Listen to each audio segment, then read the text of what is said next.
Rich Dad, Poor Dad. What the rich teach their kids about money that the poor and middle class do not. By Robert T. Kiyosaki. To parents everywhere, a child's first and most important teachers, and to all those who educate, influence, and lead by example. Acknowledgements. How does a person say thank you when there are so many people to thank? Obviously, this book is a thank you to my two fathers, who were powerful role models, and to my mom, who taught me love and kindness. The person most responsible for this book becoming a reality is my wife, Kim, my partner in marriage, business, and in life. She makes my life complete. Introduction. Rich Dad, Poor Dad. Having two dads offered me the choice of contrasting points of view, one of a rich man and one of a poor man. I had two fathers, a rich one and a poor one. One was highly educated and intelligent. He had a PhD and completed 4 years of undergraduate work in less than 2 years. He then went on to Stanford University, the University of Chicago, and Northwestern University to do his advanced studies, all on full financial scholarships. The other father never finished the 8th grade. Both men were successful in their careers, working hard all their lives. Both earned substantial incomes, yet one always struggled financially. The other would become one of the richest men in Hawaii. One died, leaving tens of millions of dollars to his family, charities, and his church. The other left bills to be paid. Both men were strong, charismatic, and influential. Both men offered me advice, but they did not advise the same things. Both men believed strongly in education, but did not recommend the same course of study. If I had had only one dad, I would have had to accept or reject his advice. Having two dads offered me the choice of contrasting points of view, one of a rich man and one of a poor man. Instead of simply accepting or rejecting one or the other, I found myself thinking more, comparing, and then choosing for myself. The problem was that the rich man was not rich yet, and the poor man was not yet poor. Both were just starting out on their careers, and both were struggling with money and families. But they had very different points of view about money. For example, one dad would say, "The love of money is the root of all evil." The other said, "The lack of money is the root of all evil." As a young boy, having two strong fathers, both influencing me, was difficult. I wanted to be a good son and listen, but the two fathers did not say the same things. The contrast in their points of view, particularly about money, was so extreme that I grew curious and intrigued. I began to start thinking for long periods of time about what each was saying. Much of my private time was spent reflecting, asking myself questions such as, "Why does he say that?" and then asking the same question of the other dad's statement. It would have been much easier to simply say, "Yeah, he's right, I agree with that," or to simply reject the point of view by saying, "The old man doesn't know what he's talking about." Instead, having two dads whom I loved forced me to think and ultimately choose a way of thinking for myself. As a process, choosing for myself turned out to be much more valuable in the long run than simply accepting or rejecting a single point of view. One of the reasons the rich get richer, the poor get poorer, and the middle class struggles in debt is that the subject of money is taught at home, not in school. Most of us learn about money from our parents, so what can poor parents tell their child about money? They simply say, "Stay in school and study hard." The child may graduate with excellent grades, but with a poor person's financial programming and mindset. Sadly, money is not taught in schools. Schools focus on scholastic and professional skills, but not on financial skills. This explains how smart bankers, doctors, and accountants who earned excellent grades may struggle financially all of their lives. Our staggering national debt is due in large part to highly educated politicians and government officials making financial decisions with little or no training in the subject of money. Today, I often wonder what will soon happen when we have millions of people who need financial and medical assistance.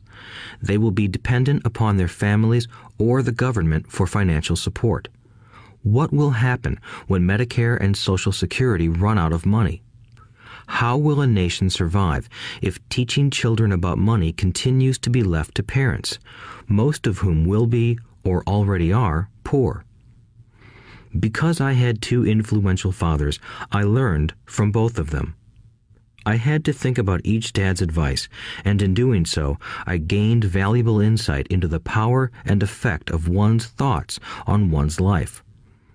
For example, one dad had a habit of saying, "I can't afford it." The other dad forbade those words to be used.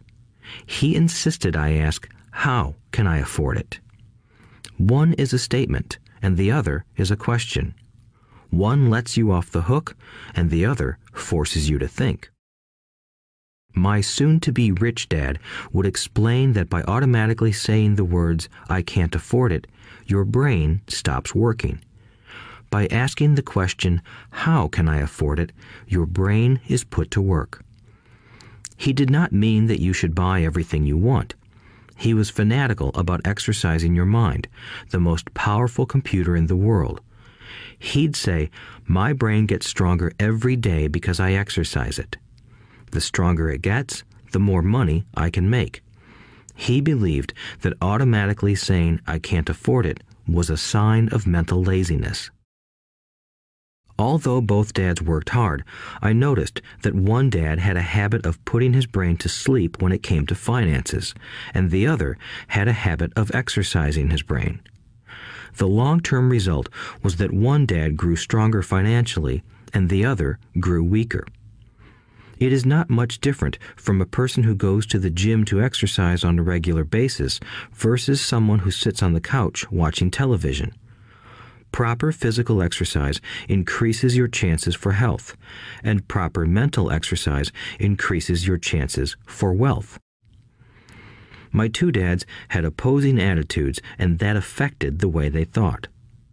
One dad thought that the rich should pay more in taxes to take care of those less fortunate. The other said, taxes punish those who produce and reward those who don't produce. One dad recommended, study hard so you can find a good company to work for. The other recommended, study hard so you can find a good company to buy. One dad said, the reason I'm not rich is because I have you kids. The other said, the reason I must be rich is because I have you kids. One encouraged talking about money and business at the dinner table, while the other forbade the subject of money to be discussed over a meal. One said, when it comes to money, play it safe, don't take risks. The other said, learn to manage risk. One believed, our home is our largest investment and our greatest asset. The other believed, my house is a liability, and if your house is your largest investment, you're in trouble. Both dads paid their bills on time, yet one paid his bills first while the other paid his bills last. One dad believed in a company or the government taking care of you and your needs. He was always concerned about pay raises, retirement plans, medical benefits, sick leave, vacation days, and other perks. He was impressed with two of his uncles who joined the military and earned a retirement and entitlement package for life after 20 years of active service. He loved the idea of medical benefits and PX privileges the military provided its retirees. He also loved the tenure system available through the university. The idea of job protection for life and job benefits seemed more important at times than the job. He would often say, I've worked hard for the government and I'm entitled to these benefits. The other believed in total financial self-reliance. He spoke out against the entitlement mentality and how it created weak and financially needy people. He was emphatic about being financially competent. One dad struggled to save a few dollars. The other created investments. One dad taught me how to write an impressive resume so I could find a good job. The other taught me how to write strong business and financial plans so I could create jobs. Being a product of two strong dads allowed me the luxury of observing the effects different thoughts have on one's life. I noticed that people really do shape their lives through their thoughts. For example, my poor dad always said, "I'll never be rich," and that prophecy became reality. My rich dad, on the other hand, always referred to himself as rich. He would say things like, "I'm a rich man and rich people don't do this."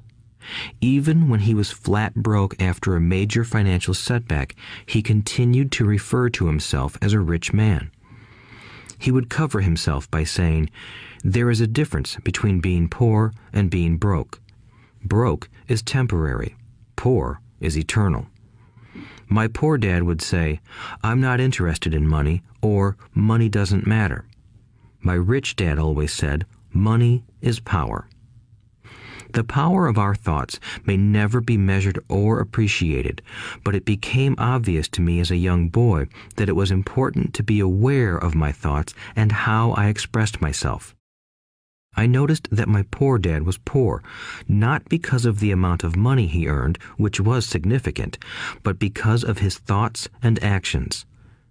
As a young boy having two fathers, I became acutely aware of being careful about which thoughts I chose to adopt as my own. Should I listen to my rich dad or to my poor dad? Although both men had tremendous respect for education and learning, they disagreed about what they thought was important to learn. One wanted me to study hard, earn a degree, and get a good job to earn money. He wanted me to study to become a professional, an attorney or an accountant, and to go to business school for my MBA. The other encouraged me to study to be rich, to understand how money works, and to learn how to have it work for me. "I don't work for money" were words he would repeat over and over. "Money works for me." At the age of 9, I decided to listen to and learn from my rich dad about money. In doing so, I chose not to listen to my poor dad, even though he was the one with all the college degrees. A lesson from Robert Frost. Robert Frost is my favorite poet. Although I love many of his poems, my favorite is "The Road Not Taken." I use its lesson almost daily. The road not taken. Two roads diverged in a yellow wood, and sorry I could not travel both. And be one traveler long I stood, and looked down one as far as I could, to where it bent in the undergrowth, then took the other as just as fair, and having perhaps the better claim, because it was grassy and wanted wear. Though as for that the passing there had worn them really about the same, and both that morning equally lay in leaves no step had trodden black. Oh, I kept the first for another day, yet knowing how way leads on to way, I doubted if I should ever come back. I shall be telling this with a sigh, somewhere ages and ages hence. Two roads diverged in a wood, and I took the one less traveled by, and that has made all the difference. And that has made all the difference. Over the years, I have often reflected upon Robert Frost's poem. Choosing not to listen to my highly educated dad's advice and attitude about money was a painful decision, but it was a decision that shaped the rest of my life. Once I made up my mind about whom to listen to, my education about money began. My rich dad taught me over a period of 30 years until I was 39 years old. He stopped once he realized that I knew and fully understood what he had been trying to drum into my often thick skull. Money is one form of power, but what is more powerful is financial education. Money comes and goes, but if you have the education about how money works, you gain power over it and can begin building wealth. The reason positive thinking alone does not work is because most people went to school and never learned how money works, so they spend their lives working for money.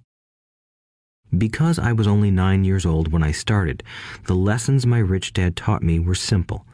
And when it was all said and done, there were only 6 main lessons, repeated over 30 years. This audiobook is about those 6 lessons, put as simply as possible, just as simply as my rich dad put forth those lessons to me.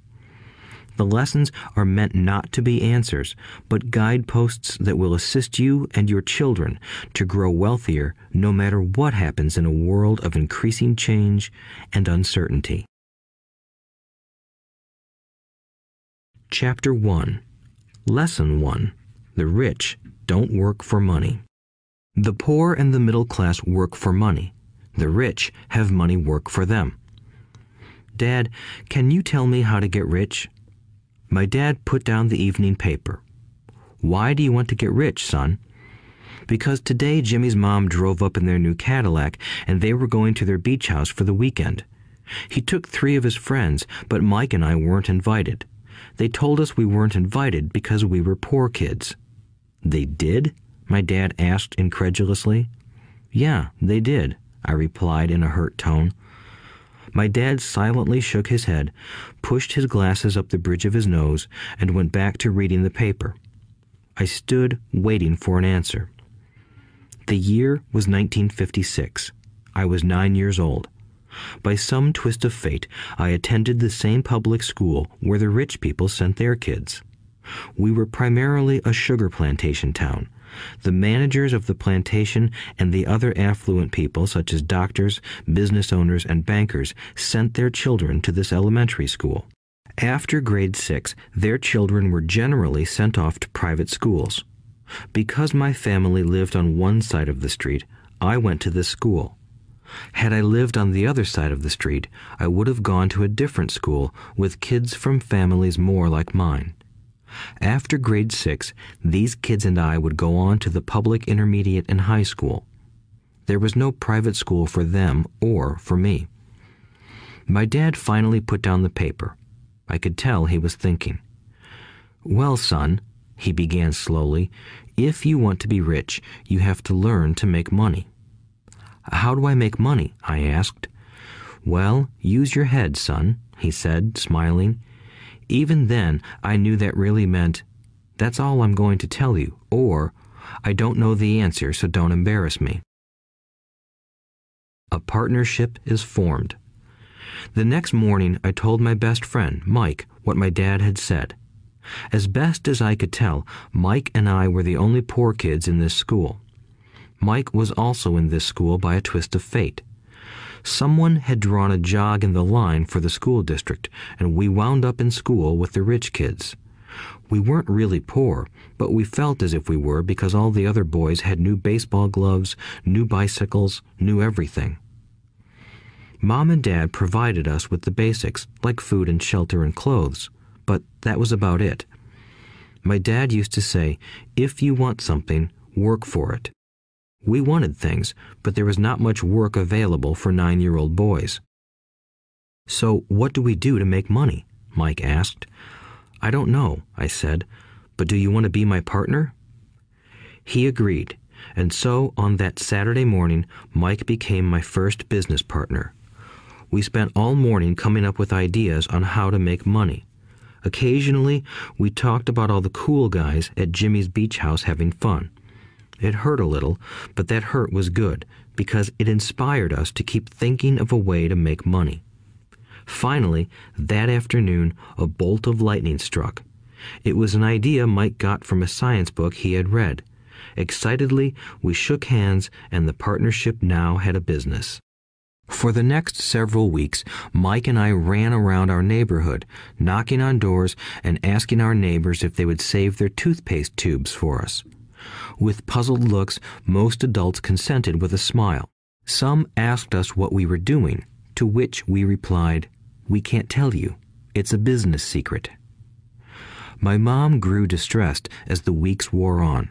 We had selected a site next to her washing machine as the place we would stockpile our raw materials. In a brown cardboard box that at one time held ketchup bottles, our little pile of used toothpaste tubes began to grow. Finally, my mom put her foot down. The sight of her neighbor's messy, crumpled used toothpaste tubes had gotten to her. "What are you boys doing?" she asked, "and I don't want to hear again that it's a business secret. Do something with this mess or I'm going to throw it out." Mike and I pleaded and begged, explaining that we would soon have enough and then we would begin production. We informed her that we were waiting on a couple of neighbors to finish their toothpaste so we could have their tubes. Mom granted us a 1-week extension. The date to begin production was moved up, and the pressure was on. My first partnership was already being threatened with an eviction notice by my own mom. It became Mike's job to tell the neighbors to quickly use up their toothpaste, saying their dentist wanted them to brush more often anyway. I began to put together the production line. One day, my dad drove up with a friend to see 2 9-year-old boys in the driveway with a production line operating at full speed. There was fine white powder everywhere.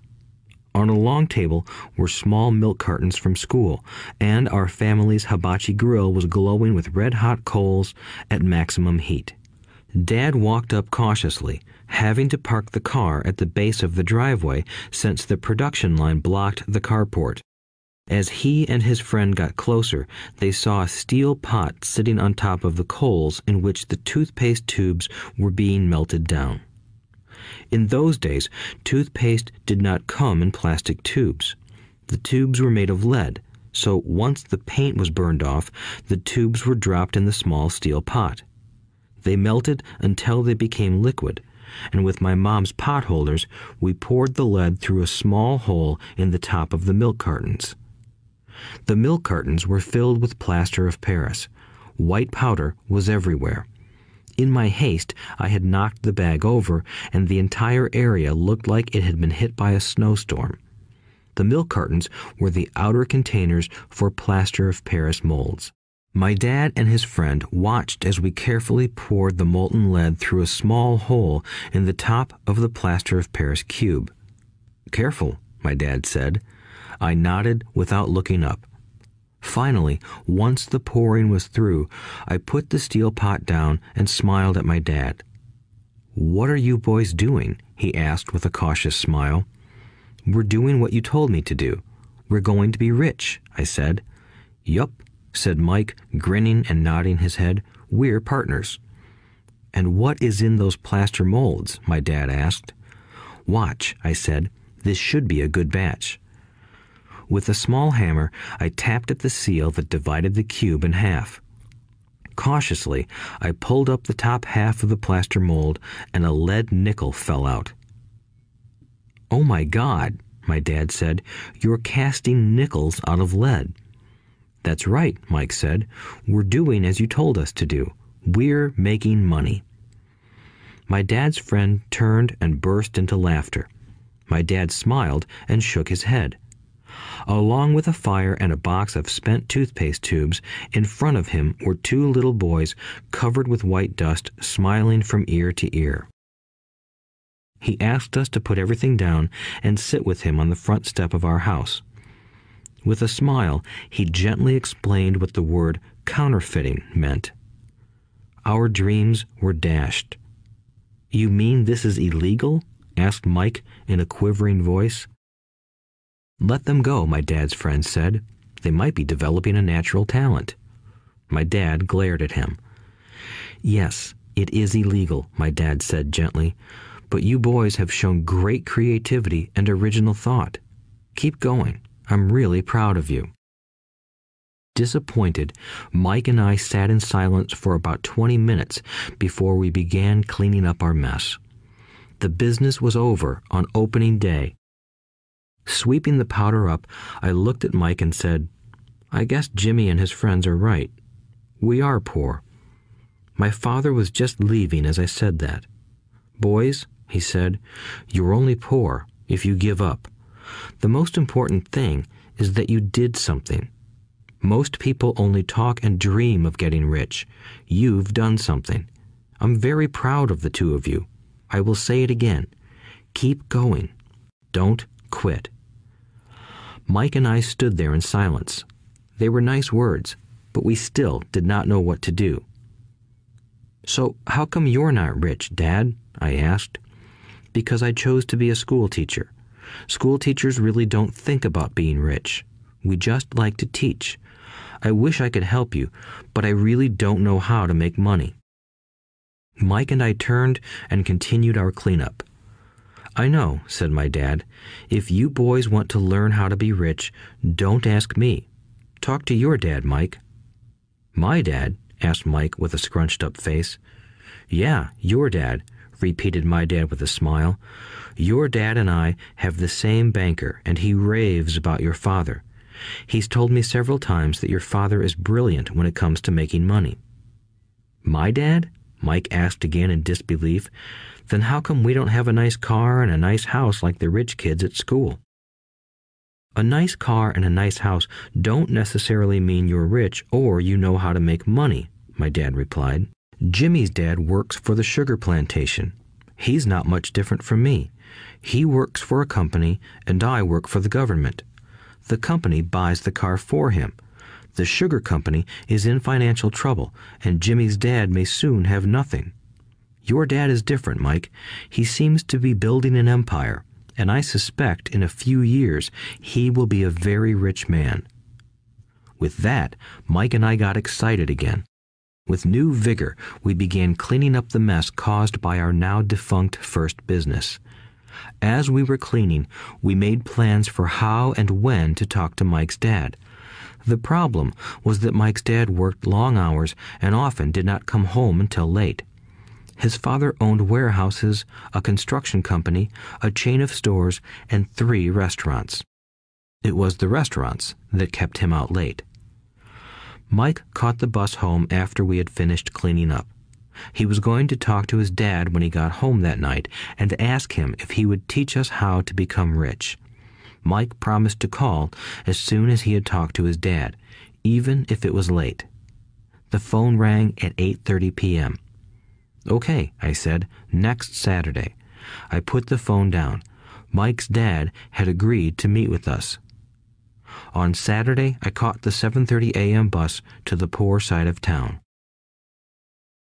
The lessons begin. Mike and I met with his dad that morning at 8 o'clock. He was already busy, having been at work for more than an hour. His construction supervisor was just leaving in his pickup truck as I walked up to his simple, small, and tidy home. Mike met me at the door.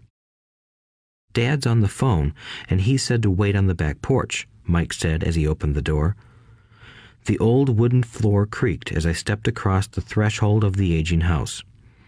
There was a cheap mat just inside the door.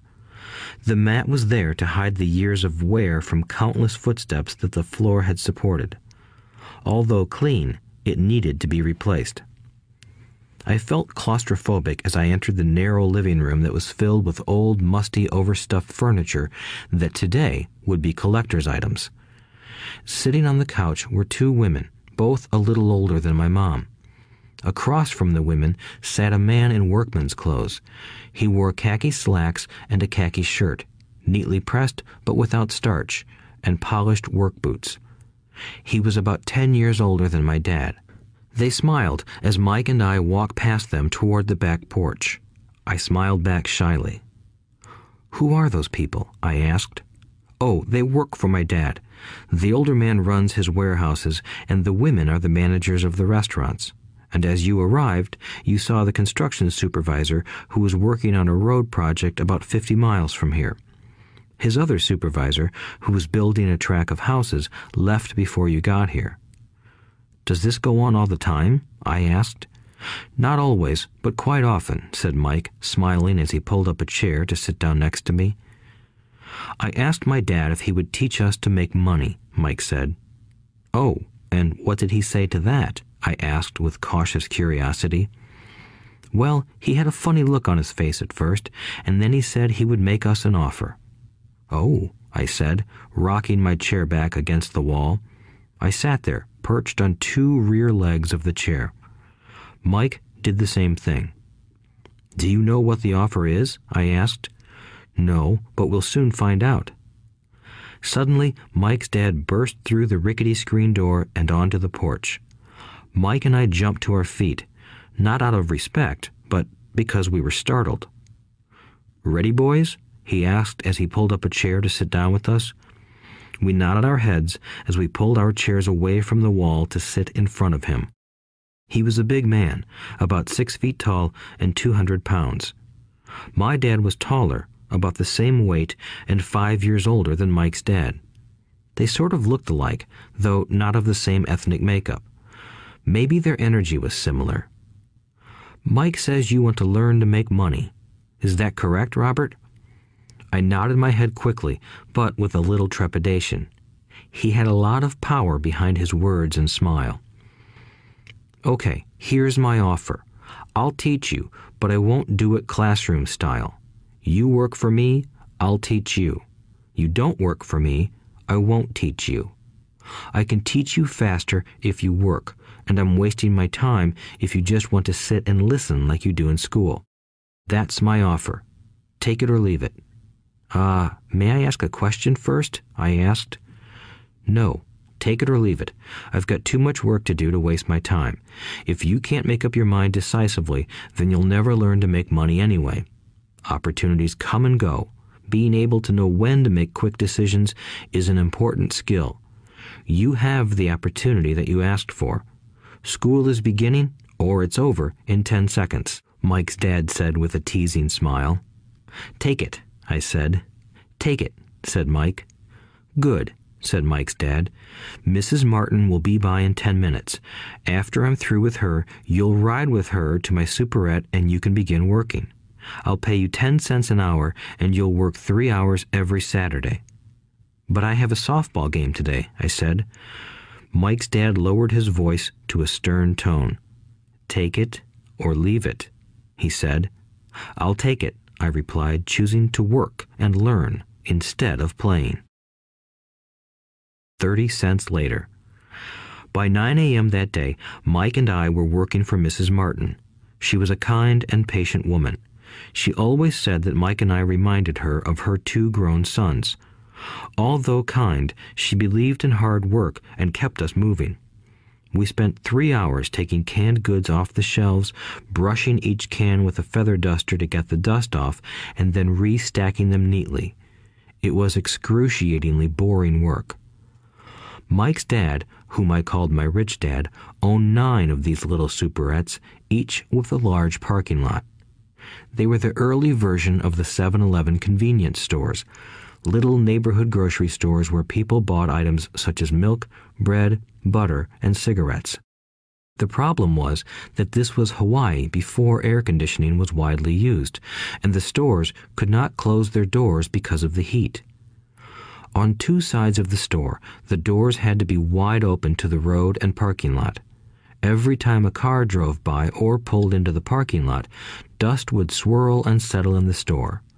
We knew we had a job as long as there was no air conditioning. For 3 weeks, Mike and I reported to Mrs. Martin and worked our 3 hours. By noon, our work was over, and she dropped 3 little dimes in each of our hands. Now, even at the age of 9 in the mid-1950s, 30 cents was not too exciting.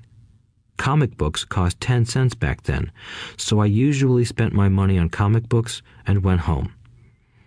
By Wednesday of the 4th week, I was ready to quit. I had agreed to work only because I wanted to learn to make money from Mike's dad, and now I was a slave for 10 cents an hour. On top of that, I had not seen Mike's dad since that first Saturday. "I'm quitting," I told Mike at lunchtime. School was boring, and now I did not even have my Saturdays to look forward to. But it was the 30 cents that really got to me. This time, Mike smiled. "What are you laughing at?" I asked with anger and frustration. "Dad said this would happen. He said to meet with him when you were ready to quit." "What?" I said indignantly. "He's been waiting for me to get fed up?"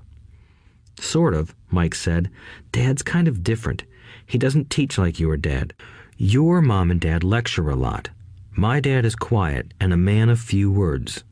You just wait till this Saturday. I'll tell him you're ready. You mean I've been set up? No, not really. But maybe. Dad will explain on Saturday. Waiting in line on Saturday. I was ready to face Mike's dad. Even my real dad was angry with him. My real dad, the one I called the poor one, thought that my rich dad was violating child labor laws and should be investigated. My educated poor dad told me to demand what I deserve, at least 25 cents an hour. My poor dad told me that if I did not get a raise, I was to quit immediately. You don't need that damn job anyway, said my poor dad with indignation. At 8 o'clock Saturday morning, I walked through the door of Mike's house when Mike's dad opened it. Take a seat and wait in line, he said as I entered. He turned and disappeared into his little office next to a bedroom. I looked around the room and didn't see Mike anywhere. Feeling awkward, I cautiously sat down next to the same two women who were there 4 weeks earlier. They smiled and slid down the couch to make room for me. 45 minutes went by, and I was steaming. The two women had met with him and left 30 minutes earlier. An older gentleman was in there for 20 minutes and was also gone. The house was empty, and here I sat in a musty, dark living room on a beautiful, sunny Hawaiian day, waiting to talk to a cheapskate who exploited children. I could hear him rustling around the office, talking on the phone, and ignoring me. I was ready to walk out, but for some reason I stayed. Finally, 15 minutes later, at exactly 9 o'clock, Rich Dad walked out of his office, said nothing, and signaled with his hand for me to enter. I understand you want a raise or you're going to quit, Rich Dad said as he swiveled in his office chair. Well, you're not keeping your end of the bargain, I blurted out, nearly in tears. It was really frightening for me to confront a grown-up. You said that you would teach me if I worked for you. Well, I've worked for you. I've worked hard. I've given up my baseball games to work for you, but you haven't kept your word, and you haven't taught me anything. You are a crook like everyone in town thinks you are. You're greedy. You want all the money and don't take care of your employees. You made me wait and don't show me any respect. I'm only a little boy, but I deserve to be treated better. Rich Dad rocked back in his swivel chair, hands up to his chin, and stared at me. Not bad, he said. In less than a month, you sound like most of my employees. What? I asked. Not understanding what he was saying, I continued with my grievance. I thought you were going to keep your end of the bargain and teach me. Instead, you want to torture me? That's cruel. That's really cruel. I am teaching you, Rich Dad said quietly. What have you taught me? Nothing, I said angrily. You haven't even talked to me once since I agreed to work for peanuts. 10 cents an hour. Ha! I should notify the government about you. We have child labor laws, you know. My dad works for the government, you know. Wow, said Rich Dad. Now you sound just like most of the people who used to work for me. People I've either fired or who have quit. So, what do you have to say? I demanded, feeling pretty brave for a little kid. You lied to me. I've worked for you, and you have not kept your word. You haven't taught me anything. How do you know that I've not taught you anything? Asked Rich Dad calmly. Well, you've never talked to me. I've worked for 3 weeks, and you have not taught me anything, I said with a pout. Does teaching mean talking or a lecture? Rich Dad asked. Well, yes, I replied. That's how they teach you in school, he said, smiling. But that is not how life teaches you, and I would say that life is the best teacher of all. Most of the time, life does not talk to you. It just sort of pushes you around. Each push is life saying, wake up, there's something I want you to learn. What is this man talking about? I asked myself silently. Life pushing me around was life talking to me? Now I knew I had to quit my job. I was talking to someone who needed to be locked up. If you learn life's lessons, you will do well. If not, life will just continue to push you around. People do two things. Some just let life push them around. Others get angry and push back. But they push back against their boss, or their job, or their husband or wife. They do not know it's life that's pushing. I had no idea what he was talking about. Life pushes all of us around. Some people give up and others fight. A few learn the lesson and move on. They welcome life pushing them around. To these few people, it means they need and want to learn something. They learn and move on. Most quit, and a few, like you, fight. Rich Dad stood and shut the creaky old wooden window that needed repair. If you learn this lesson, you will grow into a wise, wealthy, and happy young man. If you don't, you will spend your life blaming a job, low pay, or your boss for your problems. You'll live life always hoping for that big break that will solve all your money problems. Rich Dad looked over at me to see if I was still listening. His eyes met mine. We stared at each other, communicating through our eyes. Finally, I looked away once I had absorbed his message. I knew he was right. I was blaming him, and I did ask to learn. I was fighting. Rich Dad continued. Or, if you are the kind of person who has no guts, you just give up every time life pushes you. If you are that kind of person, you'll live all your life playing it safe, doing the right things, saving yourself for some event that never happens. Then you die a boring old man. You'll have lots of friends who really like you because you were such a nice, hard-working guy. But the truth is that you let life push you into submission. Deep down, you were terrified of taking risks. You really wanted to win, but the fear of losing was greater than the excitement of winning. Deep inside, you and only you will know you didn't go for it. You chose to play it safe. Our eyes met again. "You've been pushing me around?" I asked. "Some people might say that," smiled Rich Dad. "I would say that I just gave you a taste of life." "What taste of life?" I asked, still angry, but now curious and ready to learn. "You boys are the first people that have ever asked me to teach them how to make money. I have more than 150 employees, and not one of them has asked me what I know about money.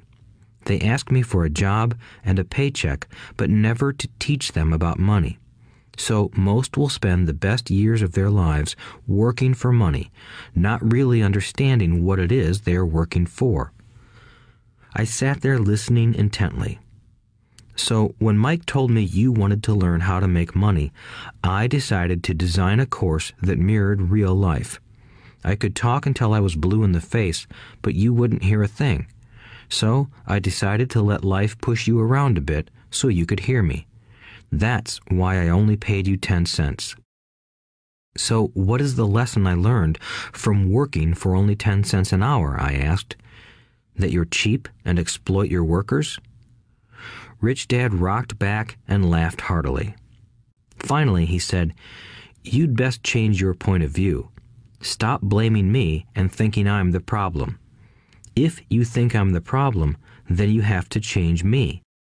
If you realize that you're the problem, then you can change yourself, learn something, and grow wiser. Most people want everyone else in the world to change but themselves. Let me tell you, it's easier to change yourself than everyone else." "I don't understand," I said. "Don't blame me for your problems," Rich Dad said, growing impatient. "But you only pay me 10 cents. "So what are you learning?" Rich Dad asked, smiling. "That you're cheap," I said with a sly grin. "See, you think I'm the problem," said Rich Dad. "But you are. Well, keep that attitude and you'll learn nothing. Keep the attitude that I'm the problem, and what choices do you have?" "Well, if you don't pay me more or show me more respect and teach me, I'll quit." "Well put," Rich Dad said, "and that's exactly what most people do. They quit and go looking for another job, a better opportunity and higher pay, actually thinking that this will solve the problem. In most cases, it won't. So what should I do? I asked. Just take this measly 10 cents an hour and smile? Rich Dad smiled. That's what the other people do. But that's all they do, waiting for a raise, thinking that more money will solve their problems. Most just accept it, and some take a second job working harder, but again, accepting a small paycheck. I sat staring at the floor, beginning to understand the lesson Rich Dad was presenting. I could sense it was a taste of life. Finally, I looked up and asked, "So what will solve the problem?" "This," he said, leaning forward in his chair and tapping me gently on the head. "This stuff between your ears." It was at that moment that Rich Dad shared the pivotal point of view that separated him from his employees and my poor dad, and led him to eventually become one of the richest men in Hawaii, while my highly educated but poor dad struggled financially all his life. It was a singular point of view that made all the difference over a lifetime. Rich Dad said this point of view over and over, which I call lesson number 1. The poor and the middle class work for money. The rich have money work for them. On that bright Saturday morning, I learned a completely different point of view from what I had been taught by my poor dad. At the age of 9, I understood that both dads wanted me to learn. Both dads encouraged me to study, but not the same things. My highly educated dad recommended that I do what he did. "Son, I want you to study hard, get good grades so you can find a safe, secure job with a big company, and make sure it has excellent benefits." My rich dad wanted me to learn how money works so I could make it work for me. These lessons I would learn through life with his guidance, not because of a classroom. My rich dad continued my first lesson. "I'm glad you got angry about working for 10 cents an hour. If you hadn't got angry and had simply accepted it, I would have to tell you that I could not teach you. You see, true learning takes energy, passion, and a burning desire. Anger is a big part of that formula, for passion is anger and love combined. When it comes to money, most people want to play it safe and feel secure, so passion does not direct them. Fear does. So is that why they'll take jobs with low pay?" I asked. "Yes," said Rich Dad. "Some people say I exploit people because I don't pay as much as the sugar plantation or the government. I say the people exploit themselves. It's their fear, not mine." "But don't you feel you should pay them more?" I asked. "I don't have to. And besides, more money will not solve their problems. Just look at your dad. He makes a lot of money, and he still can't pay his bills. Most people, given more money, only get into more debt." "So that's why the 10 cents an hour," I said, smiling. "It's part of the lesson." "That's right," smiled Rich Dad. "You see, your dad went to school and got an excellent education so he could get a high-paying job. But he still has money problems because he never learned anything about money in school. On top of that, he believes in working for money." "And you don't?" I asked. "No, not really," said Rich Dad.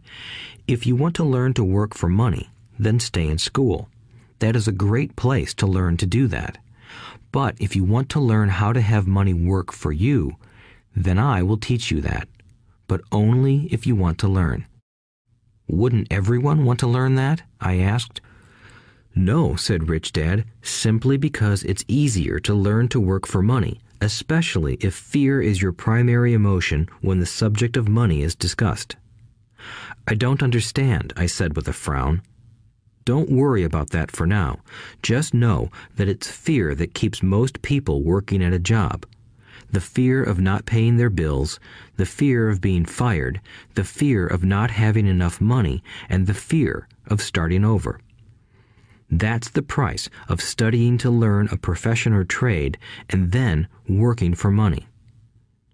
Most people become a slave to money and then get angry at their boss. Learning to have money work for you is a completely different course of study? I asked. Absolutely, Rich Dad answered. Absolutely. We sat in the silence on that beautiful Hawaiian Saturday morning. My friends had just started their Little League baseball game, but for some reason I was now thankful I had decided to work for 10 cents an hour. I sensed that I was about to learn something my friends wouldn't learn in school. Ready to learn? Asked Rich Dad. Absolutely, I said with a grin. I have kept my promise. I've been teaching you from afar, my Rich Dad said. At 9 years old, you've gotten a taste of what it feels like to work for money. Just multiply your last month by 50 years, and you will have an idea of what most people spend their life doing. I don't understand, I said. How did you feel waiting in line to see me, once to get hired and once to ask for more money? Terrible, I said. If you choose to work for money, that is what life will be like, said Rich Dad. And how did you feel when Mrs. Martin dropped 3 dimes in your hand for 3 hours of work? I felt like it wasn't enough. It seemed like nothing. I was disappointed, I said. And that is how most employees feel when they look at their paychecks, especially after all the tax and other deductions are taken out. At least you got 100%. You mean most workers don't get paid everything? I asked with amazement. Heavens no, said Rich Dad.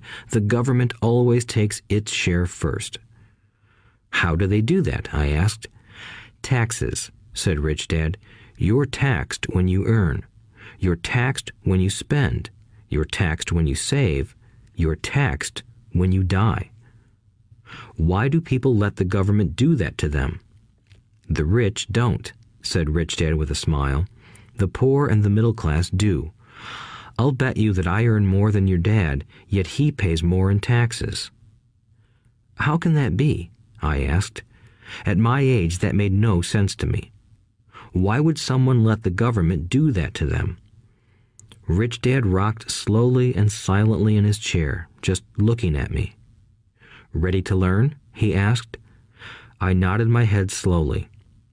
As I said, there is a lot to learn. Learning how to have money work for you is a lifetime study. Most people go to college for 4 years and their education ends. I already know that my study of money will continue over my lifetime, simply because the more I find out, the more I find out I need to know. Most people never study the subject. They go to work, get their paycheck, balance their checkbooks, and that's it. Then they wonder why they have money problems. They think that more money will solve the problem, and don't realize that it's their lack of financial education that is the problem. So my dad has tax problems because he doesn't understand money? I asked, confused. Look, said Rich Dad, taxes are just one small section on learning how to have money work for you. Today, I just wanted to find out if you still have the passion to learn about money. Most people don't. They want to go to school, learn a profession, have fun at their work, and earn lots of money.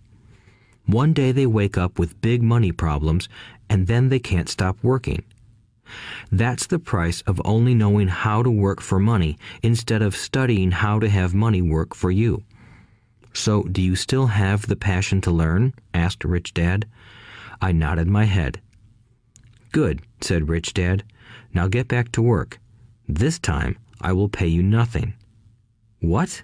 I asked in amazement. You heard me. Nothing.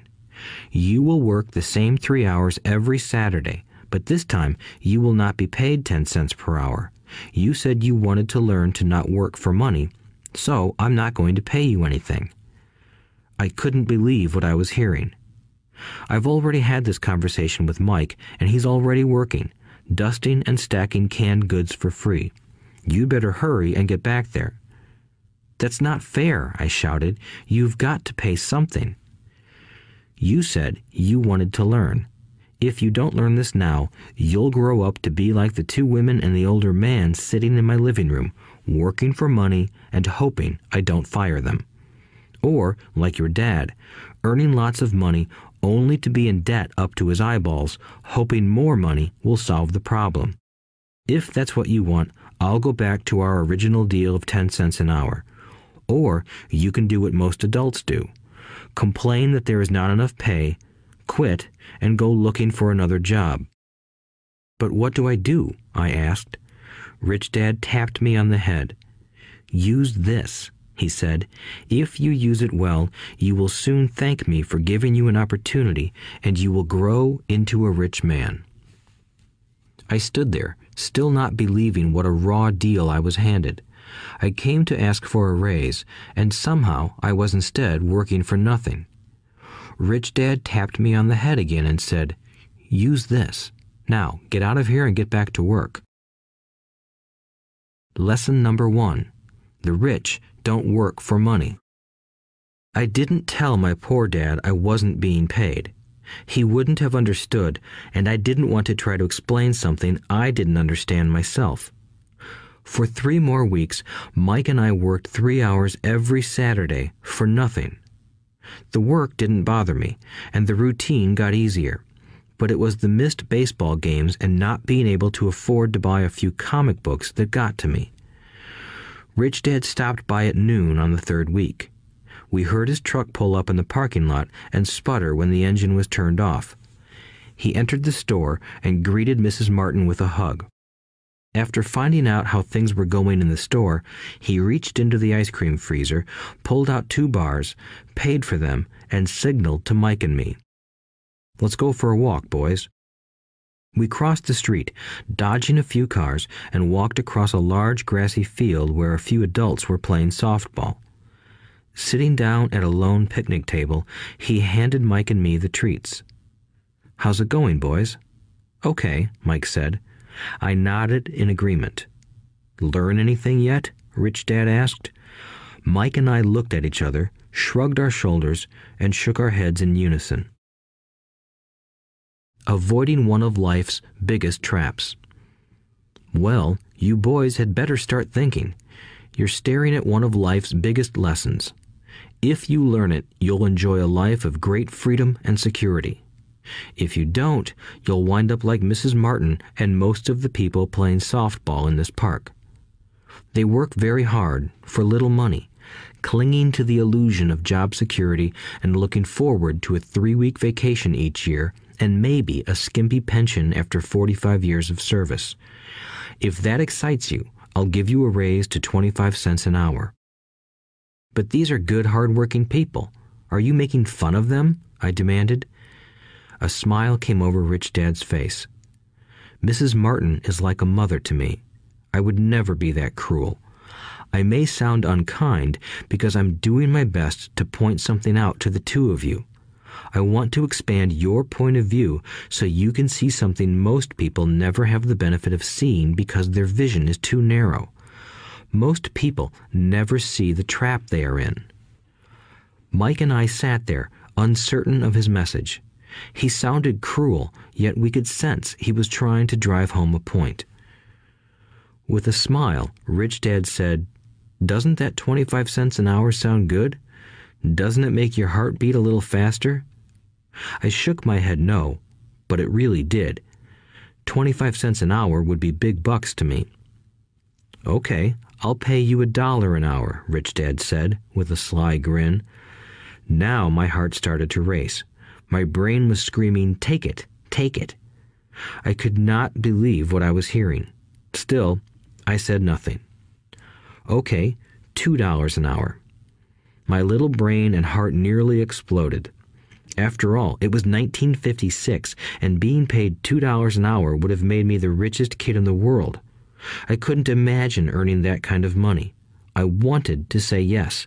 I wanted the deal. I could picture a new bicycle, new baseball glove, and the adoration of my friends when I flashed some cash.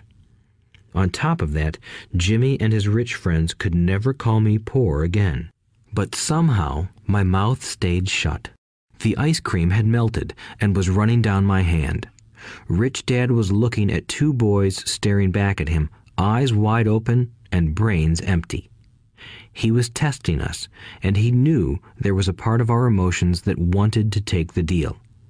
He understood that every person has a weak and needy part of their soul that can be bought, and he knew that every individual also had a part of their soul that was resilient and could never be bought. It was only a question of which one was stronger. Okay, $5 an hour. Suddenly, I was silent. Something had changed. The offer was too big and ridiculous. Not many grown-ups in 1956 made more than that, but quickly my temptation disappeared and calm set in. Slowly, I turned to my left to look at Mike. He looked back at me. The part of my soul that was weak and needy was silenced. The part of me that had no price took over. I knew Mike had gotten to that point too. "Good," said Rich Dad softly. "Most people have a price, and they have a price because of human emotions named fear and greed. First, the fear of being without money motivates us to work hard, and then, once we get that paycheck, greed or desire starts us thinking about all the wonderful things money can buy. The pattern is then set." "What pattern?" I asked. "The pattern of get up, go to work, pay bills, get up, go to work, pay bills." People's lives are forever controlled by two emotions, fear and greed. Offer them more money, and they continue the cycle by increasing their spending. This is what I call the rat race. "There is another way?" Mike asked. "Yes," said Rich Dad slowly, "but only a few people find it." "And what is that way?" Mike asked. "That's what I hope you boys will learn as you work and study with me. That is why I took away all forms of pay." "Any hints?" Mike asked. "We're kind of tired of working hard, especially for nothing." "Well, the first step is telling the truth," said Rich Dad. "We haven't been lying," I said. "I did not say you were lying. I said to tell the truth," Rich Dad retorted. "The truth about what?" I asked. "How you're feeling," Rich Dad said. "You don't have to say it to anyone else. Just admit it to yourself." "You mean the people in this park, the people who work for you, Mrs. Martin, they don't do that?" I asked.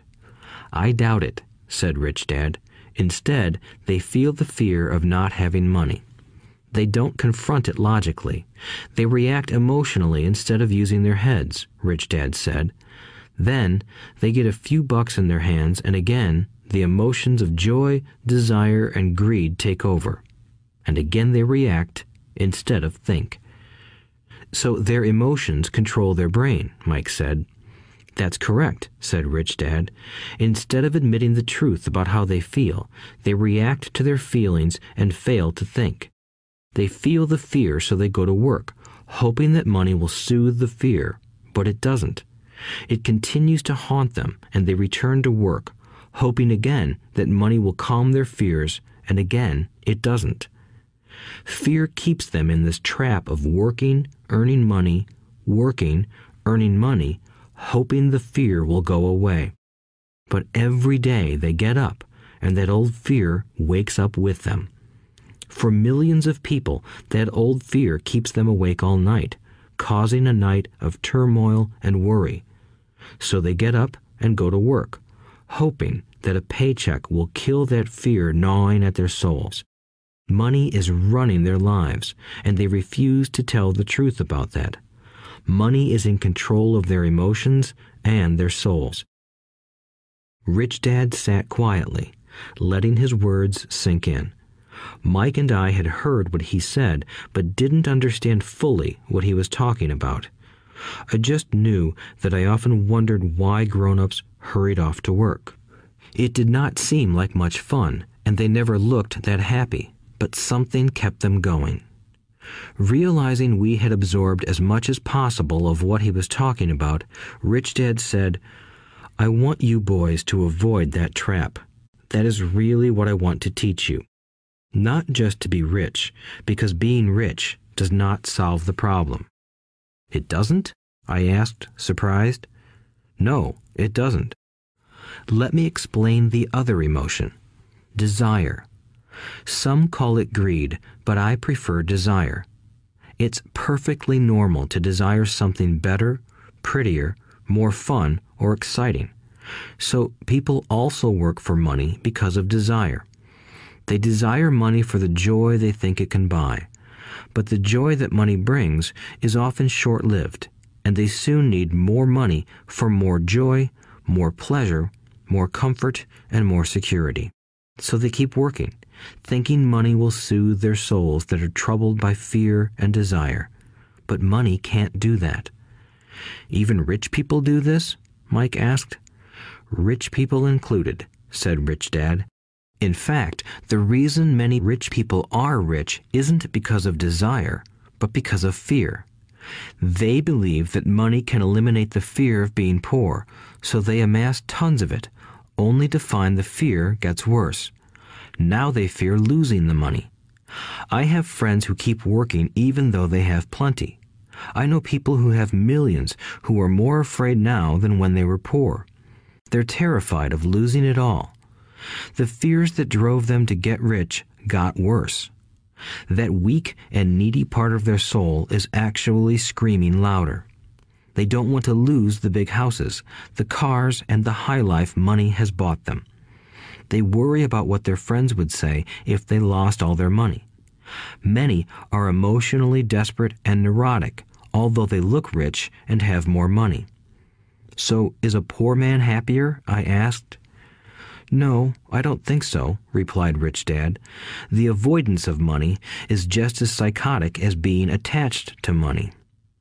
As if on cue, the town derelict went past our table, stopping by the large rubbish can and rummaging around in it. The three of us watched him with great interest, when before we probably would have just ignored him. Rich Dad pulled $1 out of his wallet and gestured to the older man. Seeing the money, the derelict came over immediately, took the bill, thanked Rich Dad profusely, and hurried off, ecstatic with his good fortune. He's not much different from most of my employees, said Rich Dad. I've met so many people who say, "Oh, I'm not interested in money," yet they'll work at a job for 8 hours a day. That's a denial of truth. If they weren't interested in money, then why are they working? That kind of thinking is probably more psychotic than a person who hoards money. As I sat there listening to my Rich Dad, my mind flashed back to the countless times my own dad said, "I'm not interested in money." He said those words often. He also covered himself by always saying, "I work because I love my job." So, what do we do? I asked. Not work for money until all traces of fear and greed are gone? No, that would be a waste of time, said Rich Dad. Emotions are what make us human. The word emotion stands for energy in motion. Be truthful about your emotions and use your mind and emotions in your favor, not against yourself. Whoa, said Mike. Don't worry about what I just said. It will make more sense in years to come. Just be an observer, not a reactor to your emotions. Most people do not know that it's their emotions that are doing the thinking. Your emotions are your emotions, but you have got to learn to do your own thinking. Can you give me an example? I asked. Sure, replied Rich Dad. When a person says, "I need to find a job," it's most likely an emotion doing the thinking. Fear of not having money generates that thought. But people do need money if they have bills to pay, I said. Sure they do, smiled Rich Dad. All I'm saying is that it's fear that is all too often doing the thinking. I don't understand, said Mike. For example, said Rich Dad, if the fear of not having enough money arises, instead of immediately running out to get a job, they instead might ask themselves this question. Will a job be the best solution to this fear over the long run? In my opinion, the answer is no. A job is really a short-term solution to a long-term problem. But my dad is always saying, stay in school and get good grades so you can find a safe, secure job, I interjected, somewhat confused. Yes, I understand he says that, said Rich Dad, smiling. Most people recommend that, and it's a good path for most people. But people make that recommendation primarily out of fear. You mean my dad says that because he's afraid? Yes, said Rich Dad. He's terrified that you won't earn enough money and won't fit into society. Don't get me wrong. He loves you and wants the best for you. I, too, believe an education and a job are important, but it won't handle the fear. You see, that same fear that makes him get up in the morning to earn a few bucks is the fear that is causing him to be so fanatical about your going to school. So what do you recommend? I asked. I want to teach you to master the power of money instead of being afraid of it. They don't teach that in school, and if you don't learn it, you become a slave to money. It was finally making sense. He wanted us to widen our views and to see what the Mrs. Martins of this world couldn't see. He used examples that sounded cruel at the time, but I've never forgotten them. My vision widened that day, and I began to see the trap that lay ahead for most people. You see, we're all employees ultimately. We just work at different levels, said Rich Dad. I just want you boys to have a chance to avoid the trap caused by those two emotions, fear and desire. Use them in your favor, not against you. That's what I want to teach you. I'm not interested in just teaching you to make a pile of money. That won't handle the fear or desire. If you don't first handle fear and desire, and you get rich, you'll only be a highly paid slave. So how do we avoid the trap? I asked. The main cause of poverty or financial struggle is fear and ignorance, not the economy or the government or the rich. It's self-inflicted fear and ignorance that keep people trapped. So you boys go to school and get your college degrees, and I'll teach you how to stay out of the trap. The pieces of the puzzle were appearing. My highly educated dad had a great education and a great career, but school never told him how to handle money or his fear of it. It became clear that I could learn different and important things from two fathers. So you've been talking about the fear of not having money. How does the desire for money affect our thinking? Mike asked. How did you feel when I tempted you with a pay raise? Did you notice your desires rising? We nodded our heads. By not giving in to your emotions, you were able to delay your reactions and think. That is important. We will always have emotions of fear and greed. From here on in, it's imperative for you to use those emotions to your advantage, and for the long term to not let your emotions control your thinking. Most people use fear and greed against themselves. That's the start of ignorance.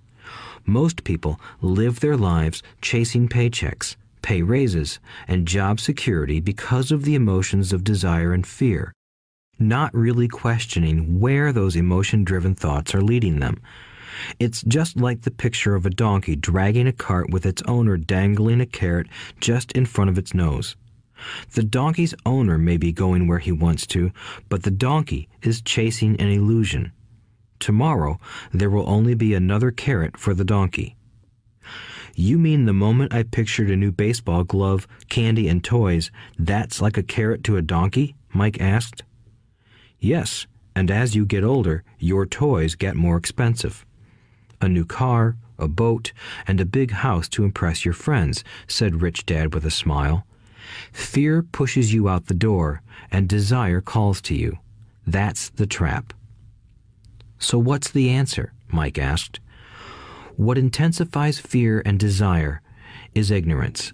That is why rich people with lots of money often have more fear the richer they get. Money is the carrot, the illusion. If the donkey could see the whole picture, it might rethink its choice to chase the carrot. Rich Dad went on to explain that a human's life is a struggle between ignorance and illumination. He explained that once a person stops searching for information and self-knowledge, ignorance sets in. That struggle is a moment-to-moment decision to learn to open or close one's mind. Look, school is very important. You go to school to learn a skill or profession to become a contributing member of society. Every culture needs teachers, doctors, mechanics, artists, cooks, business people, police officers, firefighters, and soldiers. Schools train them so society can thrive and flourish, said Rich Dad. Unfortunately, for many people, school is the end, not the beginning. There was a long silence. Rich Dad was smiling. I didn't comprehend everything he said that day, but, as with most great teachers, his words continued to teach for years. I've been a little cruel today, said Rich Dad, but I want you to always remember this talk. I want you to always think of Mrs. Martin, and I want you always to remember that donkey. Never forget that fear and desire can lead you into life's biggest trap if you are not aware of them controlling your thinking. To spend your life living in fear, never exploring your dreams, is cruel. To work hard for money, thinking that it will buy you things that will make you happy, is also cruel. To wake up in the middle of the night terrified about paying bills is a horrible way to live. To live a life dictated by the size of a paycheck is not really living a life. Thinking that a job makes you secure is lying to yourself. That's cruel, and that's the trap I want you to avoid. I've seen how money runs people's lives. Don't let that happen to you. Please, don't let money run your life. A softball rolled under our table. Rich Dad picked it up and threw it back. So what does ignorance have to do with greed and fear? I asked. Because it is ignorance about money that causes so much greed and fear, said Rich Dad. Let me give you some examples. A doctor, wanting more money to better provide for his family, raises his fees. By raising his fees, it makes healthcare more expensive for everyone. It hurts the poor people the most, so they have worse health than those with money. Because the doctors raise their fees, the attorneys raise their fees. Because the attorneys' fees have gone up, school teachers want a raise, which raises our taxes, and on and on and on. Soon, there will be such a horrifying gap between the rich and the poor that chaos will break out and another great civilization will collapse.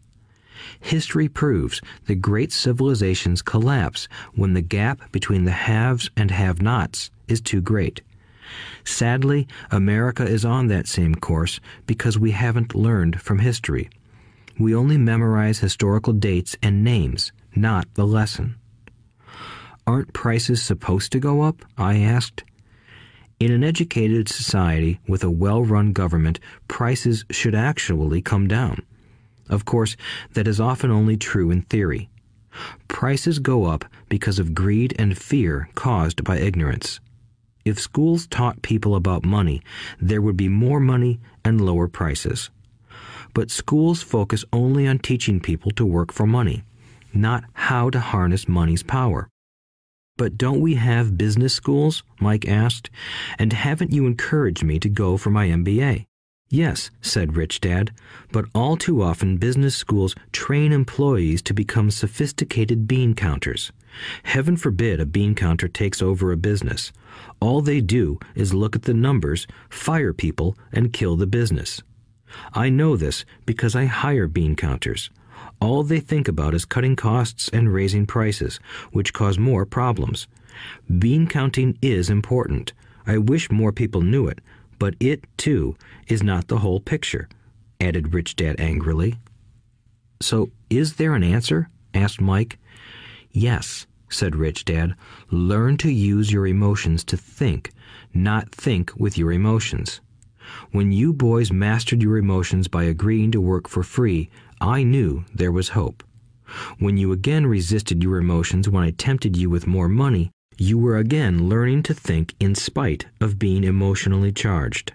That's the first step. Why is that step so important? I asked. Well, that's up to you to find out. If you want to learn, I'll take you boys into the briar patch, a place almost everyone else avoids. If you go with me, you'll let go of the idea of working for money and instead learn to have money work for you. And what will we get if we go with you? What if we agree to learn from you? What will we get? I asked. The same thing Brer Rabbit got, said Rich Dad, referring to the classic children's story. Is there a briar patch? I asked. Yes, said Rich Dad. The briar patch is our fear and greed. Confronting fear, weaknesses, and neediness by choosing our own thoughts is the way out. Choosing our thoughts? Mike asked, puzzled. Yes, choosing what we think rather than reacting to our emotions. Instead of just getting up and going to work because not having the money to pay your bills is scaring you, ask yourself, is working harder at this the best solution to this problem? Most people are too afraid to rationally think things through and instead run out the door to a job they hate. The tar baby is in control. That's what I mean by choosing your thoughts. And how do we do that? Mike asked. That's what I will teach you.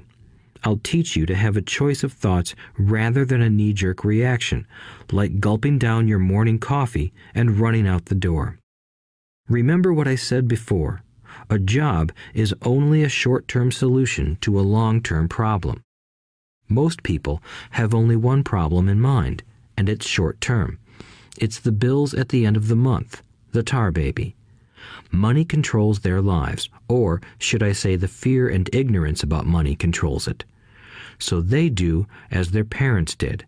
They get up every day and go work for money, not taking the time to ask the question, is there another way?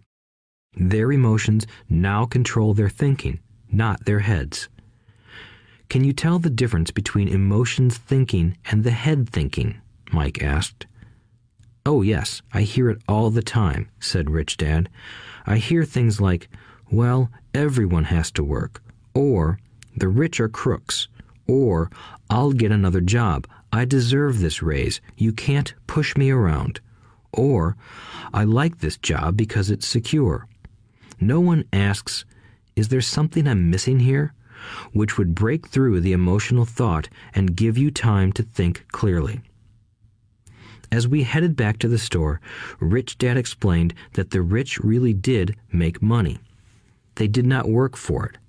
He went on to explain that when Mike and I were casting 5-cent pieces out of lead, thinking we were making money, we were very close to thinking the way the rich think. The problem was that creating money is legal for the government and banks to do, but illegal for us to do. There are legal ways to create money from nothing, he told us.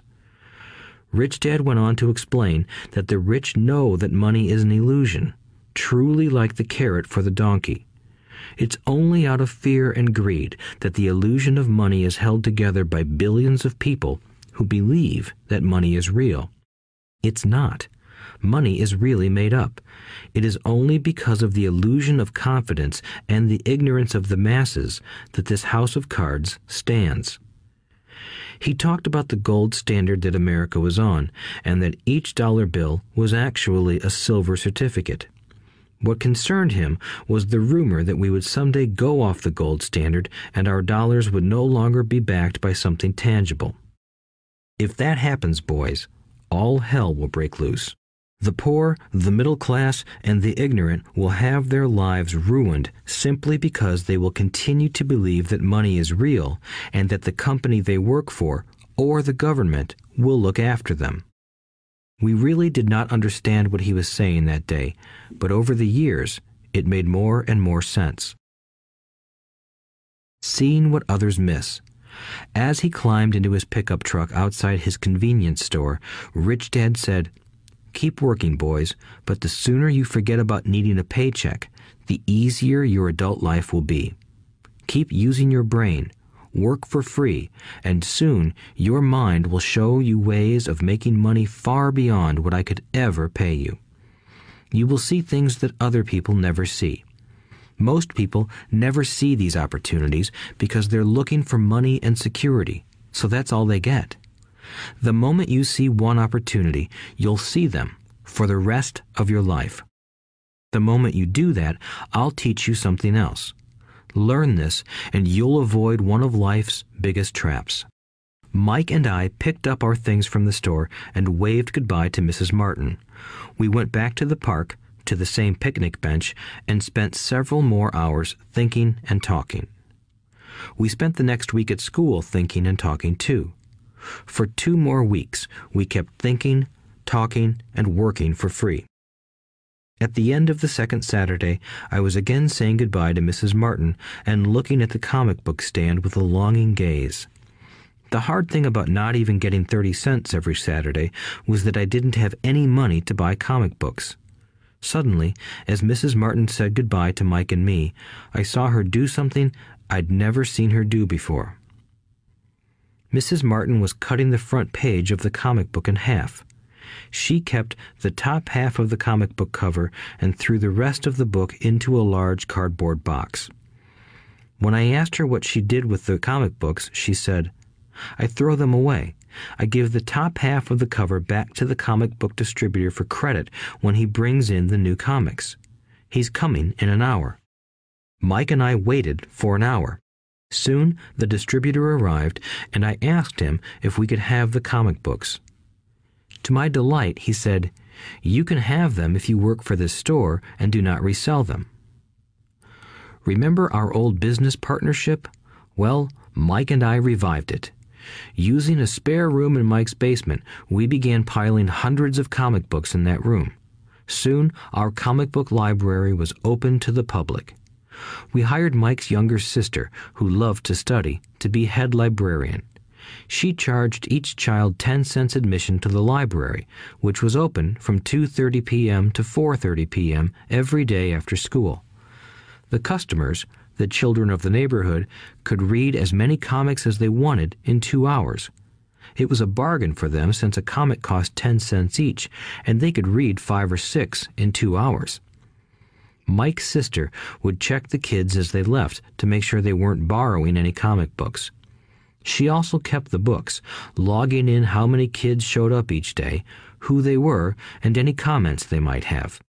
Mike and I averaged $9.50 per week over a 3-month period. We paid his sister $1 a week and allowed her to read the comics for free, which she rarely did since she was always studying. Mike and I kept our agreement by working in the store every Saturday and collecting all the comic books from the different stores. We kept our agreement to the distributor by not selling any comic books. We burned them once they got too tattered. We tried opening a branch office, but we could never quite find someone as trustworthy and dedicated as Mike's sister. At an early age, we found out how hard it was to find good staff. 3 months after the library first opened, a fight broke out in the room. Some bullies from another neighborhood pushed their way in, and Mike's dad suggested we shut down the business. So our comic book business shut down, and we stopped working on Saturdays at the convenience store. But Rich Dad was excited because he had new things he wanted to teach us. He was happy because we had learned our first lessons so well. We learned to make money work for us. By not getting paid for our work at the store, we were forced to use our imaginations to identify an opportunity to make money. By starting our own business, the comic book library, we were in control of our own finances, not dependent on an employer. The best part was that our business generated money for us even when we weren't physically there. Our money worked for us. Instead of paying us money, Rich Dad had given us so much more. Chapter 2. Lesson 2. Why teach financial literacy? It's not how much money you make, it's how much money you keep. In 1990, Mike took over his father's empire and is, in fact, doing a better job than his dad did. We see each other once or twice a year on the golf course. He and his wife are wealthier than you can imagine. Rich Dad's empire is in great hands, and Mike is now grooming his son to take his place, as his dad had groomed us. In 1994, I retired at the age of 47, and my wife Kim was 37. Retirement does not mean not working.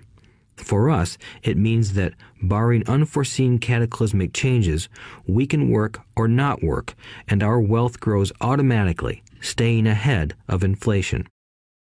Our assets are large enough to grow by themselves. It's like planting a tree.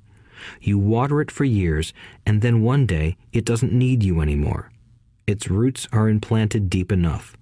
Then the tree provides shade for your enjoyment. Mike chose to run the empire, and I chose to retire. Whenever I speak to groups of people, they often ask what I would recommend that they do. How do I get started? Is there a book you would recommend? What should I do to prepare my children? What is your secret to success? How do I make millions? Whenever I hear one of these questions, I'm reminded of the following story. The Richest Businessmen.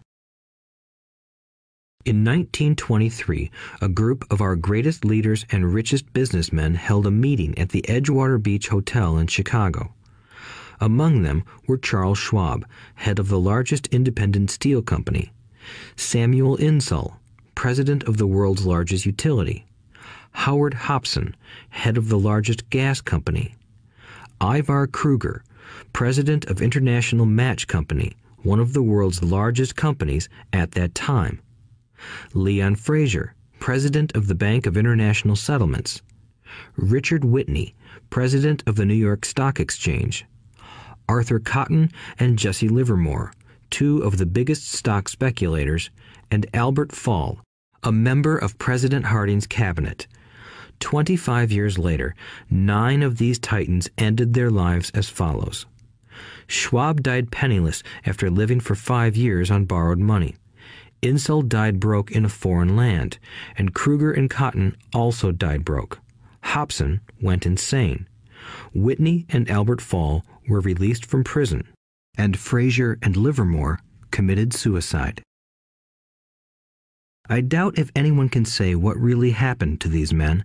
If you look at the date, 1923, it was just before the 1929 market crash and the Great Depression, which I suspect had a great impact on these men and their lives.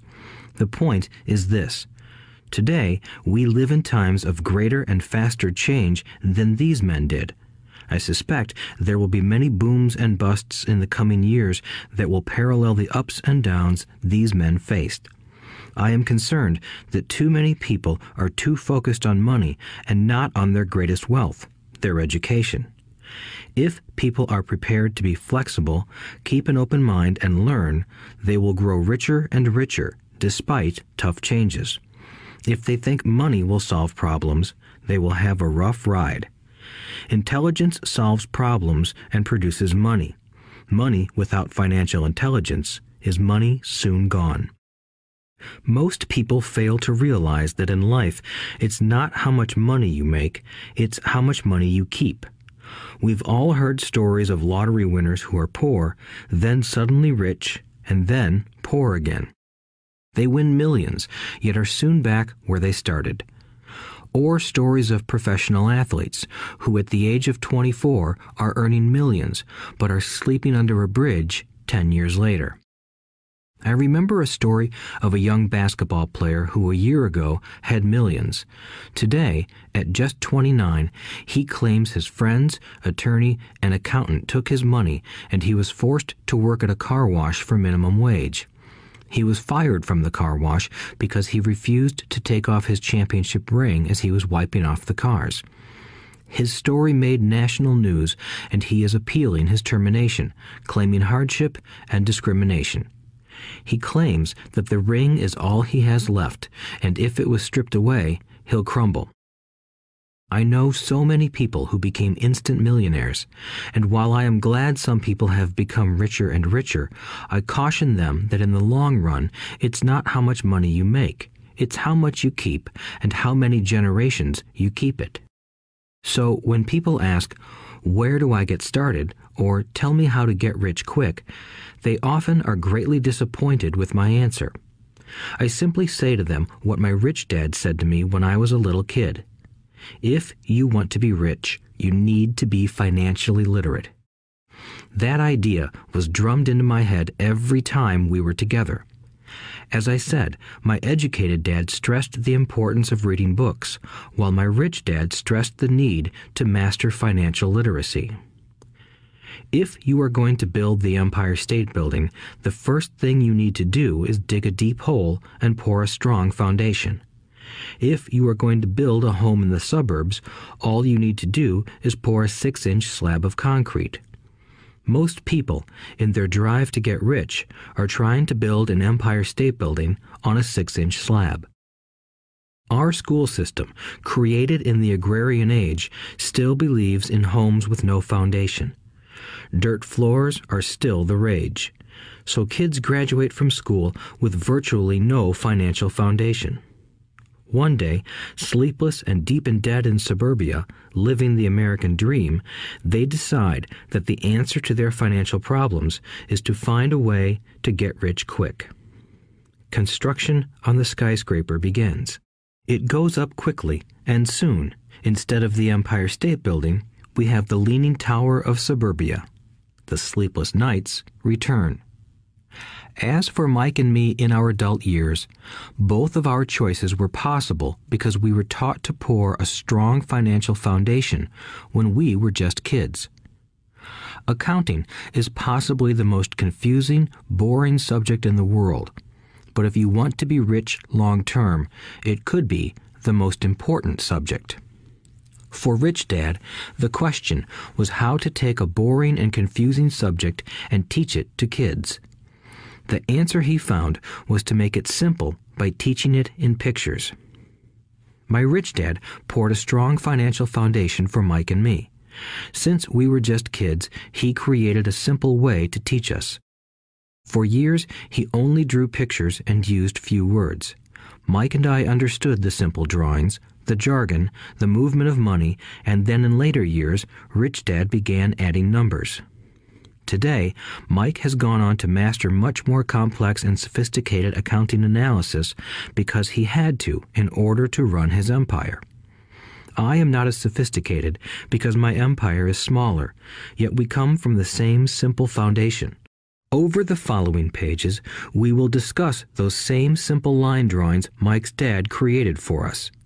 Though basic, those drawings helped guide two little boys in building great sums of wealth on a solid and deep foundation. Rule number 1. You must know the difference between an asset and a liability, and buy assets. If you want to be rich, this is all you need to know. It is rule number 1. It is the only rule. This may sound absurdly simple, but most people have no idea how profound this rule is. Most people struggle financially because they do not know the difference between an asset and a liability. Rich people acquire assets. The poor and middle class acquire liabilities that they think are assets, said Rich Dad. When Rich Dad explained this to Mike and me, we thought he was kidding. Here we were, nearly teenagers, and waiting for the secret to getting rich. And this was his answer. It was so simple that we stopped for a long time to think about it. "What is an asset?" asked Mike. "Don't worry right now," said Rich Dad. "Just let the idea sink in. If you can comprehend the simplicity, your life will have a plan and be financially easy. It is simple. That is why the idea is missed." "You mean all we need to know is what an asset is, acquire them, and we'll be rich?" I asked. Rich Dad nodded his head. "It's that simple."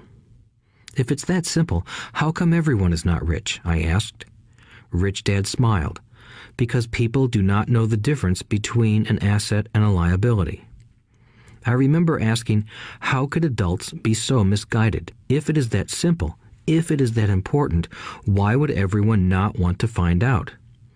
It took Rich Dad only a few minutes to explain what assets and liabilities were. As an adult, I have difficulty explaining it to other adults. The simplicity of the idea escapes them because they have been educated differently. They were taught by other educated professionals, such as bankers, accountants, real estate agents, financial planners, and so forth. The difficulty comes in asking adults to unlearn or become children again. An intelligent adult often feels it is demeaning to pay attention to simplistic definitions. Rich Dad believed in the KISS principle: keep it simple, stupid, or keep it super simple. So he kept it simple for us, and that made our financial foundation strong. So what causes the confusion? How could something so simple be so screwed up? Why would someone buy an asset that was really a liability? The answer is found in basic education. We focus on the word literacy and not financial literacy. What defines something to be an asset or a liability are not words. In fact, if you really want to be confused, look up the words asset and liability in the dictionary. I know the definition may sound good to a trained accountant, but for the average person, it makes no sense. But we adults are often too proud to admit that something does not make sense. To us young boys, Rich Dad said, "What defines an asset are not words, but numbers. And if you can't read the numbers, you can't tell an asset from a hole in the ground." In accounting, Rich Dad would say, it's not the numbers, but what the numbers are telling you. It's just like words. It's not the words, but the story the words are telling you. If you want to be rich, you've got to read and understand numbers. If I heard that once, I heard it 1,000 times from my rich dad. And I also heard the rich acquire assets and the poor and middle class acquire liabilities. Here is how to tell the difference between an asset and a liability. Most accountants and financial professionals do not agree with the definitions, but these simple drawings were the start of strong financial foundations for two young boys. An asset is something that puts money in my pocket. A liability is something that takes money out of my pocket. This is really all you need to know. If you want to be rich, simply spend your life buying assets. If you want to be poor or middle class, spend your life buying liabilities. Illiteracy, both in words and numbers, is the foundation of financial struggle. If people are having difficulties financially, there is something that they don't understand, either in words or numbers. The rich are rich because they are more literate in different areas than people who struggle financially. So if you want to be rich and maintain your wealth, it's important to be financially literate in words as well as numbers. Numbers alone mean little, just as words out of context mean little. It's the story that counts.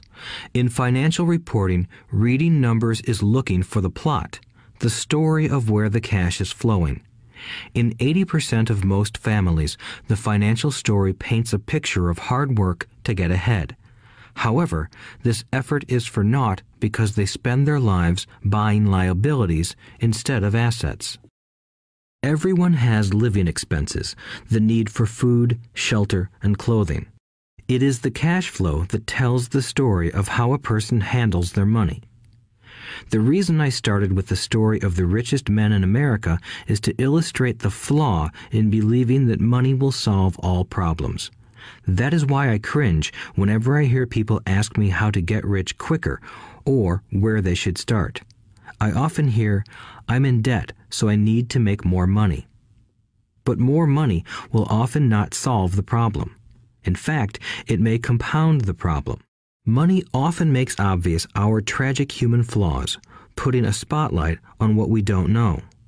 That is why, all too often, a person who comes into a sudden windfall of cash, let's say an inheritance, a pay raise, or lottery winnings, soon returns to the same financial mess, if not worse than the mess they were in before.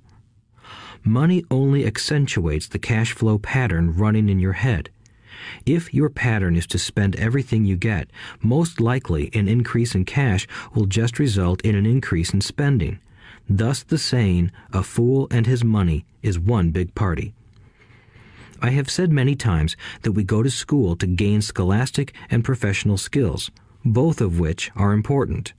We learn to make money with our professional skills. In the 1960s, when I was in high school, if someone did well academically, people assumed this bright student would go on to be a medical doctor because it was the profession with the promise of the greatest financial reward. Today, doctors face financial challenges I wouldn't wish on my worst enemy. Insurance companies taking control of the business, managed health care, government intervention, and malpractice suits. Today, kids want to be famous athletes, movie stars, rock stars, beauty queens, or CEOs because that is where the fame, money, and prestige are. That is the reason it is so hard to motivate kids in school today. They know that professional success is no longer solely linked to academic success, as it once was. Because students leave school without financial skills, millions of educated people pursue their profession successfully, but later find themselves struggling financially. They work harder, but don't get ahead. What is missing from their education is not how to make money, but how to manage money. It's called financial aptitude, what you do with the money once you make it, how to keep people from taking it from you, how to keep it longer, and how to make that money work hard for you. Most people don't understand why they struggle financially because they don't understand cash flow. A person can be highly educated, professionally successful, and financially illiterate. These people often work harder than they need to because they learned how to work hard, but not how to have their money work hard for them. The story of how the quest for a financial dream turns into a financial nightmare. The classic story of hardworking people has set a pattern. Recently married, the happy, highly educated young couple moves into one of their cramped, rented apartments. Immediately, they realize that they are saving money because two can live as cheaply as one. The problem is the apartment is cramped. They decide to save money to buy their dream home so they can have kids. They now have two incomes, and they begin to focus on their careers. Their incomes begin to increase. As their incomes go up, their expenses go up as well. The number one expense for most people is taxes. Many people think it's income tax, but for most Americans, their highest tax is Social Security. As an employee, it appears as if the Social Security tax combined with the Medicare tax rate is roughly 7.5%, but it's really 15% since the employer must match the Social Security amount. In essence, it is money the employer can't pay you. On top of that, you still have to pay income tax on the amount deducted from your wages for Social Security tax. Income you never received because it went directly to Social Security through withholding. Going back to the young couple, as a result of their incomes increasing, they decide to buy the house of their dreams. Once in their house, they have a new tax called property tax. Then they buy a new car, new furniture, and new appliances to match their new house. All of a sudden, they wake up and their liabilities column is full of mortgage and credit card debt. Their liabilities go up. They're now trapped in the rat race. Pretty soon, a baby comes along and they work harder. The process repeats itself. Higher incomes cause higher taxes, also called bracket creep. A credit card comes in the mail. They use it. It maxes out. A loan company calls and says their greatest asset, their home, has appreciated in value. Because their credit is so good, the company offers a bill consolidation loan and tells them the intelligent thing to do is clear off the high-interest consumer debt by paying off their credit card. And besides, interest on their home is a tax deduction. They go for it and pay off those high-interest credit cards. They breathe a sigh of relief. Their credit cards are paid off. They've now folded their consumer debt into their home mortgage. Their payments go down because they extend their debt over 30 years. It is the smart thing to do. Their neighbor calls to invite them to go shopping. The Memorial Day sale is on. They promise themselves they'll just window shop, but they take a credit card, just in case. I run into this young couple all the time. Their names change, but their financial dilemma is the same. They come to one of my talks to hear what I have to say. They ask me, "Can you tell us how to make more money?" They don't understand that their trouble is really how they choose to spend the money they do have. It is caused by financial illiteracy and not understanding the difference between an asset and a liability. More money seldom solves someone's money problems. Intelligence solves problems. There is a saying a friend of mine says over and over to people in debt. If you find you have dug yourself into a hole, stop digging. As a child, my dad often told us that the Japanese were aware of 3 powers: the power of the sword, the jewel, and the mirror. The sword symbolizes the power of weapons. America has spent trillions of dollars on weapons, and because of this is a powerful military presence in the world. The jewel symbolizes the power of money. There is some degree of truth to the saying, "Remember the golden rule. He who has the gold makes the rules." The mirror symbolizes the power of self-knowledge. This self-knowledge, according to Japanese legend, was the most treasured of the 3. All too often, the poor and middle class allow the power of money to control them. By simply getting up and working harder, failing to ask themselves if what they do makes sense, they shoot themselves in the foot as they leave for work every morning. By not fully understanding money, the vast majority of people allow its awesome power to control them. If they used the power of the mirror, they would have asked themselves, "Does this make sense?" All too often, instead of trusting their inner wisdom, that genius inside, most people follow the crowd. They do things because everybody else does them. They conform rather than question. Often, they mindlessly repeat what they have been told. Diversify. Your home is an asset. Your home is your biggest investment. You get a tax break for going into greater debt. Get a safe job. Don't make mistakes. Don't take risks. It is said that the fear of public speaking is a fear greater than death for most people. According to psychiatrists, the fear of public speaking is caused by the fear of ostracism, the fear of standing out, the fear of criticism, the fear of ridicule, and the fear of being an outcast. The fear of being different prevents most people from seeking new ways to solve their problems. That is why my educated dad said the Japanese valued the power of the mirror the most, for it is only when we look into it that we find truth. Fear is the main reason that people say, "Play it safe." That goes for anything, be it sports, relationships, careers, or money. It is that same fear, the fear of ostracism, that causes people to conform to, and not question, commonly accepted opinions or popular trends. Your home is an asset. Get a bill consolidation loan and get out of debt. Work harder. It's a promotion. Someday I'll be a vice president. Save money. When I get a raise, I'll buy us a bigger house. Mutual funds are safe. Many financial problems are caused by trying to keep up with the Joneses. Occasionally, we all need to look in the mirror and be true to our inner wisdom rather than our fears. By the time Mike and I were 16 years old, we began to have problems in school. We were not bad kids. We just began to separate from the crowd. We worked for Mike's dad after school and on weekends. Mike and I often spent hours after work just sitting at a table with his dad while he held meetings with his bankers, attorneys, accountants, brokers, investors, managers, and employees. Here was a man who had left school at 13, who was now directing, instructing, ordering, and asking questions of educated people. They came at his beck and call and cringed when he didn't approve of them. Here was a man who had not gone along with the crowd.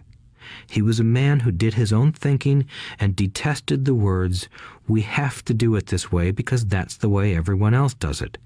He also hated the word can't.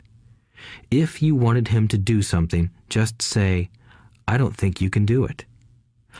Mike and I learned more sitting in on his meetings than we did in all our years of school, college included. Mike's dad was not book smart, but he was financially educated and successful as a result. He told us over and over again, an intelligent person hires people who are more intelligent than he is. So Mike and I had the benefit of spending hours listening to and learning from intelligent people. But because of this, Mike and I couldn't go along with the standard dogma our teachers preached, and that caused problems. Whenever the teacher said, "If you don't get good grades, you won't do well in the real world," Mike and I just raised our eyebrows. When we were told to follow set procedures and not deviate from the rules, we could see how school discouraged creativity. We started to understand why our rich dad told us that schools were designed to produce good employees instead of employers. Occasionally, Mike or I would ask our teachers how what we studied was applicable to the real world, or why we never studied money and how it worked. To the latter question, we often got the answer that money was not important, that if we excelled in our education, the money would follow. The more we knew about the power of money, the more distant we grew from the teachers and our classmates. My highly educated dad never pressured me about my grades, but we did begin to argue about money. By the time I was 16, I probably had a far better foundation with money than both my parents. I could keep books, I listened to tax accountants, corporate attorneys, bankers, real estate brokers, investors, and so forth. By contrast, my dad talked to other teachers. One day, my dad told me that our home was his greatest investment. A not-too-pleasant argument took place when I showed him why I thought a house was not a good investment.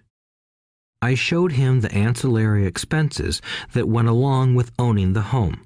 A bigger home meant bigger expenses, and the cash flow kept going out through the expense column.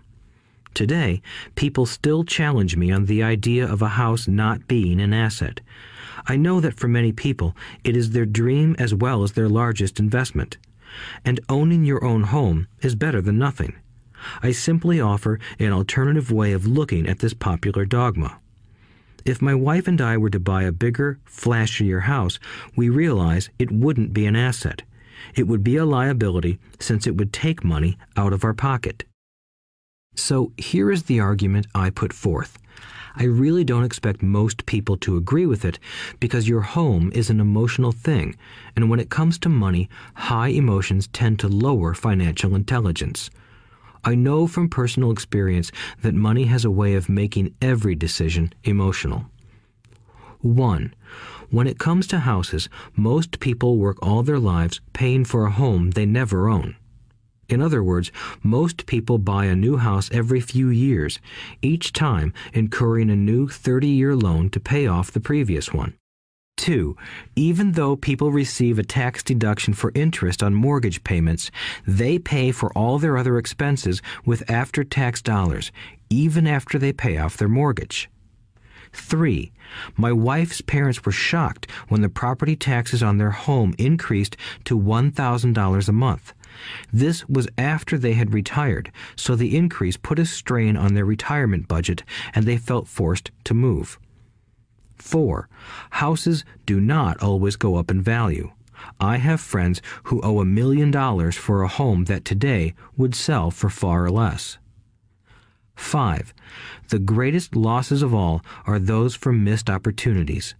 If all your money is tied up in your house, you may be forced to work harder because your money continues blowing out of the expense column instead of adding to the asset column, the classic middle-class cash flow pattern. If a young couple would put more money into their asset column early on, their later years would be easier. Their assets would have grown and would be available to help cover expenses. All too often, a house only serves as a vehicle for incurring a home equity loan to pay for mounting expenses. In summary, the end result in making a decision to own a house that is too expensive in lieu of starting an investment portfolio impacts an individual in at least the following 3 ways. 1. Loss of time during which other assets could have grown in value. 2. Loss of additional capital which could have been invested instead of paying for high-maintenance expenses related directly to the home. 3. Loss of education. Too often, people count their house and savings and retirement plans as all they have in their asset column. Because they have no money to invest, they simply don't invest. This costs them investment experience. Most never become what the investment world calls a sophisticated investor. And the best investments are usually first sold to sophisticated investors, who then turn around and sell them to the people playing it safe. I am not saying don't buy a house. What I'm saying is that you should understand the difference between an asset and a liability. When I want a bigger house, I first buy assets that will generate the cash flow to pay for the house. My educated dad's personal financial statement best demonstrates the life of someone caught in the rat race. His expenses match his income, never allowing him enough left over to invest in assets. As a result, his liabilities are larger than his assets. Why the rich get richer. A review of my rich dad's financial statement shows why the rich get richer. The asset column generates more than enough income to cover expenses, with the balance reinvested into the asset column. The asset column continues to grow, and therefore the income it produces grows with it. The result is that the rich get richer. Why the middle class struggle. The middle class finds itself in a constant state of financial struggle. Their primary income is through their salary. As their wages increase, so do their taxes. Their expenses tend to increase in proportion to their salary increase, hence the phrase, the rat race. They treat their home as their primary asset instead of investing in income-producing assets. This pattern of treating your home as an investment and the philosophy that a pay raise means you can buy a larger home or spend more is the foundation of today's debt-ridden society. Increased spending throws families into greater debt and into more financial uncertainty, even though they may be advancing in their jobs and receiving raises on a regular basis. This is high-risk living caused by weak financial education. The massive loss of jobs in recent times proves how shaky the middle class really is financially. Company pension plans are being replaced by 401k plans. Social Security is obviously in trouble and can't be relied upon as a source for retirement. Panic has set in for the middle class. Today, mutual funds are popular because they supposedly represent safety. Average mutual fund buyers are too busy working to pay taxes and mortgages, save for their children's college, and pay off credit cards. They do not have time to study investing, so they rely on the expertise of the manager of a mutual fund. Also, because the mutual fund includes many different types of investments, they feel their money is safer because it is diversified. This educated middle class subscribes to the dogma put out by mutual fund brokers and financial planners. Play it safe, avoid risk.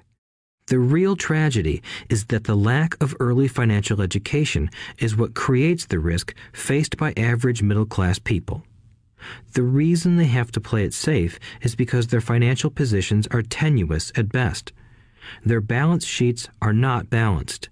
Instead, they are loaded with liabilities and have no real assets that generate income. Typically, their only source of income is their paycheck. Their livelihood becomes entirely dependent on their employer. So when genuine deals of a lifetime come along, these people can't take advantage of them because they are working so hard, are taxed to the max, and are loaded with debt. As I said at the start of this section, the most important rule is to know the difference between an asset and a liability. Once you understand the difference, concentrate your efforts on buying income-generating assets. That's the best way to get started on a path to becoming rich. Keep doing that and your asset column will grow. Keep liabilities and expenses down so more money is available to continue pouring into the asset column. Soon, the asset base will be so deep that you can afford to look at more speculative investments. Investments that may have returns of 100% to infinity. $5,000 investments that are soon turned into $1 million or more. Investments that the middle class calls too risky. The investment is not risky for the financially literate. As an employee who is also a homeowner, your working efforts are generally as follows. 1. You work for the company. Employees make their business owner or the shareholders rich, not themselves. Your efforts and success will help provide for the owner's success and retirement. 2. You work for the government. The government takes its share from your paycheck before you even see it. By working harder, you simply increase the amount of taxes taken by the government. Most people work from January to May just for the government. 3. You work for the bank. After taxes, your next largest expense is usually your mortgage and credit card debt. The problem with simply working harder is that each of these 3 levels takes a greater share of your increased efforts. You need to learn how to have your increased efforts benefit you and your family directly. Once you have decided to concentrate on minding your own business, focusing your efforts on acquiring assets instead of a bigger paycheck, how do you set your goals?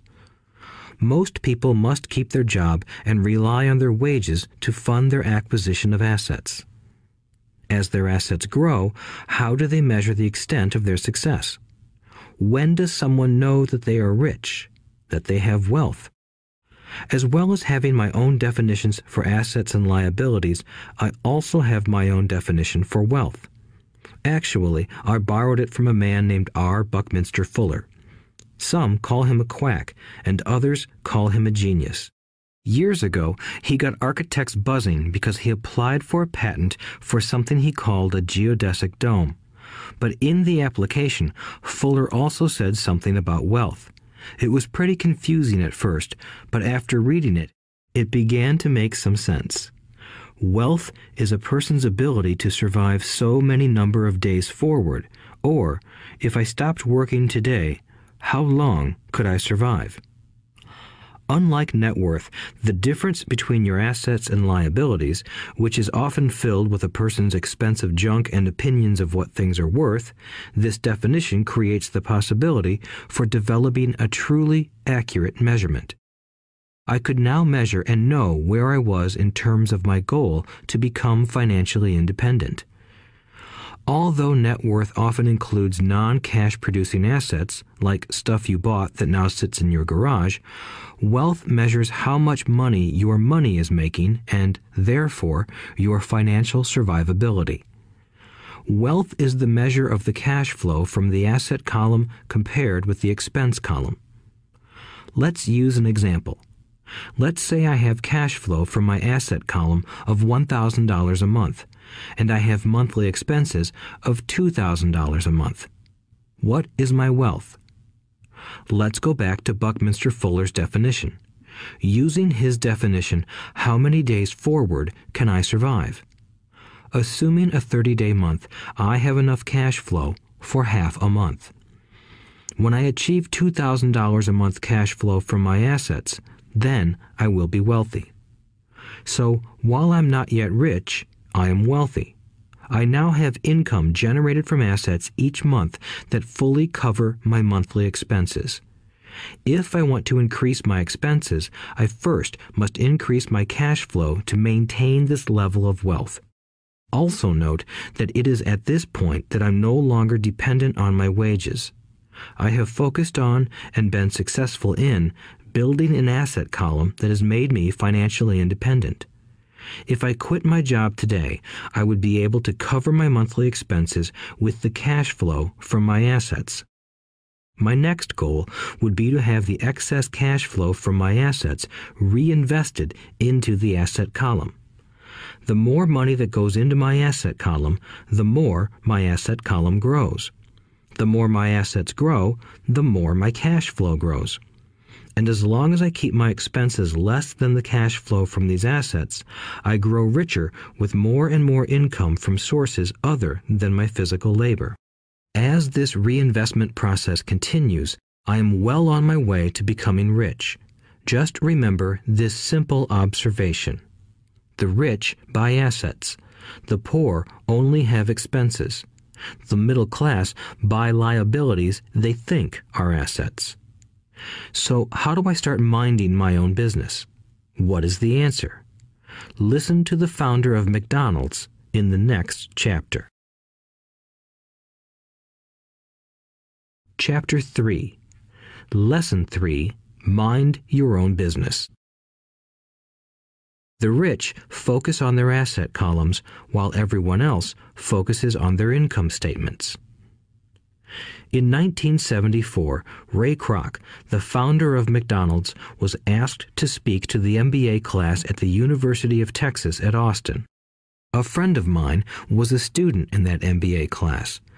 After a powerful and inspiring talk, the class adjourned and the students asked Ray if he would join them at their favorite hangout to have a few beers. Ray graciously accepted. "What business am I in?" Ray asked once the group had all their beers in hand. Everyone laughed, my friend said. Most of the MBA students thought Ray was just fooling around. No one answered, so Ray asked again. "What business do you think I'm in?" The students laughed again, and finally one brave soul yelled out, "Ray, who in the world doesn't know that you're in the hamburger business?" Ray chuckled. "That's what I thought you would say." He paused and then quickly added, "Ladies and gentlemen, I'm not in the hamburger business. My business is real estate." As my friend tells the story, Ray spent a good amount of time explaining his viewpoint. In his business plan, Ray knew that the primary business focus was to sell hamburger franchises, but what he never lost sight of was the location of each franchise. He knew that the land and its location were the most significant factors in the success of each franchise. Basically, the person who bought the franchise was also buying the real estate under the franchise for Ray Kroc's organization. Today, McDonald's is the largest single owner of real estate in the world, owning even more than the Catholic Church. McDonald's owns some of the most valuable intersections and street corners in America and around the globe. My friend considers this as one of the most important lessons in his life. Today, he owns car washes, but his business is the real estate under those car washes. The previous chapter presented that most people work for everyone but themselves. They work first for the owners of the company, then for the government through taxes, and finally for the bank that owns their mortgage. When I was a young boy, we did not have a McDonald's nearby. Yet my rich dad was responsible for teaching Mike and me the same lesson that Ray Kroc talked about at the University of Texas. It is secret number 3 of the rich. The secret is mind your own business. Financial struggle is often directly the result of people working all their lives for someone else. Many people will simply have nothing at the end of their working days to show for their efforts. Our current educational system focuses on preparing today's youth to get good jobs by developing scholastic skills. Their lives will revolve around their wages or, as described earlier, their income column. Many will study further to become engineers, scientists, cooks, police officers, artists, writers, and so on. These professional skills allow them to enter the workforce and work for money. But there is a big difference between your profession and your business. Often I ask people, "What is your business?" And they will say, "Oh, I'm a banker." Then I ask them if they own the bank, and they usually respond, "No, I work there." In that instance, they have confused their profession with their business. Their profession may be a banker, but they still need their own business. A problem with school is that you often become what you study. So if you study cooking, you become a chef. If you study the law, you become an attorney. And a study of auto mechanics makes you a mechanic. The mistake in becoming what you study is that too many people forget to mind their own business. They spend their lives minding someone else's business and making that person rich. To become financially secure, a person needs to mind their own business. Your business revolves around your asset column, not your income column. As stated earlier, the number one rule is to know the difference between an asset and a liability and to buy assets. The rich focus on their asset columns, while everyone else focuses on their income statements. That is why we hear so often, "I need a raise. If only I had a promotion. I am going back to school to get more training so I can get a better job. I am going to work overtime. Maybe I can get a second job." In some circles, these are sensible ideas, but you are still not minding your own business. These ideas all still focus on the income column and will only help a person become more financially secure if the additional money is used to purchase income-generating assets. The primary reason the majority of the poor and middle class are fiscally conservative, which means I can't afford to take risks, is that they have no financial foundation. They have to cling to their jobs and play it safe. When downsizing became the in thing to do, millions of workers found out their largest so-called asset, their home, was eating them alive. Their asset was costing them money every month. Their car, another asset, was eating them alive. The golf clubs in the garage that cost $1,000 were not worth $1,000 anymore. Without job security, they had nothing to fall back on. What they thought were assets could not help them survive in a time of financial crisis. I assume most of us have filled out a credit application to buy a house or a car. It's always interesting to look at the net worth section because of what accepted banking and accounting practices allow a person to count as assets. One day when I wanted a loan, my financial position did not look too good. So I added my new golf clubs, my art collection, books, electronics, Armani suits, wristwatches, shoes, and other personal effects to boost the number in the asset column. But I was turned down because I had too much investment real estate. The loan committee didn't like that I made so much money from rent. They wanted to know why I did not have a normal job with a salary. They did not question the Armani suits, golf clubs, or art collection. Life is sometimes tough when you do not fit the standard profile. I cringe every time I hear someone say to me that their net worth is $1 million or $100,000 or whatever.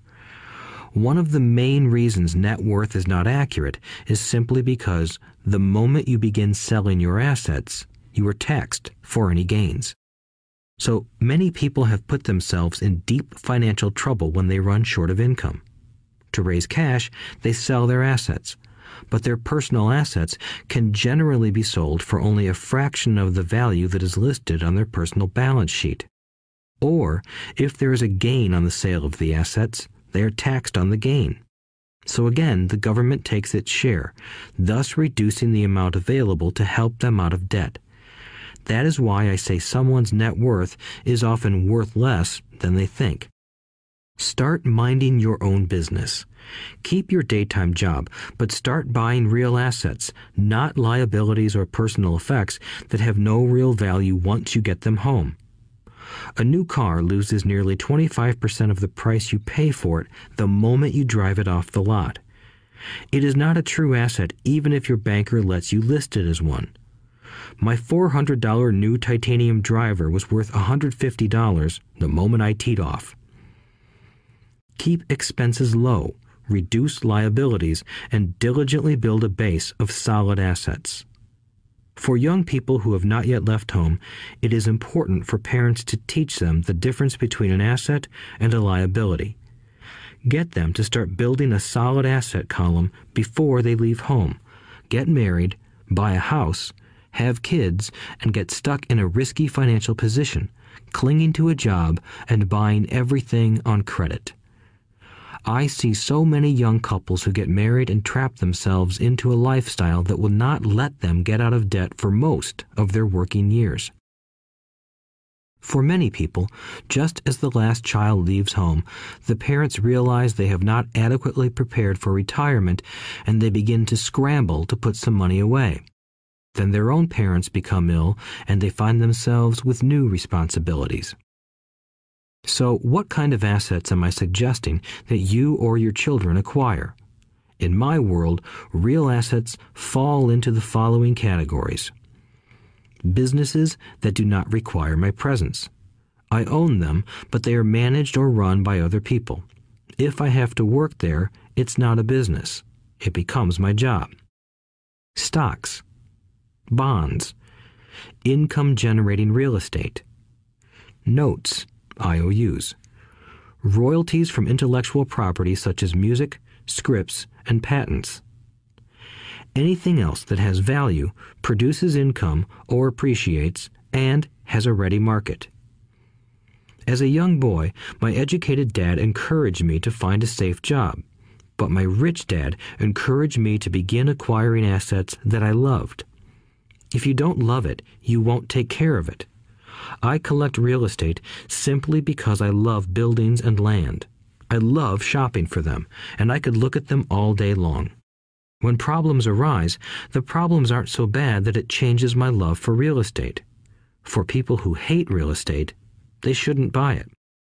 I also love stocks of small companies, especially startups, because I am an entrepreneur, not a corporate person.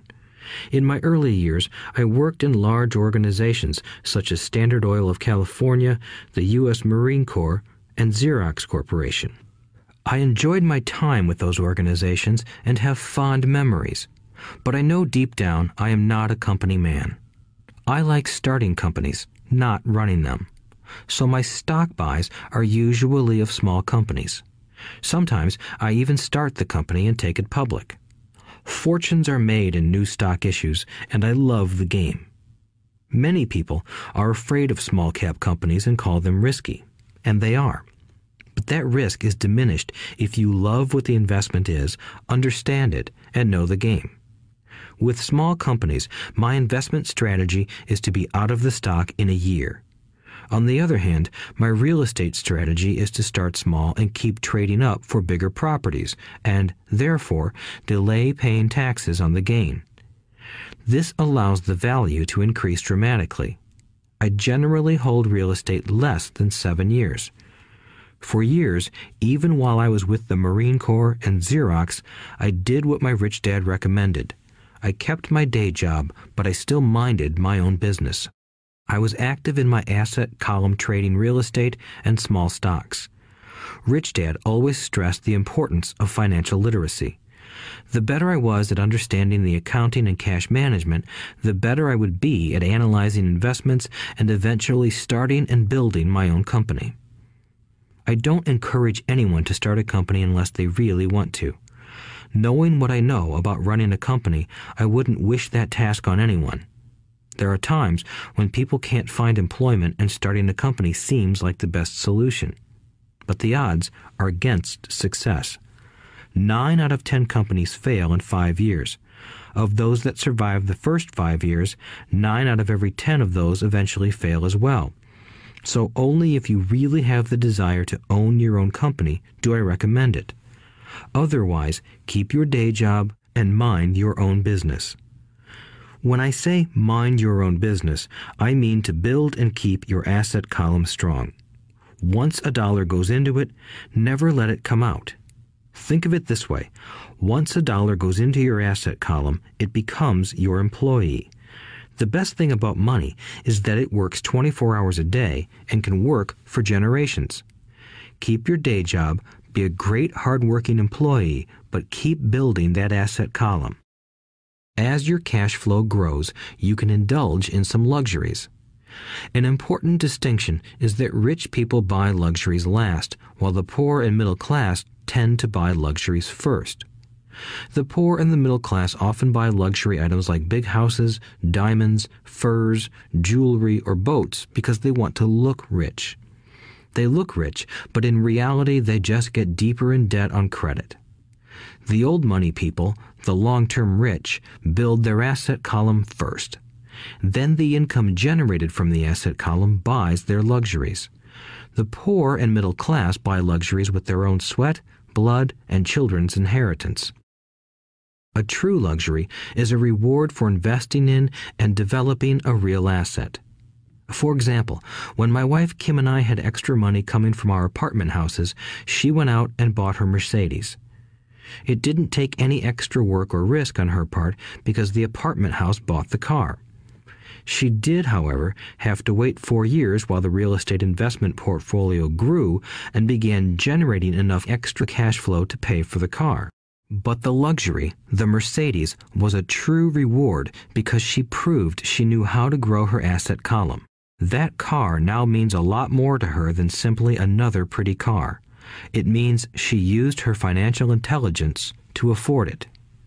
Instead, most people impulsively go out and buy a new car or some other luxury on credit. They may feel bored and just want a new toy. Buying a luxury on credit often causes a person to eventually resent that luxury because the debt becomes a financial burden. After you've taken the time and invested in and built your own business, you are now ready to learn the biggest secret of the rich, the secret that puts the rich way ahead of the pack. Chapter 4. Lesson 4. The History of Taxes and the Power of Corporations. My rich dad just played the game smart, and he did it through corporations, the biggest secret of the rich. I remember in school being told the story of Robin Hood and his merry men. My teacher thought it was a wonderful story of a romantic hero who robbed from the rich and gave to the poor. My rich dad did not see Robin Hood as a hero. He called Robin Hood a crook. Robin Hood may be long gone, but his followers live on. I often still hear people say, "Why don't the rich pay for it?" or "The rich should pay more in taxes and give it to the poor." It is this Robin Hood fantasy, or taking from the rich to give to the poor, that has caused the most pain for the poor and the middle class. The reason the middle class is so heavily taxed is because of the Robin Hood ideal. The reality is that the rich are not taxed. It's the middle class who pays for the poor, especially the educated, upper-income middle class.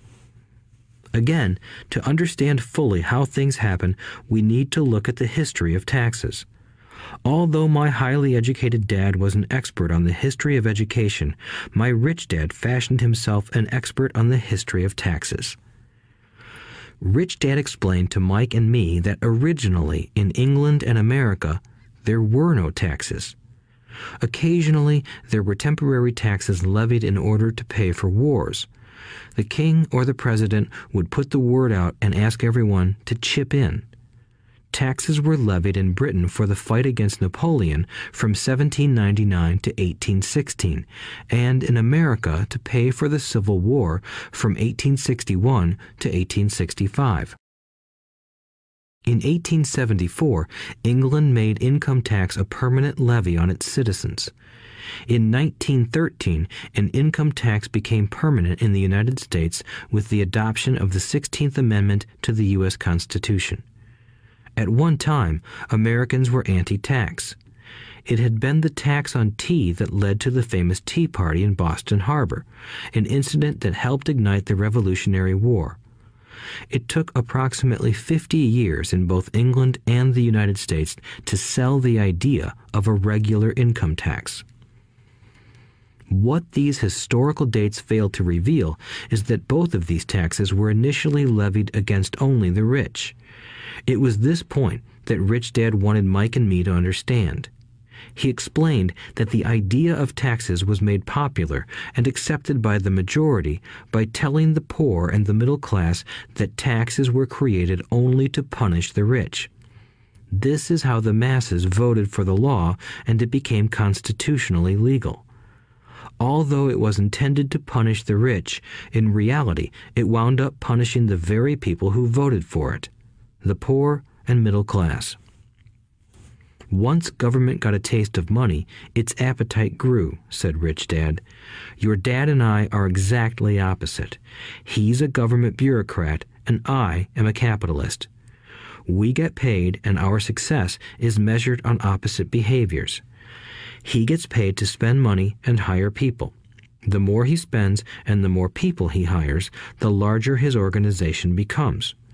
In the government, a large organization is a respected organization.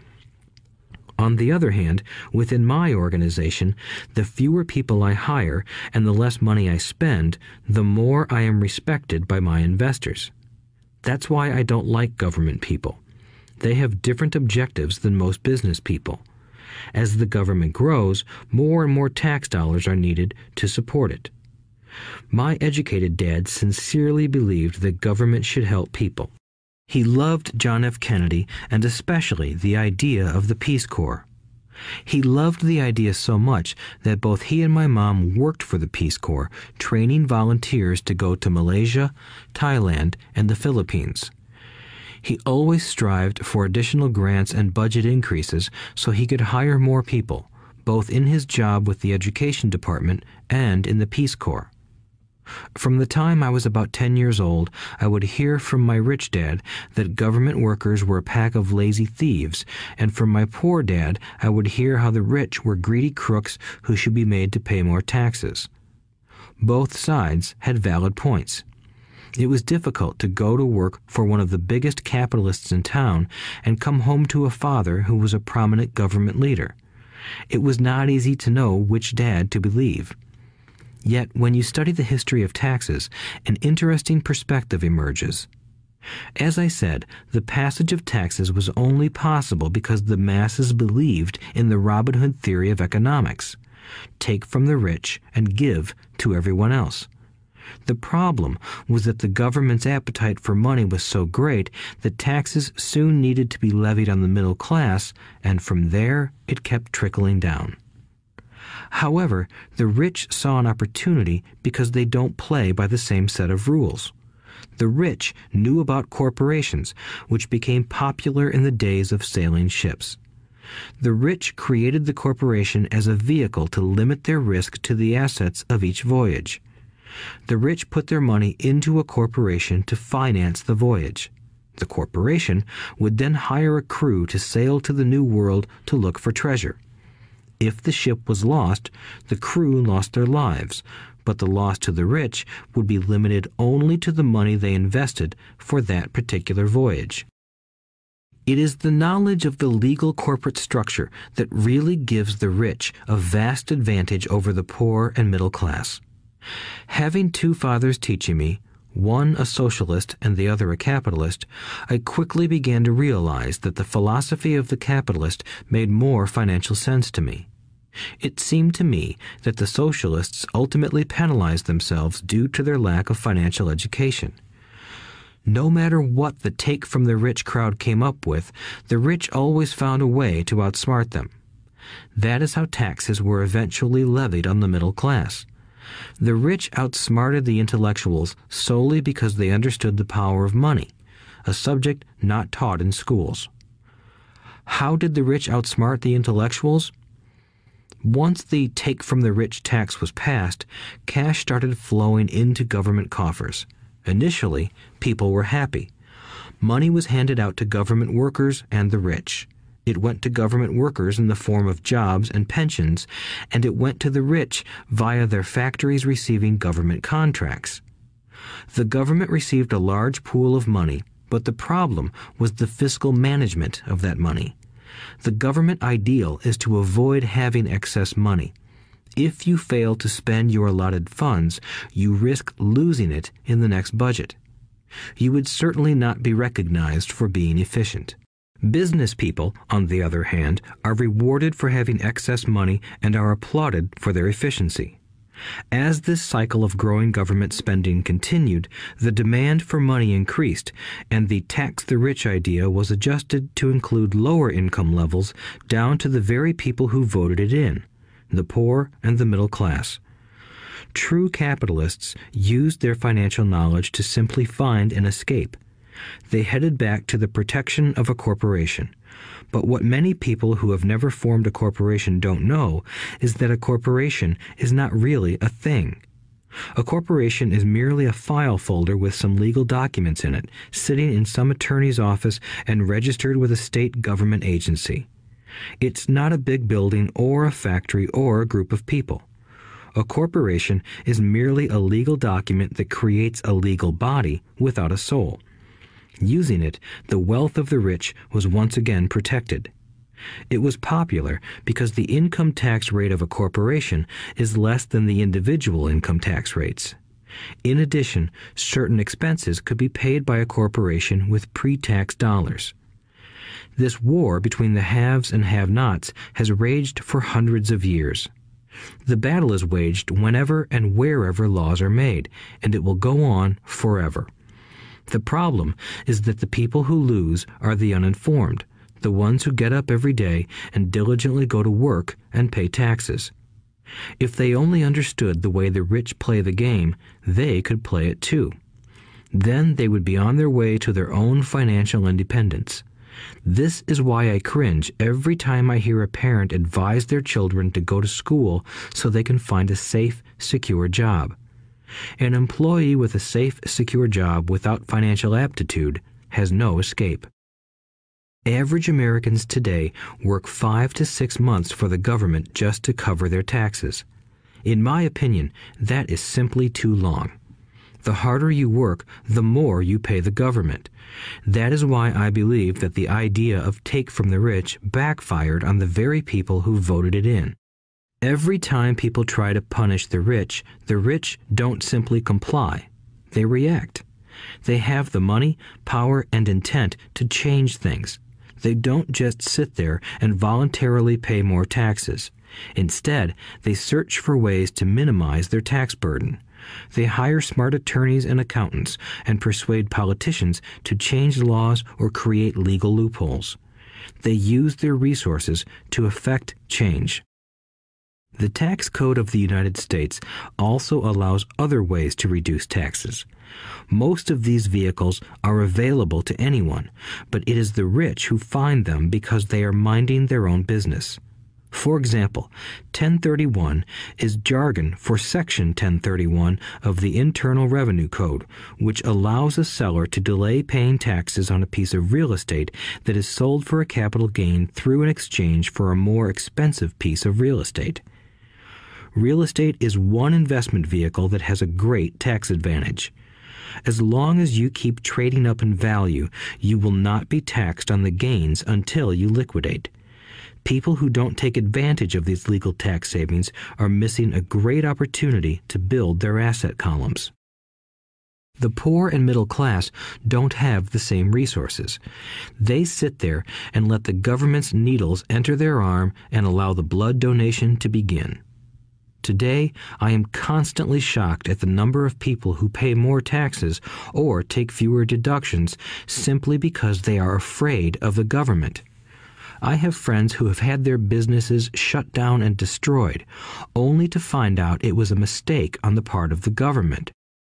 I realize all that, but the price of working from January to May is a high price to pay for that intimidation.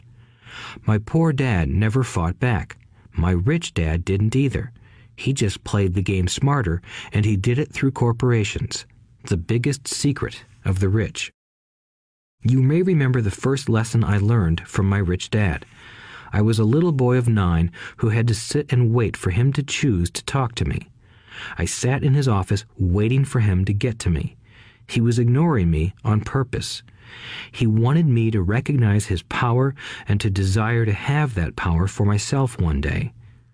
During all the years I studied and learned from him, he always reminded me that knowledge is power.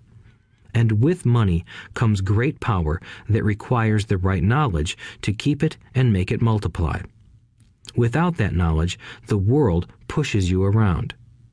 Rich Dad constantly reminded Mike and me that the biggest bully was not the boss or the supervisor, but the tax man. The tax man will always take more if you let him. The first lesson of having money work for you, as opposed to you working for money, is all about power. If you work for money, you give the power to your employer. If money works for you, you keep the power and control it. Once we had this knowledge of the power of money working for us, he wanted us to be financially smart and not let anyone or anything push us around. If you're ignorant, it's easy to be bullied. If you know what you're talking about, you have a fighting chance. That is why he paid so much for smart tax accountants and attorneys. It was less expensive to pay them than to pay the government. His best lesson to me was, be smart and you won't be pushed around as much. He knew the law because he was a law-abiding citizen and because it was expensive to not know the law. If you know you're right, you're not afraid of fighting back, even if you are taking on Robin Hood and his band of merry men. My highly educated dad always encouraged me to land a good job with a strong corporation. He spoke of the virtues of working your way up the corporate ladder. He didn't understand that, by relying solely on a paycheck from a corporate employer, I would be a docile cow ready for milking. When I told my rich dad of my father's advice, he only chuckled. "Why not own the ladder?" was all he said. As a young boy, I did not understand what Rich Dad meant by owning my own corporation. It was an idea that seemed impossible and intimidating. Although I was excited by the idea, my inexperience wouldn't let me envision the possibility that grown-ups would someday work for a company I would own. The point is that, if not for my rich dad, I would have probably followed my educated dad's advice. It was merely the occasional reminder of my rich dad that kept the idea of owning my own corporation alive and kept me on a different path. By the time I was 15 or 16, I knew I wasn't going to continue down the path my educated dad recommended. I didn't know how I was going to do it, but I was determined not to head in the direction most of my classmates were heading. That decision changed my life. It was not until my mid-20s that my rich dad's advice began to make more sense to me. I was just out of the Marine Corps and working for Xerox. I was making a lot of money, but every time I looked at my paycheck, I was disappointed. The deductions were so large, and the more I worked, the greater they became. As I became more successful, my bosses talked about promotions and raises. It was flattering, but I could hear my rich dad asking in my ear, "Who are you working for? Who are you making rich?" In 1974, while still an employee for Xerox, I formed my first corporation and began minding my own business. There were already a few assets in my asset column, but now I was determined to focus on making it bigger. Those paychecks, with all the deductions, made all the years of my rich dad's advice make total sense. I could see the future if I followed my educated dad's advice. Many employers feel that advising their workers to mind their own business is bad for business. But for me, focusing on my own business and developing assets made me a better employee because I now had a purpose. I came in early and worked diligently, amassing as much money as possible so I could invest in real estate. Hawaii was just set to boom, and there were fortunes to be made. The more I realized that we were in the beginning stages of a boom, the more Xerox machines I sold. The more I sold, the more money I made, and, of course, the more deductions came out of my paycheck. It was inspiring. I wanted out of the employee trap so badly that I worked even harder so I could invest more. By 1978, I was consistently one of the top 5 salespeople at the company. I badly wanted out of the rat race. In less than 3 years, I was making more in my real estate holding corporation than I was making at Xerox, and the money I was making in my asset column in my own corporation was money working for me, not me pounding on doors selling copiers. My rich dad's advice made much more sense. Soon, the cash flow from my properties were so strong that my company bought me my first Porsche. My fellow Xerox salespeople thought I was spending my commissions. I wasn't. I was investing my commissions in assets. My money was working hard to make more money. Each dollar in my asset column was a great employee, working hard to make more employees and buy the boss a new Porsche with before-tax dollars. I began to work harder for Xerox. The plan was working, and my Porsche was the proof. By using the lessons I learned from my rich dad, I was able to get out of the proverbial rat race at an early age. It was made possible because of the strong financial knowledge I had acquired through Rich Dad's lessons.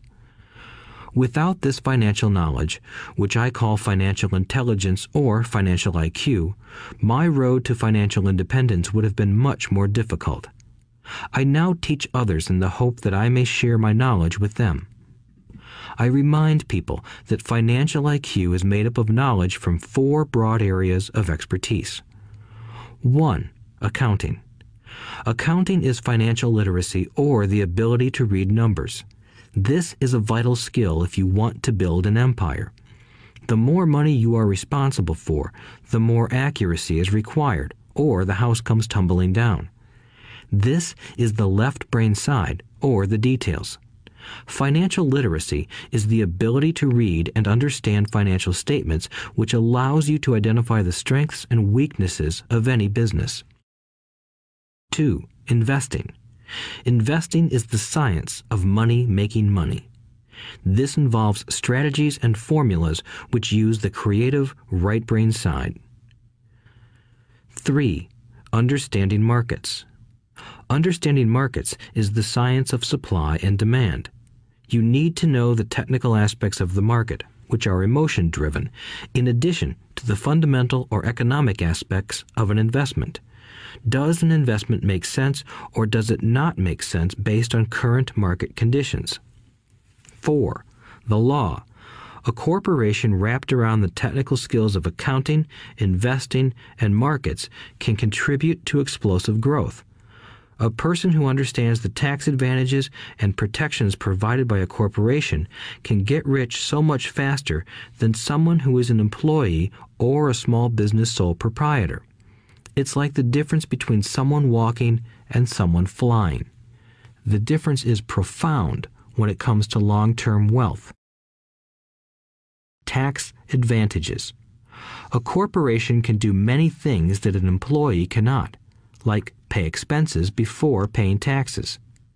That is a whole area of expertise that is very exciting. Employees earn and get taxed, and then try to live on what is left. A corporation earns, spends everything it can, and is taxed on anything that is left. It's one of the biggest legal tax loopholes that the rich use. They're easy to set up and are not expensive if you own investments that are producing good cash flow. For example, by owning your own corporation, your vacations can be board meetings in Hawaii. Car payments, insurance, repairs, and health club memberships are company expenses. Most restaurant meals are partial expenses, and on. But it's done legally with pre-tax dollars. Protection from lawsuits. We live in a litigious society. Everybody wants a piece of your action. The rich hide much of their wealth using vehicles such as corporations and trusts to protect their assets from creditors. When someone sues a wealthy individual, they are often met with layers of legal protection and often find that the wealthy person actually owns nothing. They control everything, but own nothing. The poor and middle class try to own everything and lose it to the government or to fellow citizens who like to sue the rich. They learned it from the Robin Hood story. Take from the rich and give it to the poor. It is not the purpose of this audiobook to go into the specifics of owning a corporation. But I will say that if you own any kind of legitimate assets, I would consider finding out more about the benefits and protection offered by a corporation as soon as possible. There are many books written on the subject that will detail the benefits and even walk you through the steps necessary to set up a corporation. Garrett Sutton's books on corporations provide wonderful insight into the power of personal corporations. Financial IQ is actually the synergy of many skills and talents. I would say it is the combination of the 4 technical skills listed above that make up basic financial intelligence. If you aspire to great wealth, it is the combination of these skills that will greatly amplify your financial intelligence. In summary, business owners with corporations 1. Earn, 2. Spend, 3. Pay taxes. Employees who work for corporations 1. Earn, 2. Pay taxes, 3. Spend. As part of your overall financial strategy, I recommend that you learn about the protection that legal entities can provide for businesses and assets. Chapter 5. Lesson 5. The rich invent money. Often in the real world, it's not the smart who get ahead, but the bold.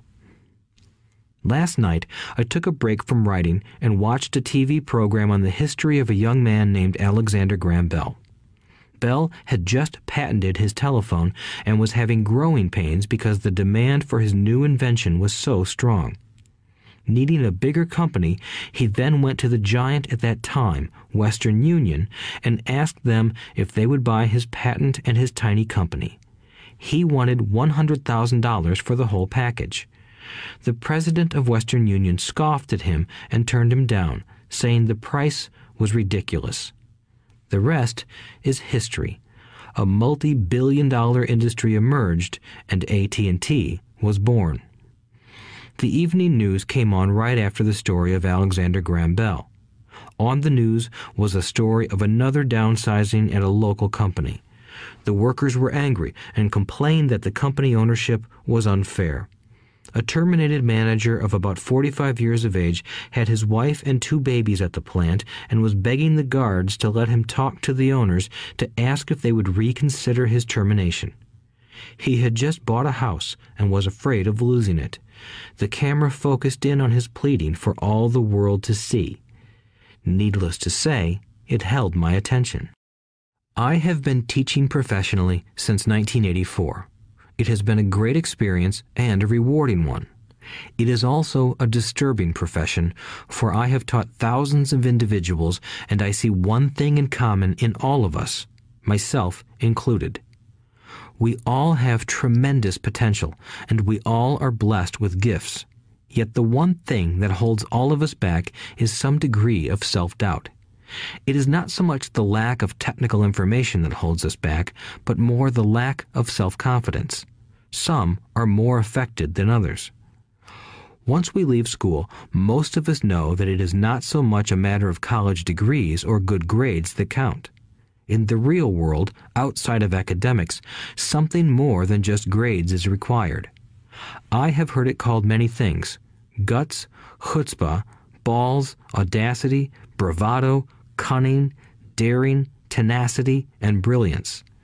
This factor, whatever it is labeled, ultimately decides one's future much more than school grades do. Inside each of us is one of these brave, brilliant, and daring characters. There is also the flip side of that character, people who could get down on their knees and beg if necessary. After a year in Vietnam as a Marine Corps pilot, I got to know both of those characters inside of me intimately. One is not better than the other. Yet, as a teacher, I recognized that it was excessive fear and self-doubt that were the greatest detractors of personal genius. It broke my heart to see students know the answers, yet lack the courage to act on the answer. Often in the real world, it's not the smart who get ahead, but the bold. In my personal experience, your financial genius requires both technical knowledge as well as courage. If fear is too strong, the genius is suppressed. In my classes, I strongly urge students to learn to take risks, to be bold, and to let their genius convert that fear into power and brilliance. It works for some and just terrifies others. I have come to realize that for most people, when it comes to the subject of money, they would rather play it safe. I have had to field questions such as, why take risks? Why should I bother developing my financial IQ? Why should I become financially literate? And I answer, just to have more options. There are huge changes up ahead. In the coming years, there will be more people just like the young inventor Alexander Graham Bell. There will be 100 people like Bill Gates and hugely successful companies like Microsoft created every year all over the world. And there will also be many more bankruptcies, layoffs, and downsizings. So why bother developing your financial IQ? No one can answer that but you. Yet I can tell you why I myself do it. I do it because it is the most exciting time to be alive. I'd rather be welcoming change than dreading change. I'd rather be excited about making millions than worrying about not getting a raise. This period we are in now is a most exciting time, unprecedented in our world's history. Generations from now, people will look back at this period of time and remark at what an exciting era it must have been. It was the death of the old and birth of the new. It was full of turmoil, and it was exciting. So why bother developing your financial IQ? Because if you do, you will prosper greatly. And if you don't, this period of time will be a frightening one. It will be a time of watching some people move boldly forward while others cling to worn-out life preservers. Land was wealth 300 years ago, so the person who owned the land owned the wealth. Later, wealth was in factories and production, and America rose to dominance. The industrialist owned the wealth. Today, wealth is in information, and the person who has the most timely information owns the wealth. The problem is that information flies around the world at the speed of light. The new wealth cannot be contained by boundaries and borders as land and factories were. The changes will be faster and more dramatic. There will be a dramatic increase in the number of new multimillionaires. There also will be those who are left behind. I find so many people struggling today, often working harder, simply because they cling to old ideas. They want things to be the way they were, and they resist change. I know people who are losing their jobs or their houses, and they blame technology or the economy or their boss. Sadly, they fail to realize that they might be the problem. Old ideas are their biggest liability. It is a liability simply because they fail to realize that while that idea or way of doing something was an asset yesterday, yesterday is gone. One afternoon, I was teaching how to invest using a board game I had invented, Cash Flow, as a teaching tool. A friend had brought someone along to attend the class. This friend of a friend was recently divorced, had been badly burned in the divorce settlement, and was now searching for some answers. Her friend thought the class might help. The game was designed to help people learn how money works. In playing the game, they learn about the interaction of the income statement with the balance sheet. They learn how cash flows between the two and how the road to wealth is through striving to increase your monthly cash flow from the asset column to the point that it exceeds your monthly expenses. Once you accomplish this, you are able to get out of the rat race and out onto the fast track. As I have said, some people hate the game, some love it, and others miss the point. This woman missed a valuable opportunity to learn something. In the opening round, she drew a doodad card with the boat on it. At first, she was happy. "Oh, I've got a boat." Then, as her friend tried to explain how the numbers worked on her income statement and balance sheet, she got frustrated because she had never liked math.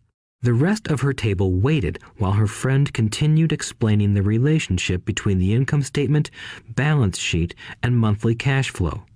Suddenly, when she realized how the numbers worked, it dawned on her that her boat was eating her alive. Later on in the game, she was also downsized and had a child. It was a horrible game for her. After the class, her friend came by and told me that she was upset. She had come to the class to learn about investing and did not like the idea that it took so long to play a silly game. Her friend attempted to tell her to look within herself to see if the game reflected her in any way. With that suggestion, the woman demanded her money back. She said that the very idea that a game could be a reflection of her was ridiculous. Her money was promptly refunded, and she left. Since 1984, I have made millions simply by doing what the school system does not do.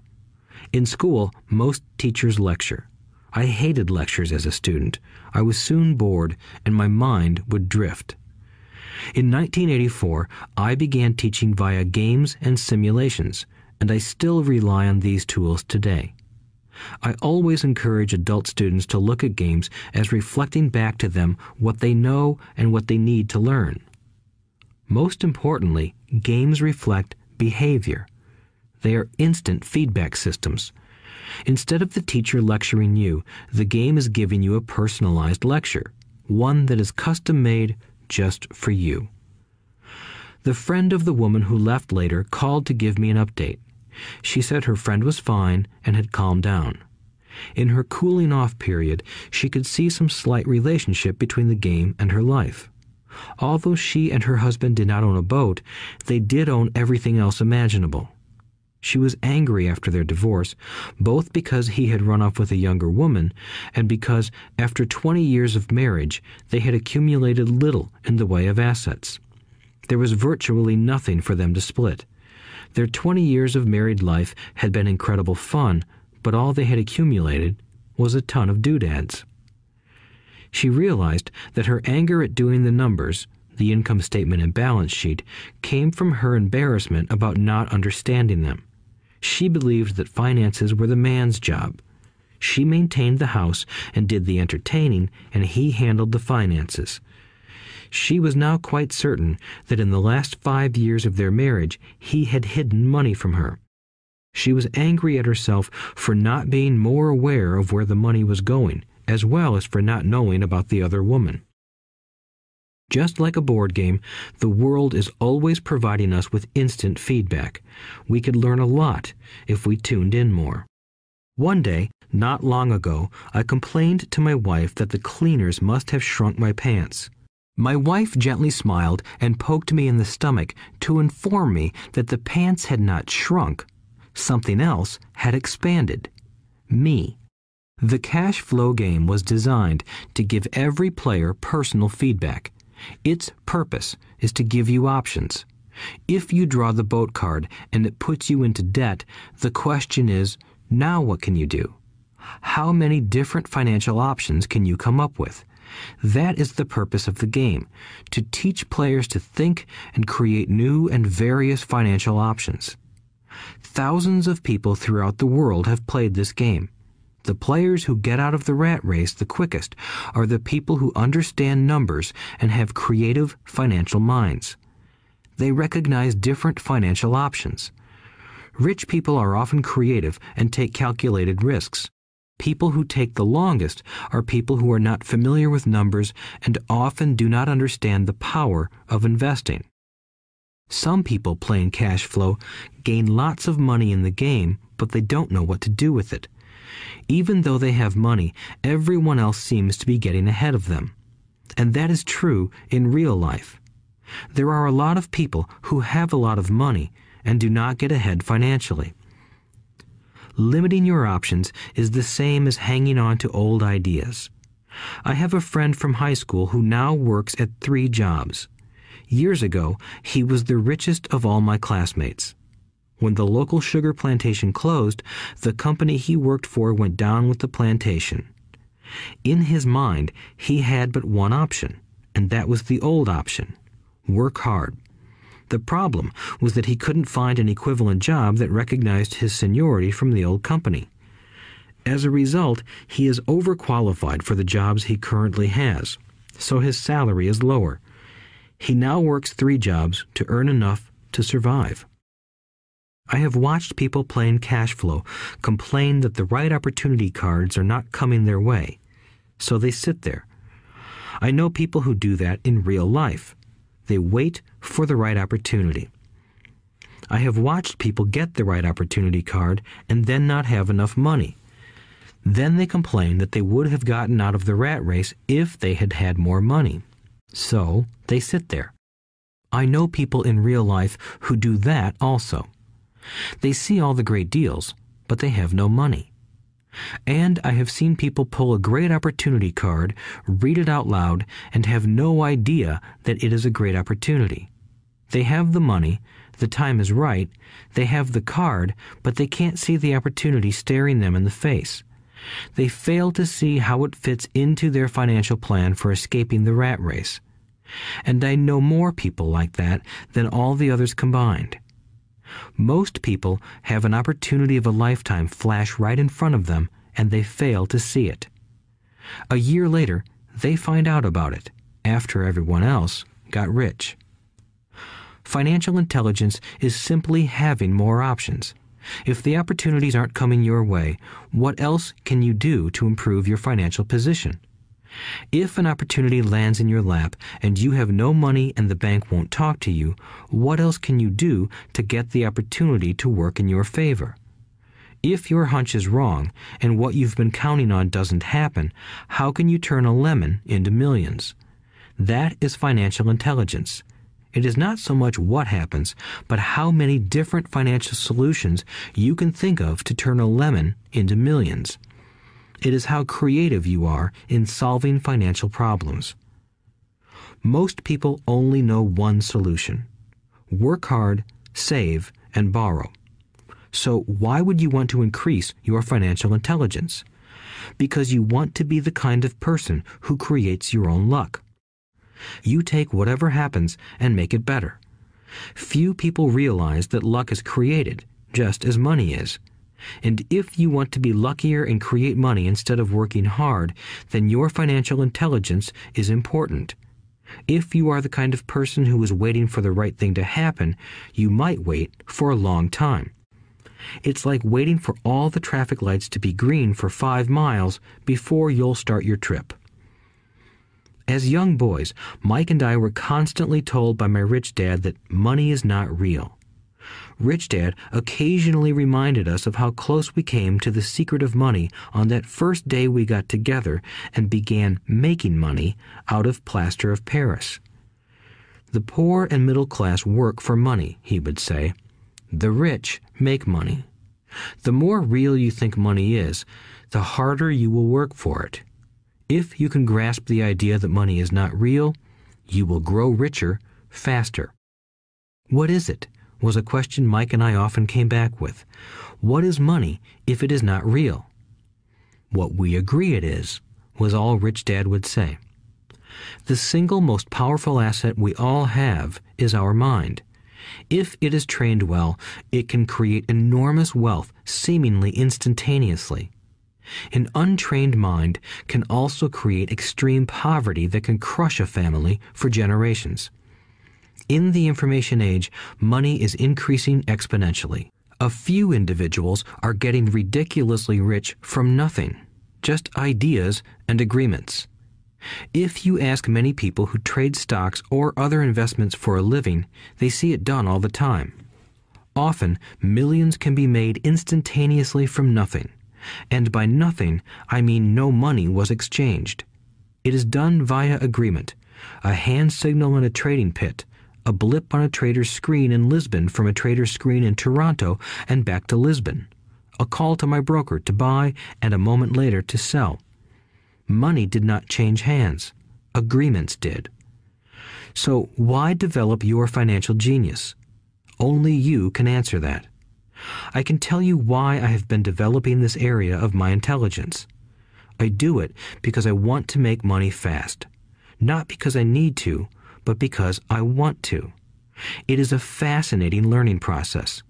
I develop my financial IQ because I want to participate in the fastest game and biggest game in the world. And, in my own small way, I would like to be part of this unprecedented evolution of humanity, the era where humans work purely with their minds and not with their bodies. Besides, it is where the action is. It is what is happening. It's hip, it's scary, and it's fun. That is why I invest in my financial intelligence, developing the most powerful asset I have. I want to be with people moving boldly forward. I do not want to be with those left behind. I will give you a simple example of creating money. In the early 1990s, the economy of Phoenix, Arizona was horrible. I was watching a TV show when a financial planner came on and began forecasting doom and gloom. His advice was to save money. Put $100 away every month, he said. In 40 years, you will be a multimillionaire.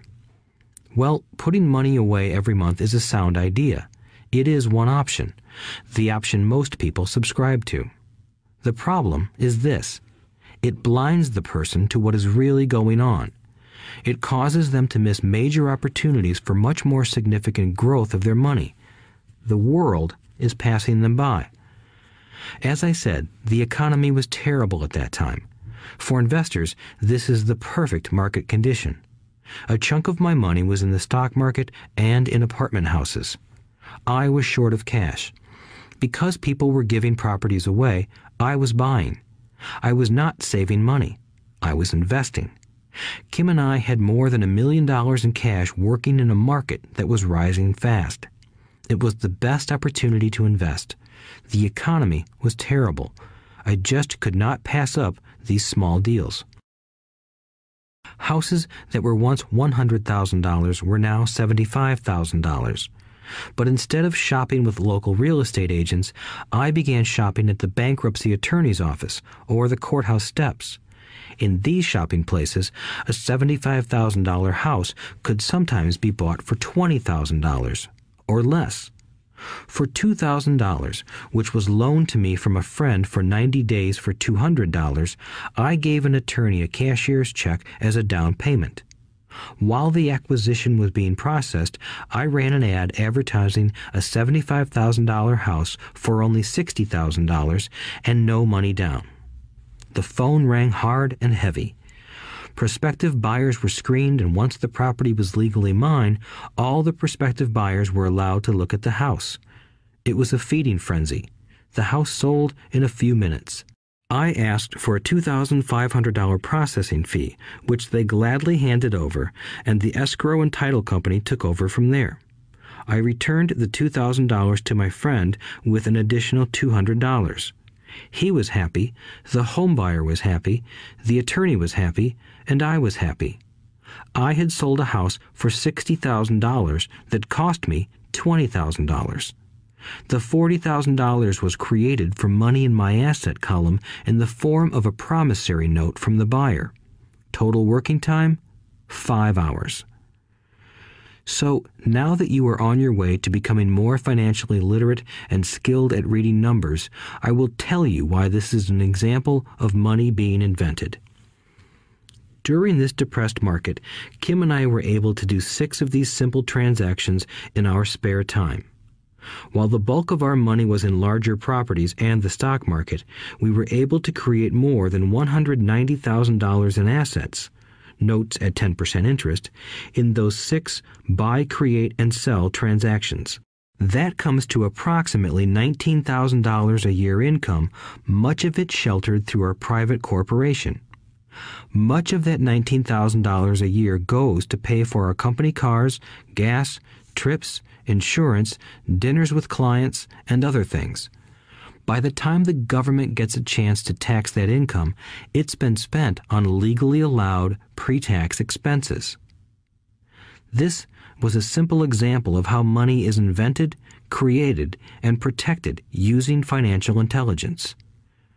Ask yourself, how long would it take to save $190,000?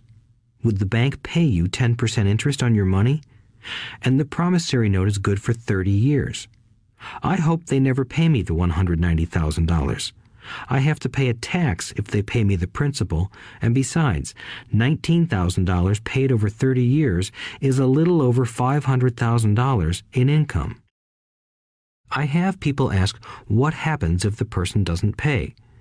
That does happen, and it's good news. That $60,000 home could be taken back and resold for $70,000 and another $2,500 collected as a loan processing fee. It would still be a zero-down transaction in the mind of the new buyer, and the process would go on. The first time I sold the house, I paid back the $2,000, so technically I have no money in the transaction. My return on investment, ROI, is infinity. It's an example of no money making a lot of money. In the second transaction, when resold, I would have put $2,000 in my pocket and re-extended the loan to 30 years. What would my ROI be if I got paid money to make money? I do not know, but it sure beats saving $100 a month, which actually starts out as $150 because it's after-tax income for 40 years earning low interest. And again, you're taxed on the interest. That is not too intelligent. It may be safe, but it's not smart. A few years later, as the Phoenix real estate market strengthened, those houses we sold for $60,000 became worth $110,000. Foreclosure opportunities were still available, but became rare. It cost a valuable asset, my time, to go out looking for them. Thousands of buyers were looking for the few available deals. The market had changed. It was time to move on and look for other opportunities to put in the asset column. You cannot do that here. That is against the law. You're lying. I hear those comments much more often than, "Can you show me how to do that?" The math is simple. You do not need algebra or calculus, and the escrow company handles the legal transaction and the servicing of the payments. I have no roofs to fix or toilets to unplug because the owners do that. It's their house. Occasionally, someone does not pay, and that is wonderful because there are late fees, or they move out and the property is sold again. The court system handles that. And it may not work in your area. The market conditions may be different, but the example illustrates how a simple financial process can create hundreds of thousands of dollars with little money and low risk. It is an example of money being only an agreement. Anyone with a high school education can do it. Yet most people won't. Most people listen to the standard advice of work hard and save money. For about 30 hours of work, approximately $190,000 was created in the asset column, and no taxes were paid. Which one sounds harder to you? 1. Work hard, pay 50% in taxes, save what is left, your savings, then earn 5%, which is also taxed. Or 2. Take the time to develop your financial intelligence, harness the power of your brain and the asset column. If you use option number 1, be sure to factor in how much time it takes you to save $190,000. Time is one of your greatest assets. Now, you may understand why I silently shake my head when I hear parents say, "My child is doing well in school and receiving a good education." It may be good, but is it adequate?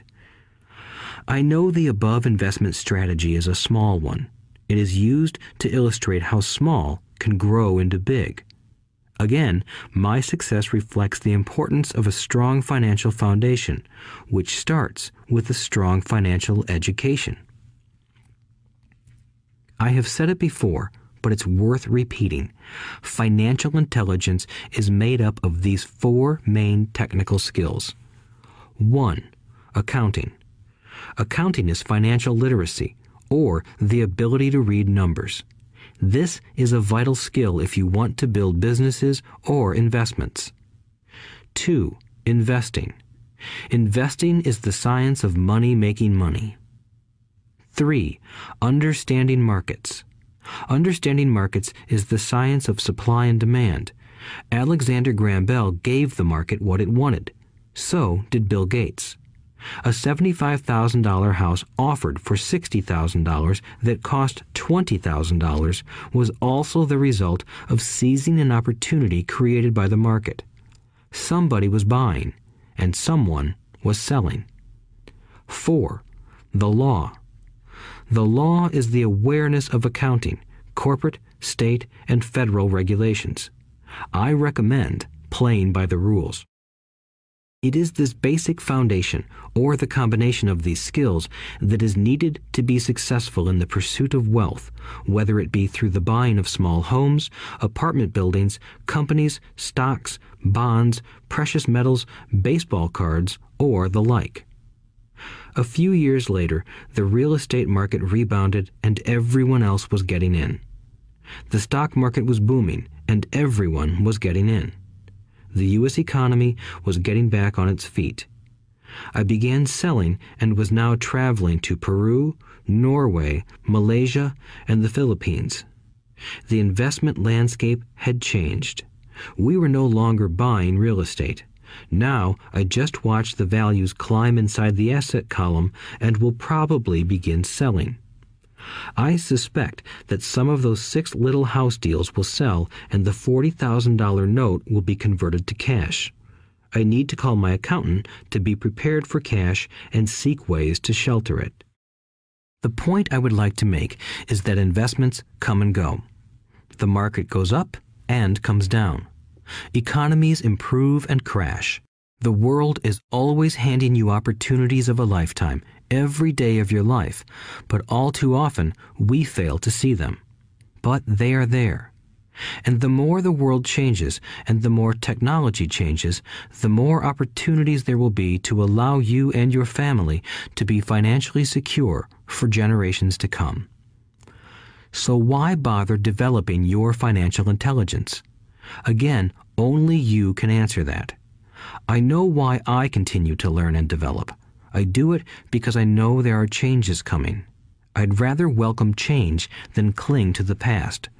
I know there will be market booms and market crashes. I want to continually develop my financial intelligence because at each market change, some people will be on their knees begging for their jobs.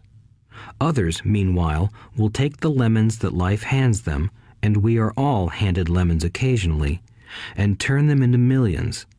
That's financial intelligence. I am often asked about the lemons I have turned into millions. I hesitate using many more examples of personal investments because I am afraid it comes across as bragging or tooting my own horn. That is not my intention. I use the examples only as numerical and chronological illustrations of actual and simple cases. I use the examples because I want you to know that it is easy. And the more familiar you become with the 4 pillars of financial intelligence, the easier it becomes. Personally, I use 2 main vehicles to achieve financial growth: real estate and small cap stocks. I use real estate as my foundation. Day in and day out, my properties provide cash flow and occasional spurts of growth and value. The small cap stocks are used for fast growth. I do not recommend anything that I do. The examples are just that, examples. If the opportunity is too complex and I do not understand the investment, I don't do it. Simple math and common sense are all you need to do well financially. There are 5 reasons for using examples. 1. To inspire people to learn more. 2. To let people know it is easy if the foundation is strong. 3. To show that anyone can achieve great wealth. 4. To show that there are millions of ways to achieve your goals. 5. To show that it's not rocket science. In 1989, I used to jog through a lovely neighborhood in Portland, Oregon. It was a suburb that had little gingerbread houses. They were small and cute. I almost expected to see Little Red Riding Hood skipping down the sidewalk on her way to Granny's. There were for sale signs everywhere. The timber market was terrible. The stock market had just crashed, and the economy was depressed. On one street, I noticed a for sale sign that was up longer than most. It looked old. Jogging past it one day, I ran into the owner, who looked troubled. "What are you asking for your house?" I asked. The owner turned and smiled weakly. "Make me an offer," he said. "It's been for sale for over a year. Nobody even comes by anymore to look at it." "I'll look," I said, and I bought the house a half hour later for $20,000 less than his asking price. It was a cute little 2-bedroom home with gingerbread trim on all the windows. It was light blue with gray accents and had been built in 1930. Inside, there was a beautiful rock fireplace, as well as 2 tiny bedrooms. It was a perfect rental house. I gave the owner $5,000 down for a $45,000 house that was really worth $65,000, except that no one wanted to buy it. The owner moved out in a week, happy to be free, and my first tenant moved in, a local college professor. After the mortgage, expenses, and management fees were paid, I put a little less than $40 in my pocket at the end of each month. Hardly exciting. A year later, the depressed Oregon real estate market had begun to pick up. California investors, flush with money from their still booming real estate market, were moving north and buying up Oregon and Washington. I sold that little house for $95,000 to a young couple from California who thought it was a bargain. My capital gains of approximately $40,000 were placed into a 1031 tax-deferred exchange, and I went shopping for a place to put my money. In about a month, I found a 12-unit apartment house right next to the Intel plant in Beaverton, Oregon. The owners lived in Germany, had no idea what the place was worth, and again, just wanted to get out of it. I offered $275,000 for a $450,000 building. They agreed to $300,000. I bought it and held it for 2 years. Utilizing the same 1031 exchange process, we sold the building for $495,000 and bought a 30-unit apartment building in Phoenix, Arizona. We had moved to Phoenix by then to get out of the rain and needed to sell anyway. Like the former Oregon market, the real estate market in Phoenix was depressed. The price of the 30-unit apartment building in Phoenix was $875,000, with $225,000 down. The cash flow from the 30 units was a little over $5,000 a month. The Arizona market began moving up, and a few years later, a Colorado investor offered us $1.2 million for the property. The point of this example is how a small amount can grow into a large amount. Again, it is a matter of understanding financial statements, investment strategies, a sense of the market, and the laws. If people are not versed in these subjects, then obviously they must follow standard dogma, which is to play it safe, diversify, and only invest in secure investments. The problem with secure investments is that they are often sanitized, that is, made so safe that the gains are less. Most large brokerage houses will not touch speculative transactions in order to protect themselves and their clients, and that is a wise policy. The really hot deals are not offered to people who are novices. Often, the best deals that make the rich even richer are reserved for those who understand the game. It is technically illegal to offer speculative deals to someone who is considered not sophisticated, but of course, it happens. The more sophisticated I get, the more opportunities come my way. Another case for developing your financial intelligence over a lifetime is simply that more opportunities are presented to you. And the greater your financial intelligence, the easier it is to tell whether a deal is good. It's your intelligence that can spot a bad deal or make a bad deal good. The more I learn, and there is a lot to learn, the more money I make simply because I gain experience and wisdom as the years go on. I have friends who are playing it safe, working hard at their profession and failing to gain financial wisdom, which does take time to develop. My overall philosophy is to plant seeds inside my asset column. That is my formula. I start small and plant seeds. Some grow, some don't. Inside our real estate corporation, we have property worth several $1 million. It is our own right, or real estate investment trust. The point I'm making is that most of those millions started out as little $5,000 to $10,000 investments. All of those down payments were fortunate to catch a fast-rising market and increase tax-free. We traded in and out several times over a number of years. We also own a stock portfolio, surrounded by a corporation that Kim and I call our personal mutual fund. We have friends who deal specifically with investors like us who have extra money each month to invest. We buy high-risk, speculative private companies that are just about to go public on a stock exchange in the United States or Canada. An example of how fast gains can be made are 100,000 shares purchased for 25 cents each before the company goes public. 6 months later, the company is listed, and the 100,000 shares now are worth $2 each. If the company is well managed, the price keeps going up, and the stock may go to $20 or more per share. There are years when our $25,000 has gone to $1 million in less than a year. It is not gambling if you know what you're doing. It is gambling if you're just throwing money into a deal and praying. The idea in anything is to use your technical knowledge, wisdom, and love of the game to cut the odds down, to lower the risk. Of course, there is always risk. It is financial intelligence that improves the odds. Thus, what is risky for one person is less risky to someone else.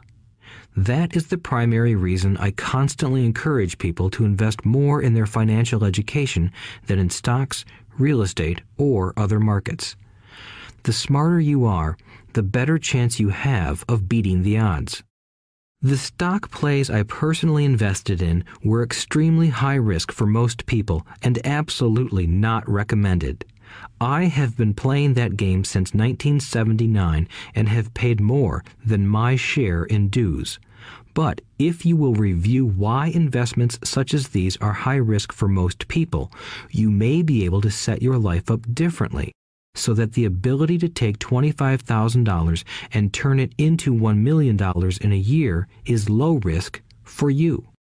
As stated earlier, nothing I have written is a recommendation. It is only used as an example of what is simple and possible. What I do is small potatoes in the grand scheme of things.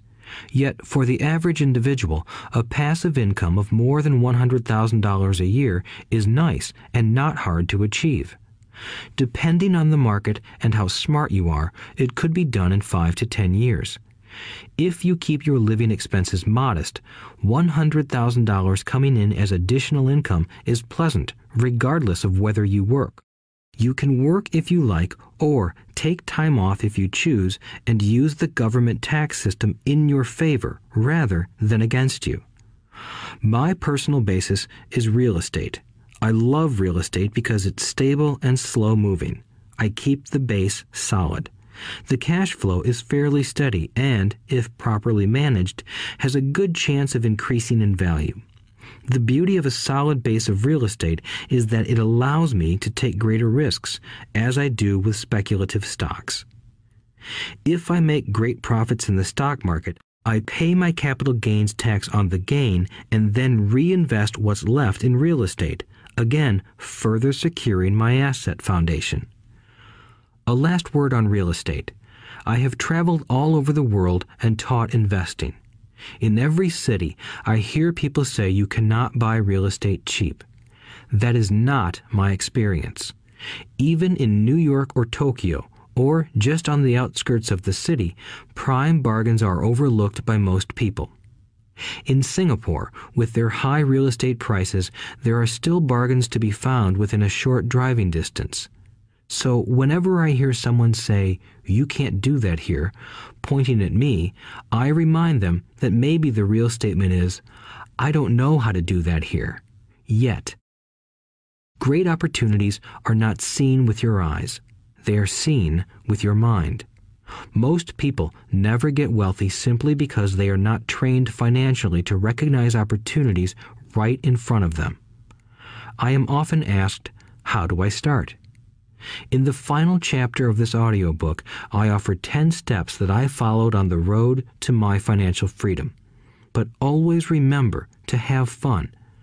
When you learn the rules and the vocabulary of investing and begin to build your asset column, I think you'll find that it's as fun a game as you've ever played. Sometimes you win, and sometimes you learn. But have fun. Most people never win because they're more afraid of losing. That is why I found school so silly. In school, we learn that mistakes are bad, and we are punished for making them. Yet if you look at the way humans are designed to learn, we learn by making mistakes. We learn to walk by falling down. If we never fell down, we would never walk. The same is true for learning to ride a bike. I still have scars on my knees, but today I can ride a bike without thinking. The same is true for getting rich. Unfortunately, the main reason most people are not rich is because they are terrified of losing. Winners are not afraid of losing, but losers are. Failure is part of the process of success. People who avoid failure also avoid success. I look at money much like my game of tennis. I play hard, make mistakes, correct, make more mistakes, correct, and I get better. If I lose the game, I reach across the net, shake my opponent's hand, smile, and say, "See you next Saturday." There are two kinds of investors. One, the first and most common type is a person who buys a packaged investment. They call a retail outlet, such as a real estate company, a stockbroker, or a financial planner, and they buy something. It could be a mutual fund, a right, a stock, or bond. It is a clean and simple way of investing. An analogy would be a shopper who goes to a computer store and buys a computer right off the shelf. 2. The second type is an investor who creates investments. This investor usually assembles a deal in the same way a person who buys components builds a computer. I do not know the first thing about putting components of a computer together, but I do know how to put pieces of opportunities together, or know people who know how. It is this second type of investor who is the more professional investor. Sometimes it may take years for all the pieces to come together. And sometimes they never do. It is this second type of investor that my rich dad encouraged me to be. It is important to learn how to put the pieces together, because that is where the huge wins reside, and sometimes some huge losses if the tide goes against you. If you want to be the second type of investor, you need to develop 3 main skills. These skills are in addition to those required to become financially intelligent. 1. Find an opportunity that everyone else missed. You see with your mind what others miss with their eyes. For example, a friend bought this run-down old house. It was spooky to look at. Everyone wondered why he bought it. What he saw that we did not was that the house came with 4 extra empty lots. He discovered that after going to the title company. After buying the house, he tore the house down and sold the 5 lots to a builder for 3 times what he paid for the entire package. He made $75,000 for 2 months of work. It's not a lot of money, but it sure beats minimum wage, and it's not technically difficult. 2. Raise money. The average person only goes to the bank. This second type of investor needs to know how to raise capital, and there are many ways that don't require a bank. To get started, I learned how to buy houses without a bank. It was the learned skill of raising money more than the houses themselves that was priceless. All too often, I hear people say, "The bank won't lend me money," or "I don't have the money to buy it." If you want to be a Type 2 investor, you need to learn how to do that which stops most people. In other words, a majority of people let their lack of money stop them from making a deal. If you can avoid that obstacle, you will be millions ahead of those who don't learn those skills. There have been many times I have bought a house, a stock, or an apartment building without a penny in the bank. I once bought an apartment house for $1.2 million. I did what is called tying it up with a written contract between seller and buyer. I then raised the $100,000 deposit, which bought me 90 days to raise the rest of the money. Why did I do it? Simply because I knew it was worth $2 million. I never raised the money. Instead, the person who put up the $100,000 gave me $50,000 for finding the deal, took over my position, and I walked away. Total working time? 3 days. Again, it's what you know more than what you buy. Investing is not buying.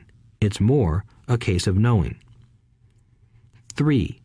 Organize smart people. Intelligent people are those who work with or hire a person who is more intelligent than they are. When you need advice, make sure you choose your advisor wisely. There is a lot to learn, but the rewards can be astronomical. If you do not want to learn those skills, then being a Type 1 investor is highly recommended. It is what you know that is your greatest wealth. It is what you do not know that is your greatest risk. There is always risk, so learn to manage risk instead of avoiding it. Chapter 6. Lesson 6. Work to learn, don't work for money. Job security meant everything to my educated dad. Learning meant everything to my rich dad. A few years ago, I granted an interview with a newspaper in Singapore. The young female reporter was on time, and the interview got underway immediately. We sat in the lobby of a luxurious hotel, sipping coffee and discussing the purpose of my visit to Singapore. I was to share the platform with Zig Ziglar. He was speaking on motivation, and I was speaking on the secrets of the rich. Someday, I would like to be a best-selling author like you, she said. I had seen some of the articles she had written for the paper, and I was impressed. She had a tough, clear style of writing. Her articles held a reader's interest. You have a great style, I said in reply. What holds you back from achieving your dream? My work does not seem to go anywhere, she said quietly. Everyone says that my novels are excellent, but nothing happens. So I keep my job with the paper. At least it pays the bills. Do you have any suggestions? Yes, I do, I said brightly. A friend of mine here in Singapore runs a school that trains people to sell. He runs sales training courses for many of the top corporations here in Singapore, and I think attending one of his courses would greatly enhance your career.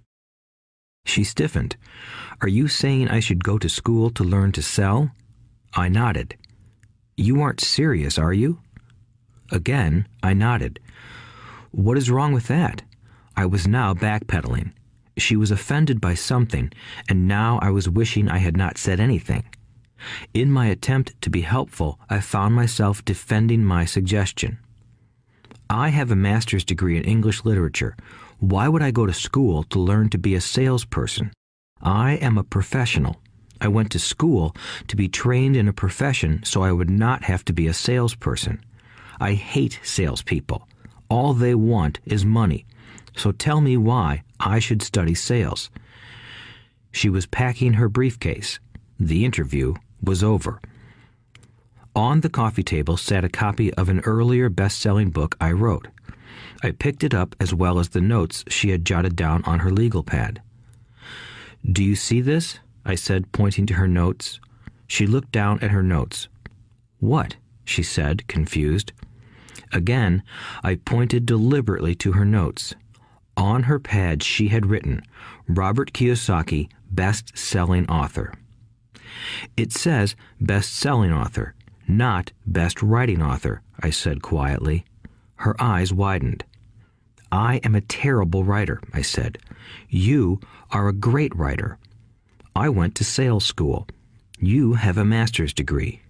Put them together, and you get a best-selling author and a best-writing author. Anger flared from her eyes. I'll never stoop so low as to learn how to sell. People like you have no business writing. I'm a professionally trained writer, and you are a salesman. It is not fair, she fumed. She put the rest of her notes away and hurried out through the large glass doors into the humid Singapore morning. At least she gave me a fair and favorable write-up the next morning. The world is filled with smart, talented, educated, and gifted people. We meet them every day. They are all around us. A few days ago, my car was not running well. I pulled into a garage, and the young mechanic had it fixed in just a few minutes. He knew what was wrong by simply listening to the engine. I was amazed. I am constantly shocked at how little talented people earn. I have met brilliant, highly educated people who earn less than $20,000 a year. A business consultant who specializes in the medical trade was telling me how many doctors, dentists, and chiropractors struggle financially. All this time, I thought that when they graduated, the dollars would pour in. It was this business consultant who gave me the phrase, "They are one skill away from great wealth." What this phrase means is that most people need only to learn and master one more skill, and their income would jump exponentially. I have mentioned before that financial intelligence is a synergy of accounting, investing, marketing, and law.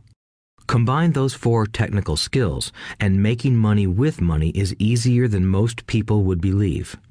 When it comes to money, the only skill most people know is to work hard. The classic example of a synergy of skills was that young writer for the newspaper. If she diligently learned the skills of sales and marketing, her income would jump dramatically. If I were her, I would take some courses in advertising copywriting as well as sales. Then, instead of working at the newspaper, I would seek a job at an advertising agency. Even if it were a cut in pay, she would learn how to communicate in shortcuts that are used in successful advertising. She also would spend time learning public relations, an important skill. She would learn how to get millions in free publicity. Then, at night and on weekends, she could be writing her great novel. When it was finished, she would be better able to sell her book.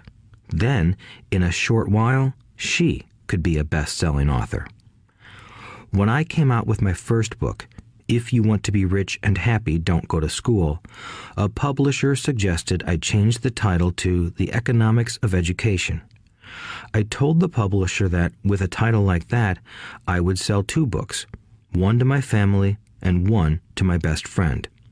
The problem is that they would expect it for free. The obnoxious title, If You Want to Be Rich and Happy, Don't Go to School, was chosen because we knew it would get tons of publicity. I am pro-education and believe in education reform. If I were not pro-education, why would I continue to press for changing our antiquated educational system? So I chose a title that would get me on more TV and radio shows simply because I was willing to be controversial.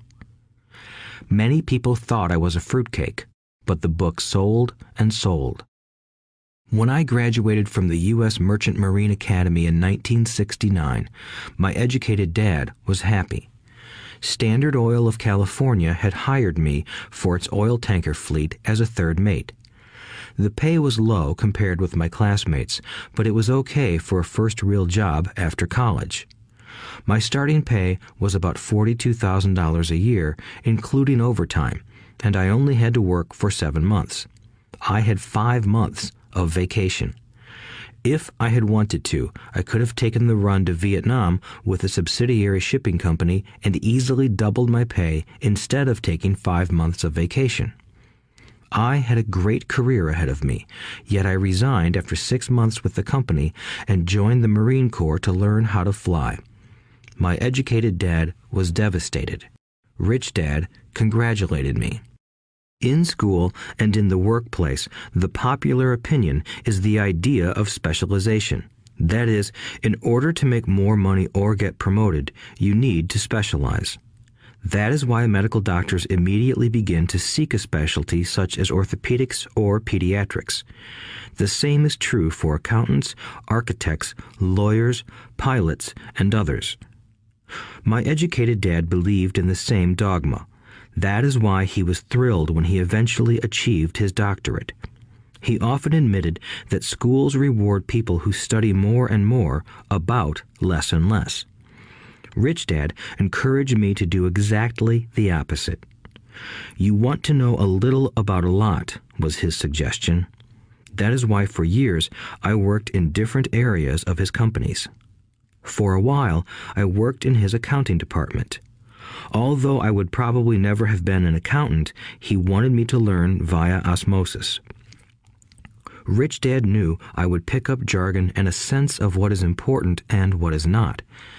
I also worked as a busboy and construction worker as well as in sales, reservations, and marketing. He was grooming Mike and me. That is why he insisted we sit in on the meetings with his bankers, lawyers, accountants, and brokers. He wanted us to know a little about every aspect of his empire. When I quit my high-paying job with Standard Oil, my educated dad had a heart-to-heart talk with me. He was bewildered. He could not understand my decision to resign from a career that offered high pay, great benefits, lots of time off, and opportunity for promotion. When he asked me one evening, "Why did you quit?" I could not explain it to him, though I tried hard to. My logic did not fit his logic. The big problem was that my logic was my rich dad's logic. Job security meant everything to my educated dad. Learning meant everything to my rich dad. Educated dad thought I went to school to learn to be a ship's officer. Rich dad knew that I went to school to study international trade.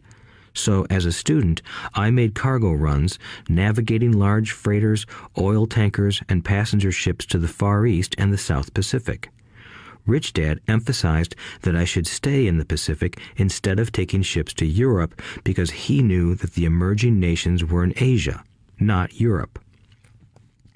While most of my classmates, including Mike, were partying at their fraternity houses, I was studying trade, people, business styles, and cultures in Japan, Taiwan, Thailand, Singapore, Hong Kong, Vietnam, Korea, Tahiti, Samoa, and the Philippines. I was partying also, but it was not in any frat house. I grew up rapidly.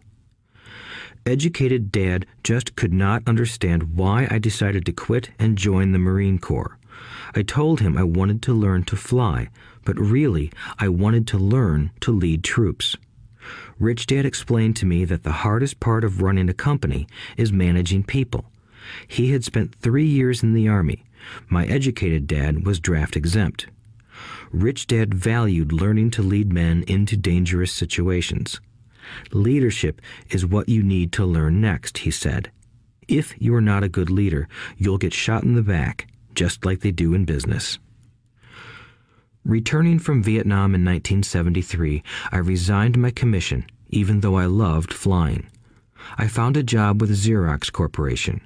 I joined it for one reason, and it was not for the benefits. I was a shy person, and the thought of selling was the most frightening subject in the world. Xerox has one of the best sales trainings programs in America. Rich Dad was proud of me. My educated dad was ashamed.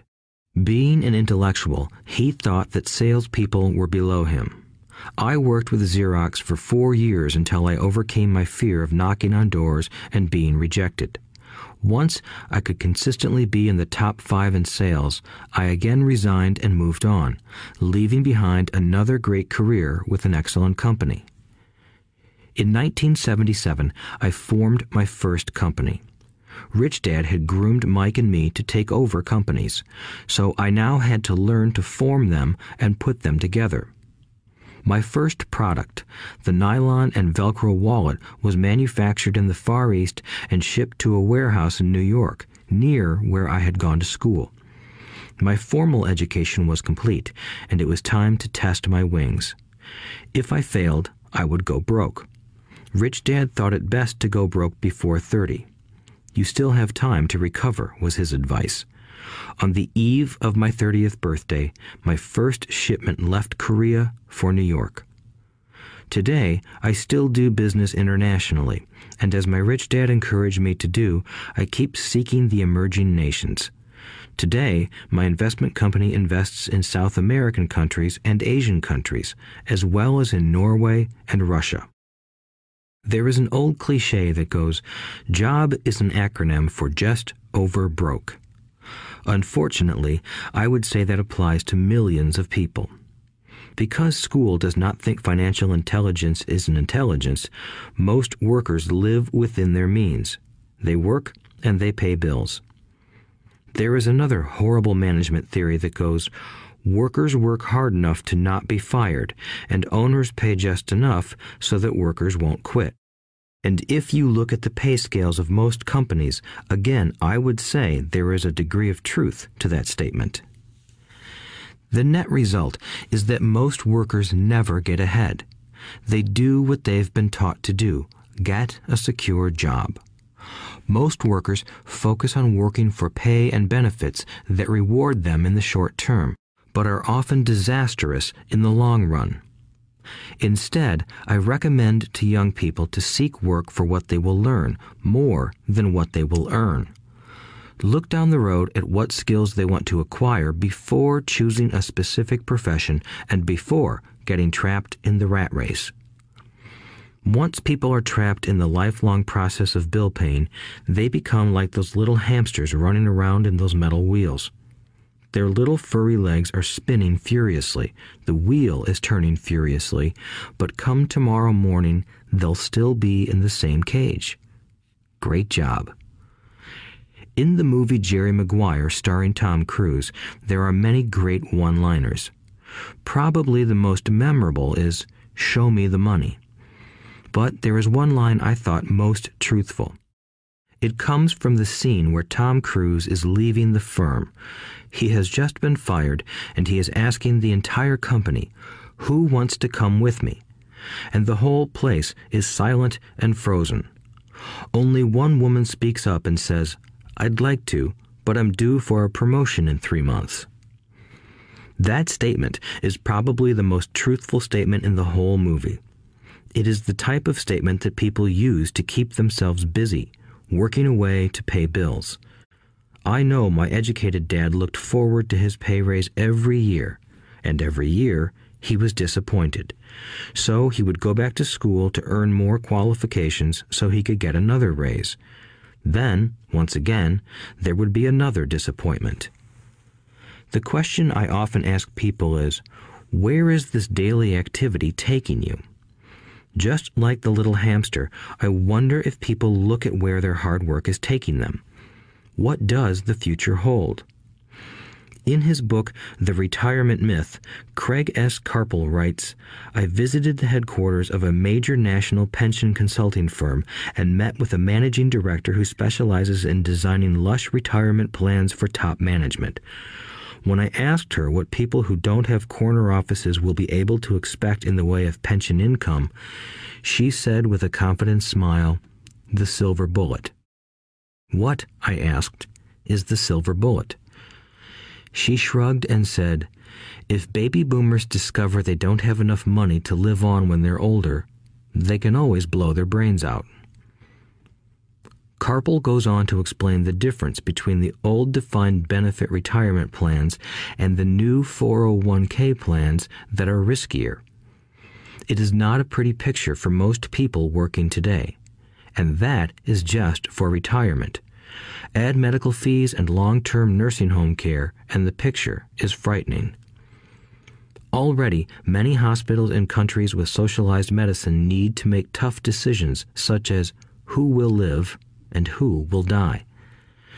They make those decisions purely on how much money they have and how old the patients are. If the patient is old, they often will give the medical care to someone younger. The older, poor patient gets put to the back of the line. Just as the rich can afford better education, the rich will be able to keep themselves alive, while those who have little wealth will die. So I wonder, are workers looking into the future or just until their next paycheck, never questioning where they are headed? When I speak to adults who want to earn more money, I always recommend the same thing. I suggest taking a long view of their life. Instead of simply working for the money and security, which I admit are important, I suggest they take a second job that will teach them a second skill. Often I recommend joining a network marketing company, also called multi-level marketing, if they want to learn sales skills. Some of these companies have excellent training programs that help people get over their fear of failure and rejection, which are the main reasons people are unsuccessful. Education is more valuable than money in the long run. When I offer this suggestion, I often hear in response, "Oh, that is too much hassle," or "I only want to do what I am interested in." If they say it's too much of a hassle, I ask, so you would rather work all your life giving 50% of what you earn to the government? If they tell me, I only do what I am interested in, I say, I'm not interested in going to the gym, but I go because I want to feel better and live longer. Unfortunately, there is some truth to the old statement, you can't teach an old dog new tricks. Unless a person is used to changing, it's hard to change. But for those of you who might be on the fence when it comes to the idea of working to learn something new, I offer this word of encouragement. Life is much like going to the gym. The most painful part is deciding to go. Once you get past that, it's easy. There have been many days I have dreaded going to the gym, but once I am there and in motion, it is a pleasure. After the workout is over, I am always glad I talked myself into going. If you are unwilling to work to learn something new and instead insist on becoming highly specialized within your field, make sure the company you work for is unionized. Labor unions are designed to protect specialists. My educated dad, after falling from grace with the governor, became the head of the teachers' union in Hawaii. He told me that it was the hardest job he ever held. My rich dad, on the other hand, spent his life doing his best to keep his companies from becoming unionized. He was successful. Although the unions came close, Rich Dad was always able to fight them off. Personally, I take no sides because I can see the need for and the benefits of both sides. If you do as school recommends, become highly specialized, then seek union protection. For example, had I continued with my flying career, I would have sought a company that had a strong pilots union. Why? Because my life would be dedicated to learning a skill that was valuable in only one industry. If I were pushed out of that industry, my life's skills would not be as valuable to another industry. A displaced senior pilot with 100,000 hours of heavy airline transport time, earning $150,000 a year, would have a hard time finding an equivalent high-paying job teaching in school. Skills do not necessarily transfer from industry to industry. Skills the pilots are paid for in the airline industry are not as important in, say, the school system. The same is true even for doctors today. With all the changes in medicine, many medical specialists are needing to conform to medical organizations such as HMOs.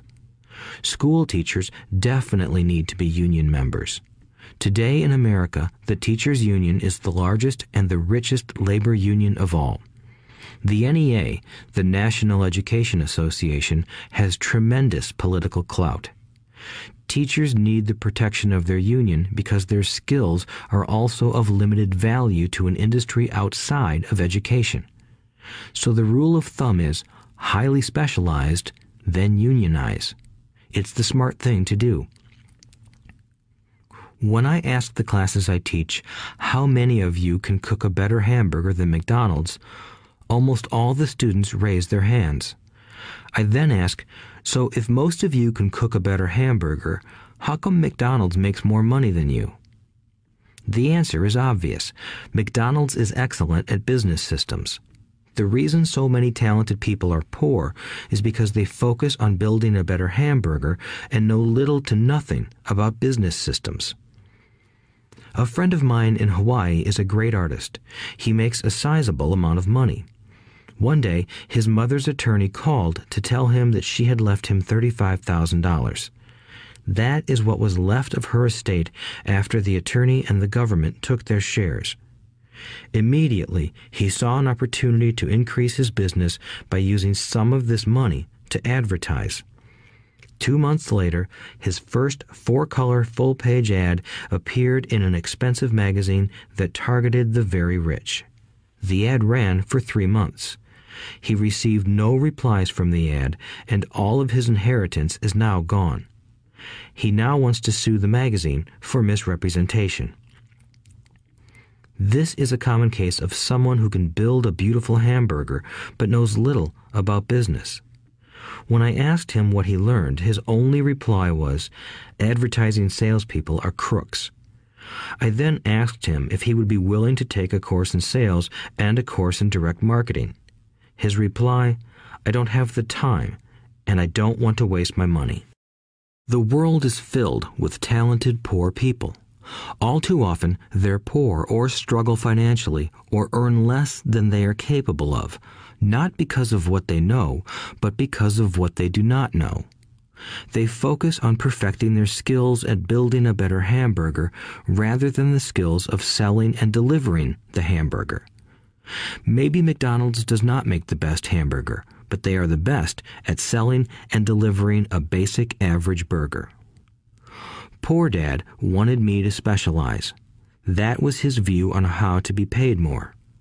Even after being told by the governor of Hawaii that he could no longer work in state government, my educated dad continued to encourage me to get specialized. Educated Dad then took up the cause of the teachers' union, campaigning for further protection and benefits for these highly skilled and educated professionals. We argued often, but I know he never agreed that over-specialization is what caused the need for union protection. He never understood that the more specialized you become, the more you are trapped and dependent on that specialty. Rich Dad advised that Mike and I groom ourselves. Many corporations do the same thing. They find a young, bright student just out of business school and begin grooming that person to someday take over the company. So these bright young employees do not specialize in one department. They are moved from department to department to learn all the aspects of business systems. The rich often groom their children or the children of others. By doing so, their children gain an overall knowledge of the operations of the business and how the various departments interrelate. For the World War II generation, it was considered bad to skip from company to company. Today, it is considered smart.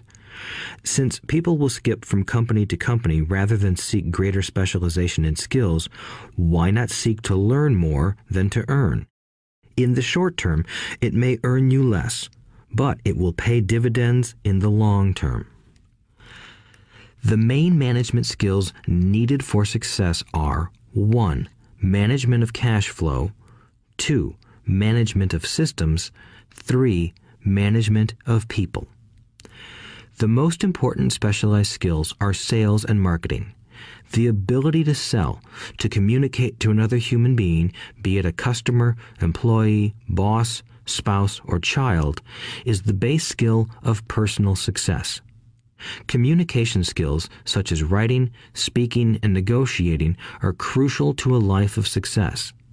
These are skills I work on constantly, attending courses or buying educational resources to expand my knowledge. As I have mentioned, my educated dad worked harder and harder the more competent he became. He also became more trapped the more specialized he got. Although his salary went up, his choices diminished. Soon after he was locked out of government work, he found out how vulnerable he really was professionally. It is like professional athletes who suddenly are injured or are too old to play. Their once high-paying position is gone, and they have limited skills to fall back on. I think that is why my educated dad sided so much with the unions after that. He realized how much a union would have benefited him. Rich Dad encouraged Mike and me to know a little about a lot. He encouraged us to work with people smarter than we were and to bring smart people together to work as a team. Today, it would be called a synergy of professional specialties. Today, I meet ex-school teachers earning hundreds of thousands of dollars a year. They earn that much because they have specialized skills in their field as well as other skills. They can teach as well as sell and market. I know of no other skills to be more important than selling and marketing. The skills of selling and marketing are difficult for most people, primarily due to their fear of rejection. The better you are at communicating, negotiating, and handling your fear of rejection, the easier life is. Just as I advise that newspaper writer who wanted to become a best-selling author, I advise anyone else today. Being technically specialized has its strengths as well as its weaknesses. I have friends who are geniuses, but they cannot communicate effectively with other human beings, and, as a result, their earnings are pitiful. I advise them to just spend a year learning to sell. Even if they earn nothing, their communication skills will improve, and that is priceless. In addition to being good learners, sellers, and marketers, we need to be good teachers as well as good students.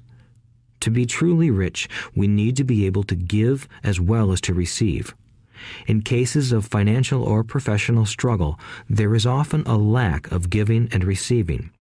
I know many people who are poor because they are neither good students nor good teachers.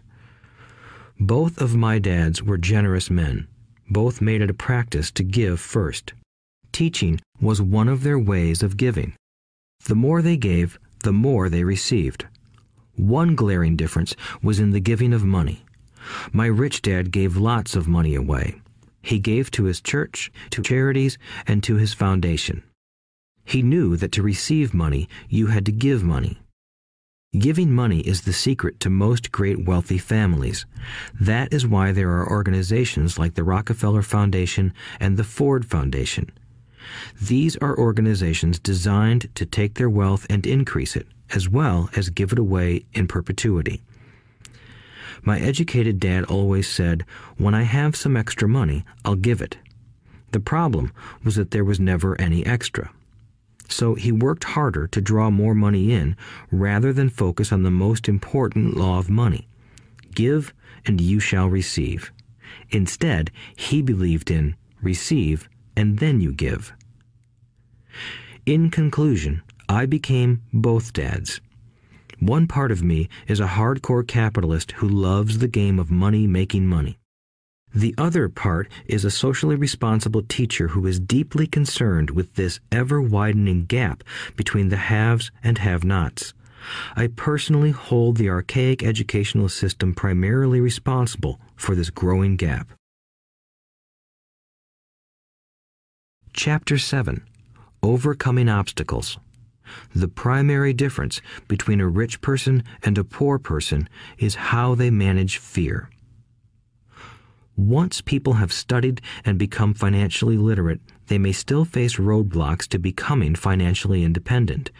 There are 5 main reasons why financially literate people may still not develop abundant asset columns that could produce a large cash flow. The 5 reasons are: 1. Fear. 2. Cynicism. 3. Laziness. 4. Bad habits. 5. Arrogance. Overcoming fear. I have never met anyone who really likes losing money. And in all my years, I have never met a rich person who has never lost money. But I have met a lot of poor people who have never lost a dime. Investing, that is. The fear of losing money is real. Everyone has it, even the rich. But it's not having fear that is the problem. It's how you handle fear. It's how you handle losing. It's how you handle failure that makes the difference in one's life. The primary difference between a rich person and a poor person is how they manage that fear. It's okay to be fearful. It's okay to be a coward when it comes to money. You can still be rich. We're all heroes at something and cowards at something else. My friend's wife is an emergency room nurse. When she sees blood, she flies into action. When I mention investing, she runs away. When I see blood, I don't run. I pass out. My rich dad understood phobias about money. Some people are terrified of snakes. Some people are terrified about losing money. Both are phobias, he would say. So his solution to the phobia of losing money was this little rhyme. If you hate risk and worry, start early. If you start young, it's easier to be rich. I won't go into it here, but there is a staggering difference between a person who starts investing at age 20 versus age 30. The purchase of Manhattan Island is said to be one of the greatest bargains of all time. New York was purchased for $24 in trinkets and beads. Yet if that $24 had been invested at 8% annually, that $24 would have been worth more than $28 trillion by 1995. Manhattan could be repurchased with money left over to buy much of Los Angeles. But what if you don't have much time left or would like to retire early? How do you handle the fear of losing money? My poor dad did nothing. He simply avoided the issue, refusing to discuss the subject. My rich dad, on the other hand, recommended that I think like a Texan. I like Texas and Texans, he used to say. In Texas, everything is bigger. When Texans win, they win big. And when they lose, it's spectacular. They like losing? I asked. That's not what I'm saying. Nobody likes losing. Show me a happy loser, and I'll show you a loser, said Rich Dad. It's a Texan's attitude toward risk, reward, and failure I'm talking about. It's how they handle life. They live it big. Not like most of the people around here, living like roaches when it comes to money, terrified that someone will shine a light on them and whimpering when the grocery clerk shortchanges them a quarter. Rich Dad went on, "What I like best is the Texas attitude. They're proud when they win, and they brag when they lose. Texans have a saying, if you're going to go broke, go big. You don't want to admit you went broke over a duplex." He constantly told Mike and me that the greatest reason for lack of financial success was because most people played it too safe. People are so afraid of losing that they lose, were his words. Fran Tarkenton, a one-time great NFL quarterback, says it still another way. Winning means being unafraid to lose. In my own life, I've noticed that winning usually follows losing. Before I finally learned to ride a bike, I first fell down many times. I've never met a golfer who has never lost a golf ball. I've never met people who have fallen in love who have never had their heart broken. And I've never met someone rich who has never lost money. So for most people, the reason they don't win financially is because the pain of losing money is far greater than the joy of being rich. Another saying in Texas is, everyone wants to go to heaven, but no one wants to die. Most people dream of being rich, but are terrified of losing money, so they never get to heaven. Rich Dad used to tell Mike and me stories about his trips to Texas. If you really want to learn the attitude of how to handle risk, losing, and failure, go to San Antonio and visit the Alamo. The Alamo is a great story of brave people who chose to fight, knowing there was no hope of success. They chose to die instead of surrendering. It's an inspiring story worthy of study.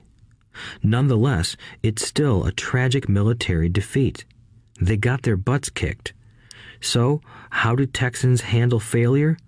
They still shout, "Remember the Alamo." Mike and I heard this story a lot. He always told us this story when he was about to go into a big deal and he was nervous. After he had done all his due diligence and it was time to put up or shut up, he told us this story. Every time he was afraid of making a mistake or losing money, he told us this story. It gave him strength, for it reminded him that he could always turn a financial loss into a financial win. Rich Dad knew that failure would only make him stronger and smarter. It's not that he wanted to lose. He just knew who he was and how he would take a loss. He would take a loss and make it a win. That's what made him a winner and others losers. It gave him the courage to cross the line when others backed out. That's why I like Texans so much, he would say. They took a great failure and turned it into inspiration, as well as a tourist destination that makes them millions. But probably his words that mean the most to me today are these. Texans don't bury their failures. They get inspired by them. They take their failures and turn them into rallying cries. Failure inspires Texans to become winners. But that formula is not just the formula for Texans. It is the formula for all winners. I've said that falling off my bike was part of learning to ride. I remember falling off only made me more determined to learn to ride, not less. I also said that I have never met a golfer who has never lost a ball. For top professional golfers, losing a ball or a tournament provides the inspiration to be better, to practice harder, to study more. That's what makes them better. For winners, losing inspires them. For losers, losing defeats them. I like to quote John D. Rockefeller, who said, "I always tried to turn every disaster into an opportunity." And being Japanese American, I can say this. Many people say that Pearl Harbor was an American mistake. I say it was a Japanese mistake. From the movie Tora, Tora, Tora, a somber Japanese admiral says to his cheering subordinates, "I am afraid we have awakened a sleeping giant." Remember Pearl Harbor became a rallying cry. It turned one of America's greatest losses into the reason to win. This great defeat gave America strength, and America soon emerged as a world power. Failure inspires winners, and failure defeats losers. It is the biggest secret of winners. It's the secret that losers do not know. The greatest secret of winners is that failure inspires winning. Thus, they're not afraid of losing. Repeating Fran Tarkenton's quote, "Winning means being unafraid to lose." People like Fran Tarkenton are not afraid of losing because they know who they are. They hate losing, so they know that losing will only inspire them to become better. There is a big difference between hating losing and being afraid to lose. Most people are so afraid of losing money that they lose. They go broke over a duplex. Financially, they play life too safe and too small. They buy big houses and big cars, but not big investments. The main reason that over 90% of the American public struggles financially is because they play not to lose. They don't play to win. They go to their financial planners or accountants or stockbrokers and buy a balanced portfolio. Most have lots of cash in CDs, low-yield bonds, mutual funds that can be traded within a mutual fund family, and a few individual stocks. It is a safe and sensible portfolio, but it is not a winning portfolio. It is a portfolio of someone playing not to lose. Don't get me wrong, it's probably a better portfolio than more than 70% of the population has, and that's frightening. It's a great portfolio for someone who loves safety. But playing it safe and balanced on your investment portfolio is not the way successful investors play the game. If you have little money and you want to be rich, you must first be focused, not balanced. If you look at any successful person, at the start they were not balanced. Balanced people go nowhere. They stay in one spot. To make progress, you must first go unbalanced. Just look at how you make progress walking. Thomas Edison was not balanced. He was focused. Bill Gates was not balanced. He was focused. Donald Trump is focused. George Soros is focused. George Patton did not take his tanks wide. He focused them and blew through the weak spots in the German line. The French went wide with the Maginot Line, and you know what happened to them. If you have any desire to be rich, you must focus. Do not do what poor and middle-class people do, put their few eggs in many baskets.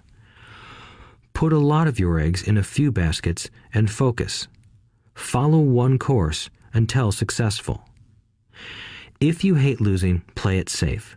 If losing makes you weak, play it safe. Go with balanced investments. If you're over 25 years old and are terrified of taking risks, don't change. Play it safe, but start early. Start accumulating your nest egg early because it will take time. But if you have dreams of freedom, of getting out of the rat race, the first question to ask yourself is, how do I respond to failure? If failure inspires you to win, maybe you should go for it, but only maybe. If failure makes you weak or causes you to throw temper tantrums, like spoiled brats who call attorneys to file lawsuits every time something doesn't go their way, then play it safe. Keep your daytime job, or buy bonds or mutual funds. But remember, there is risk in those financial instruments also, even though they may appear safe. I say all this, mentioning Texas and Fran Tarkenton, because stacking the asset column is easy. It's really a low-aptitude game. It doesn't take much education. Fifth-grade math will do. But building your asset column is a game in which attitude plays a major role. It takes guts, patience, and a great attitude toward failure. Losers avoid failing, and failure turns losers into winners. Just remember the Alamo. Overcoming cynicism. The sky is falling. The sky is falling. Most of us know the story of Chicken Little, who ran around warning the barnyard of impending doom. We all know people who are that way. There's a Chicken Little inside each of us. As I stated earlier, the cynic is really a little chicken. We all get a little chicken when fear and doubt cloud our thoughts. All of us have doubts. I'm not smart. I'm not good enough. So-and-so is better than me. Our doubts often paralyze us. We play the what-if game. What if the economy crashes right after I invest? What if I lose control and I can't pay the money back? What if things don't go as I planned? Or we have friends or loved ones who will remind us of our shortcomings. They often say, "What makes you think you can do that? If it's such a good idea, how come someone else hasn't done it? That will never work. You don't know what you're talking about." These words of doubt often get so loud that we fail to act. A horrible feeling builds in our stomach. Sometimes we can't sleep. We fail to move forward. So we stay with what is safe, and opportunities pass us by. We watch life passing by as we sit immobilized with a cold knot in our body. We have all felt this at one time in our lives, some more than others. Peter Lynch of Fidelity Magellan Mutual Fund fame refers to warnings about the sky falling as noise, and we all hear it. Noise is either created inside our heads or comes from outside, often from friends, family, co-workers, and the media.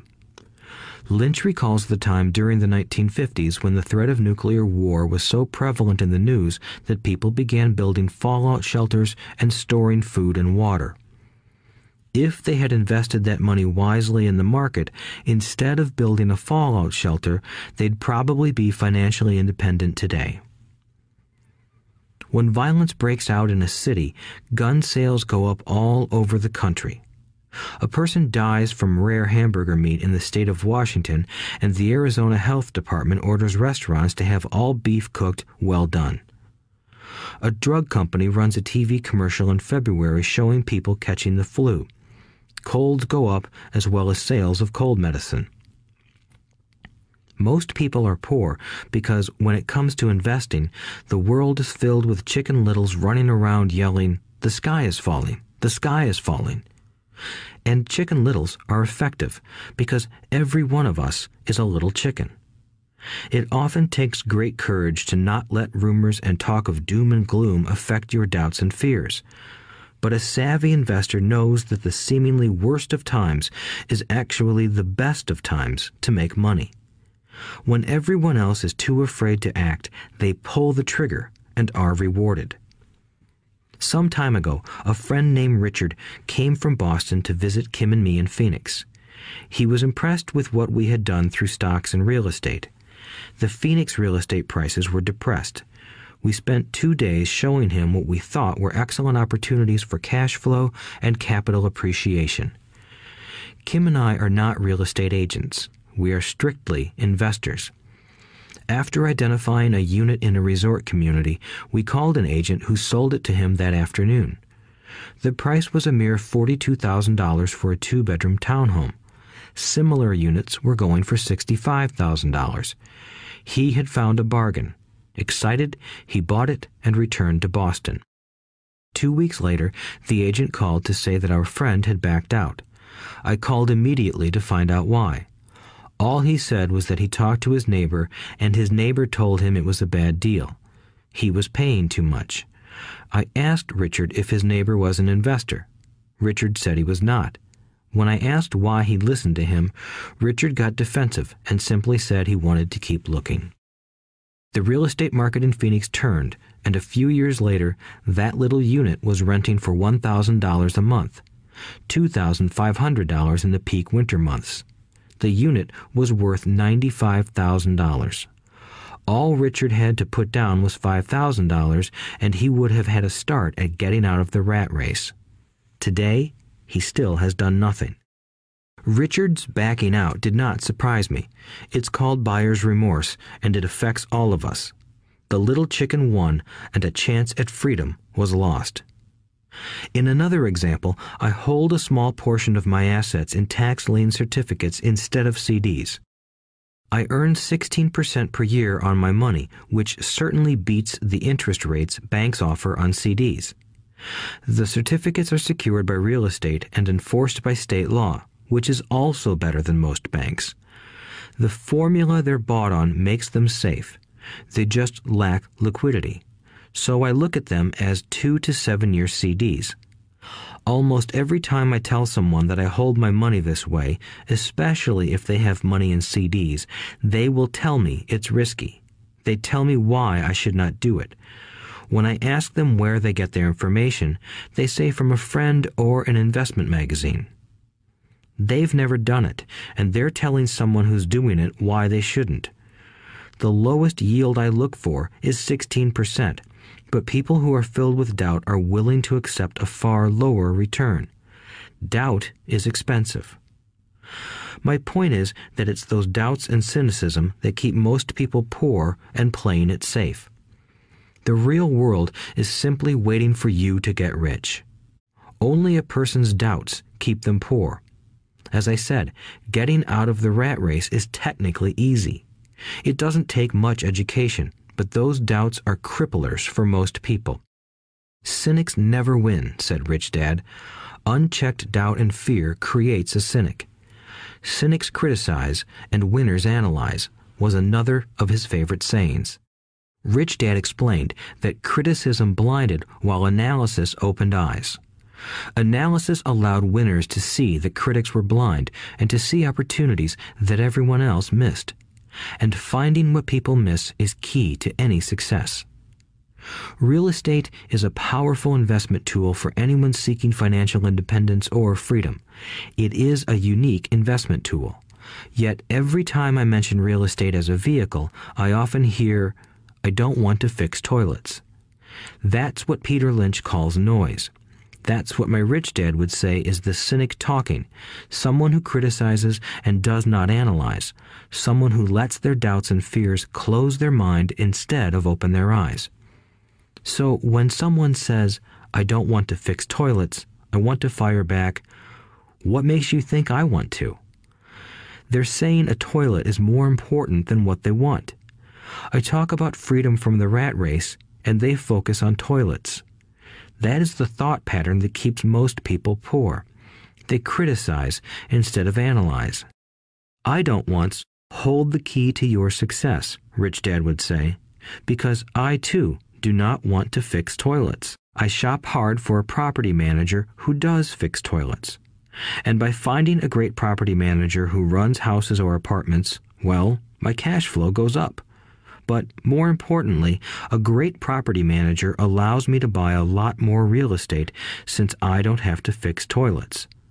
A great property manager is key to success in real estate. Finding a good manager is more important to me than the real estate. A great property manager often hears of great deals before real estate agents do, which makes them even more valuable. That is what Rich Dad meant by, I don't once hold the key to your success. Because I do not want to fix toilets either, I figured out how to buy more real estate and expedite my getting out of the rat race.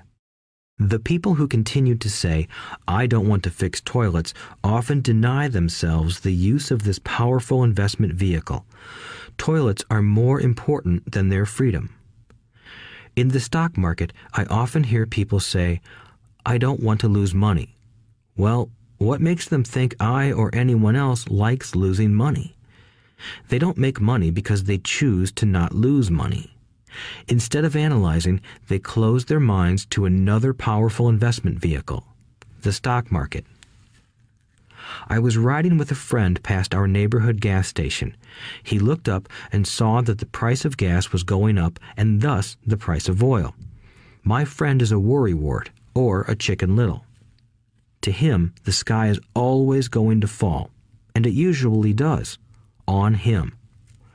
When we got home, he showed me all the stats as to why the price of oil was going to go up over the next few years, statistics I had never seen before, even though I already owned substantial shares of an existing oil company.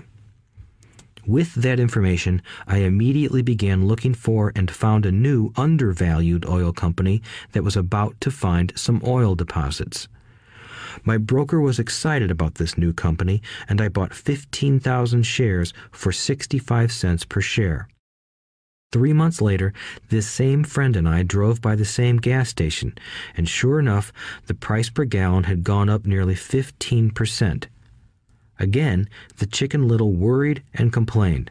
I smiled, because a month earlier, that little oil company hit oil, and those 15,000 shares went up to more than $3 per share since he had first given me the tip.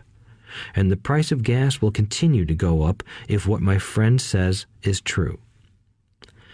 If most people understood how a stop worked in stock market investing, there would be more people investing to win instead of investing not to lose. A stop is simply a computer command that sells your stock automatically if the price begins to drop, helping to minimize your losses and maximize some gains. It's a great tool for those who are terrified of losing. So whenever I hear people focusing on their I don't wants rather than what they do want, I know the noise in their head must be loud. Chicken Little has taken over their brain and is yelling, the sky is falling and toilets are breaking. So they avoid their don't wants, but they pay a huge price. They may never get what they want in life. Instead of analyzing, their inner Chicken Little closes their mind. Rich Dad gave me a way of looking at Chicken Little. Just do what Colonel Sanders did. At the age of 66, he lost his business and began to live on his Social Security check. It wasn't enough. He went around the country selling his recipe for fried chicken. He was turned down 1,009 times before someone said yes, and he went on to become a multimillionaire at an age when most people are quitting. He was a brave and tenacious man, Rich Dad said of Harlan Sanders. So when you're in doubt and feeling a little afraid, just do what Colonel Sanders did to his little chicken. He fried it. Overcoming laziness. Busy people are often the most lazy. We have all heard stories of a businessman who works hard to earn money. He works hard to be a good provider for his wife and children. He spends long hours at the office and brings work home on weekends. One day he comes home to an empty house. His wife has left with the kids. He knew he and his wife had problems, but rather than work to make the relationship strong, he stayed busy at work. Dismayed, his performance at work slips and he loses his job. Today, I often meet people who are too busy to take care of their wealth, and there are people too busy to take care of their health. The cause is the same. They're busy, and they stay busy as a way of avoiding something they do not want to face. Nobody has to tell them. Deep down, they know. In fact, if you remind them, they often respond with anger or irritation. If they aren't busy at work or with the kids, they're often busy watching TV, fishing, playing golf, or shopping. Yet deep down, they know they are avoiding something important. That's the most common form of laziness. Laziness by staying busy. So, what is the cure for laziness? The answer is a little greed. For many of us, we were raised thinking of greed or desire as bad. Greedy people are bad people, my mom used to say, yet we all have inside of us this yearning to have nice, new, or exciting things. So, to keep that emotion of desire under control, often parents find ways of suppressing that desire with guilt. You only think about yourself. Don't you know you have brothers and sisters? Was one of my mom's favorites. You want me to buy you what? Was a favorite of my dad. Do you think we're made of money?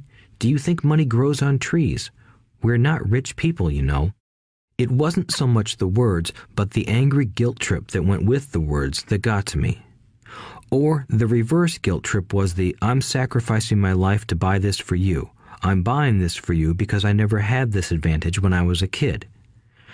I have a neighbor who is stone broke but can't park his car in his garage.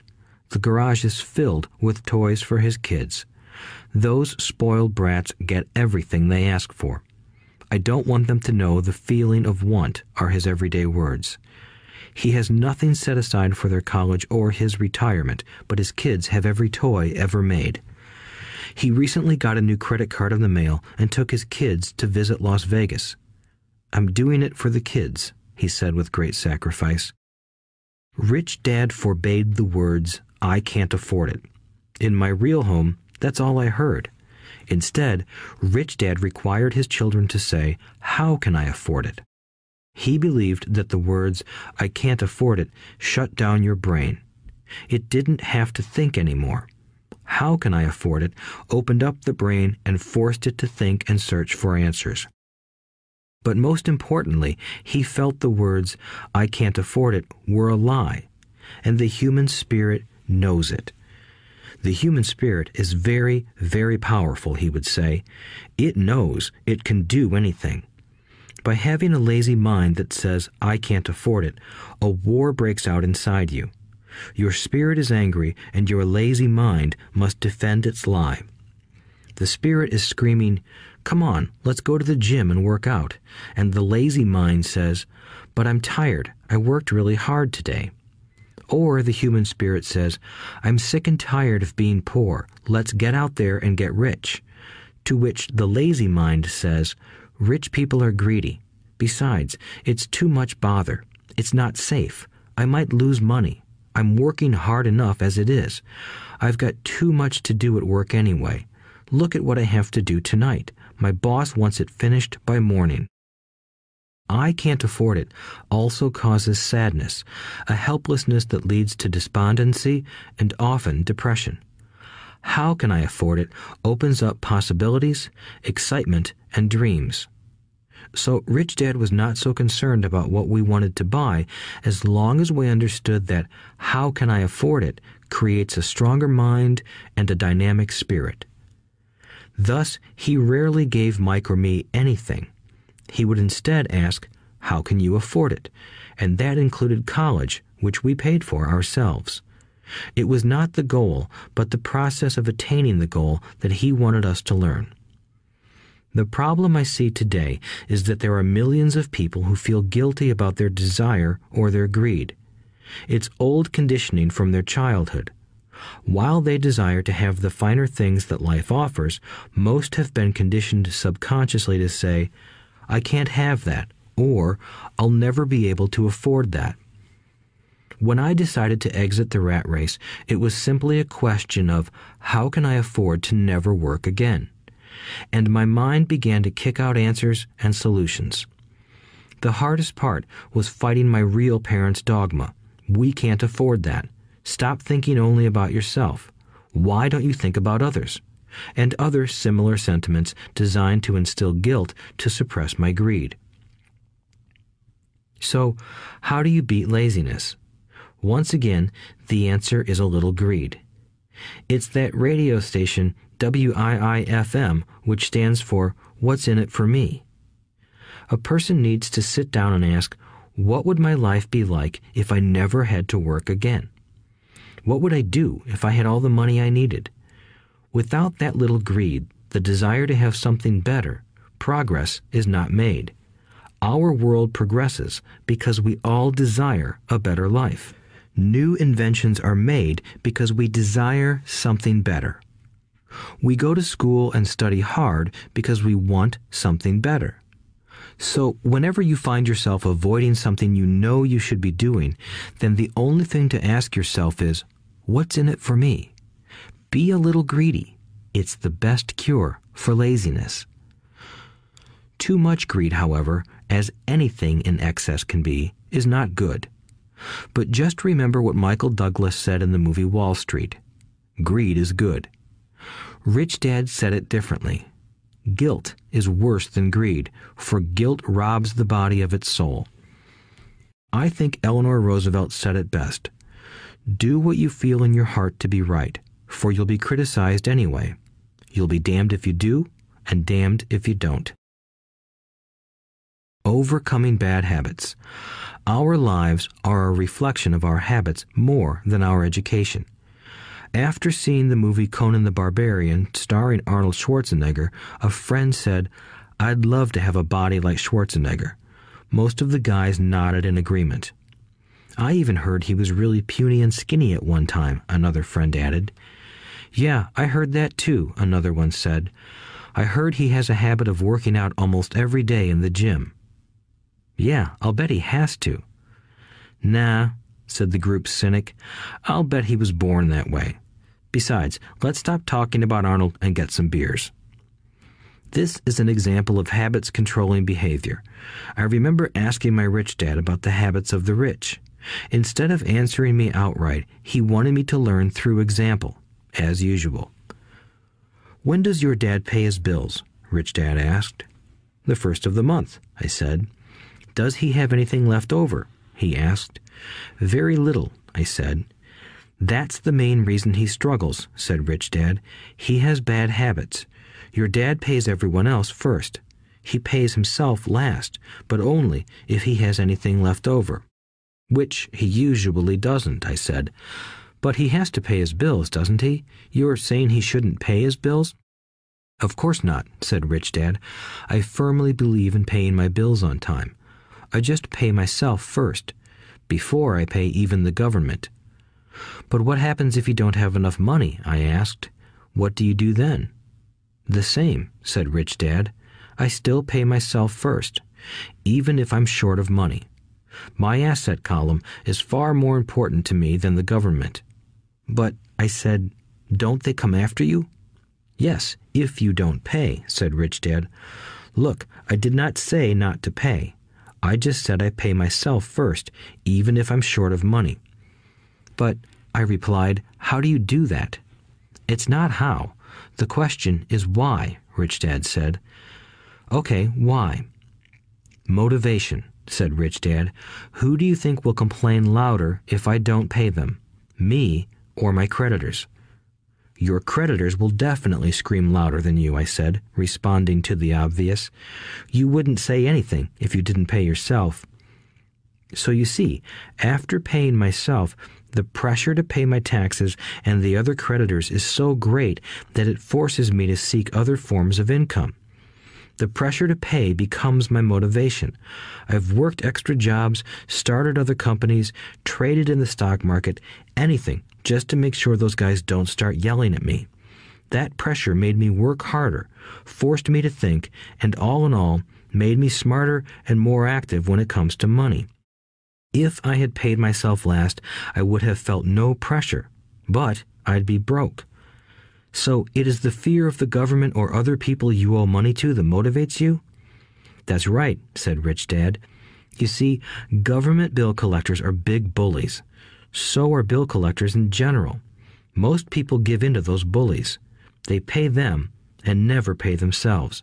You know the story of the 98-pound weakling who gets sand kicked in his face?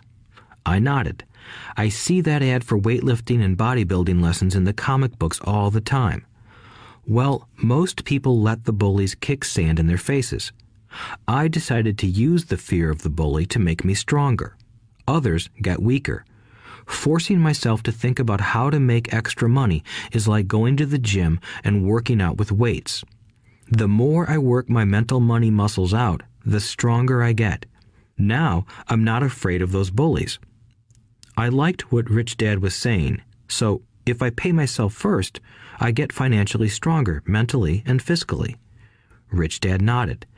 And if I pay myself last, or not at all, I get weaker. So people like bosses, managers, tax collectors, bill collectors, and landlords push me around all my life just because I don't have good money habits. Rich Dad nodded, just like the 98-pound weakling. Overcoming arrogance. What I know makes me money. What I don't know loses me money. Every time I have been arrogant, I have lost money. Because when I'm arrogant, I truly believe that what I don't know is not important, Rich Dad would often tell me. I have found that many people use arrogance to try to hide their own ignorance. It often happens when I am discussing financial statements with accountants or even other investors. They try to bluster their way through the discussion. It is clear to me that they don't know what they're talking about. They're not lying, but they are not telling the truth. There are many people in the world of money, finances, and investments who have absolutely no idea what they're talking about. Most people in the money industry are just spouting off sales pitches like used car salesmen. When you know you are ignorant in a subject, start educating yourself by finding an expert in the field or a book on the subject.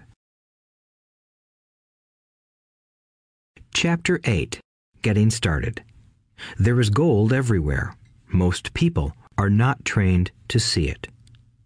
I wish I could say acquiring wealth was easy for me, but it wasn't. So in response to the question, how do I start, I offer the thought process I go through on a day-to-day basis. It really is easy to find great deals. I promise you that. It's just like riding a bike. After a little wobbling, it's a piece of cake. But when it comes to money, it takes determination to get through the wobbling.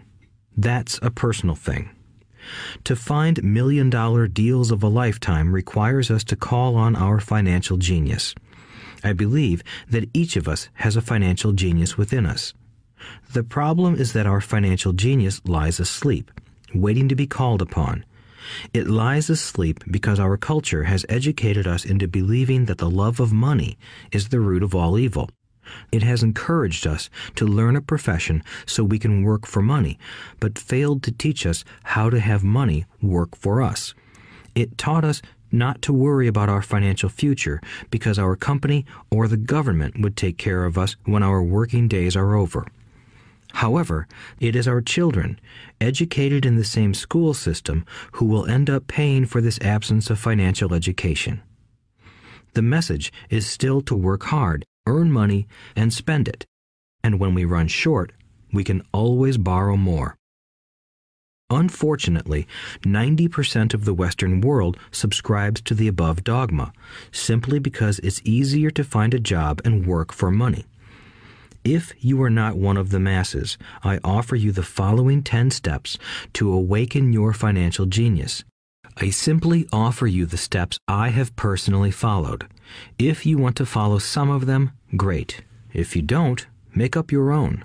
Your financial genius is smart enough to develop its own list. While in Peru, I asked a gold miner of 45 years how he was so confident about finding a gold mine. He replied, "There is gold everywhere. Most people are not trained to see it." And I would say that is true.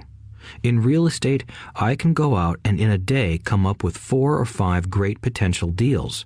while the average person will go out and find nothing, even looking in the same neighborhood. The reason is that they have not taken the time to develop their financial genius. I offer you the following 10 steps as a process to develop your God-given powers, powers over which only you have control. 1. Find a reason greater than reality, the power of spirit. If you ask most people if they would like to be rich or financially free, they would say yes. But then reality sets in. The road seems too long with too many hills to climb. It's easier to just work for money and hand the excess over to your broker. I once met a young woman who had dreams of swimming for the U.S. Olympic team. The reality was that she had to get up every morning at 4 o'clock to swim for 3 hours before going to school. She did not party with her friends on Saturday night. She had to study and keep her grades up, just like everyone else. When I asked her what fueled her superhuman ambition and sacrifice, she simply said, "I do it for myself and the people I love. It's love that gets me over the hurdles and sacrifices." A reason or a purpose is a combination of wants and don't wants.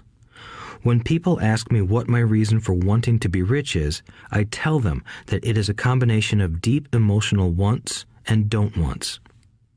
I will list a few. First, the don't wants, for they create the wants. I don't want to work all my life. I don't want what my parents aspired for, which was job security and a house in the suburbs. I don't like being an employee. I hated that my dad always missed my football games because he was so busy working on his career. I hated it when my dad worked hard all his life and the government took most of what he worked for at his death.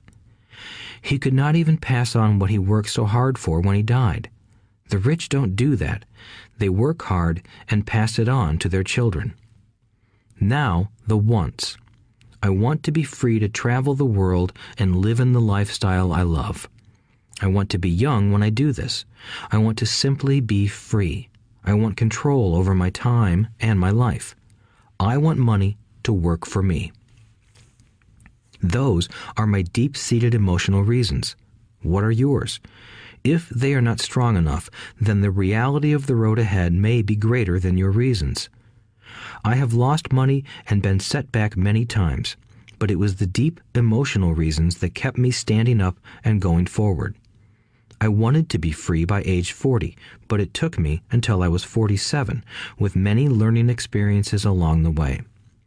As I said, I wish I could say it was easy.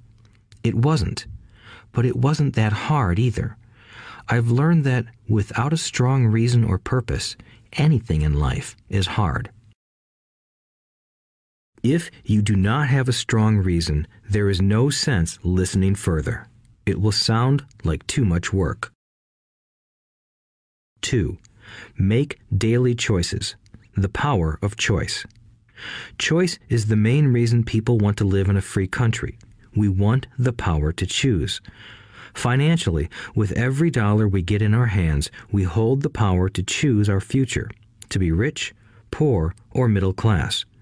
Our spending habits reflect who we are. Poor people simply have poor spending habits. The benefit I had as a boy was that I loved playing Monopoly constantly. Nobody told me Monopoly was only for kids, so I just kept playing the game as an adult. I also had a rich dad who pointed out to me the difference between an asset and a liability. So a long time ago, as a little boy, I chose to be rich, and I knew that all I had to do was learn to acquire assets, real assets. My best friend, Mike, had an asset column handed to him, but he still had to choose to learn to keep it. Many rich families lose their assets in the next generation simply because there was no one trained to be a good steward over their assets. Most people choose not to be rich. For 90% of the population, being rich is too much of a hassle. So they invent sayings that go, "I'm not interested in money. I'll never be rich. I don't have to worry. I'm still young. When I make some money, then I'll think about my future." My husband or wife handles the finances.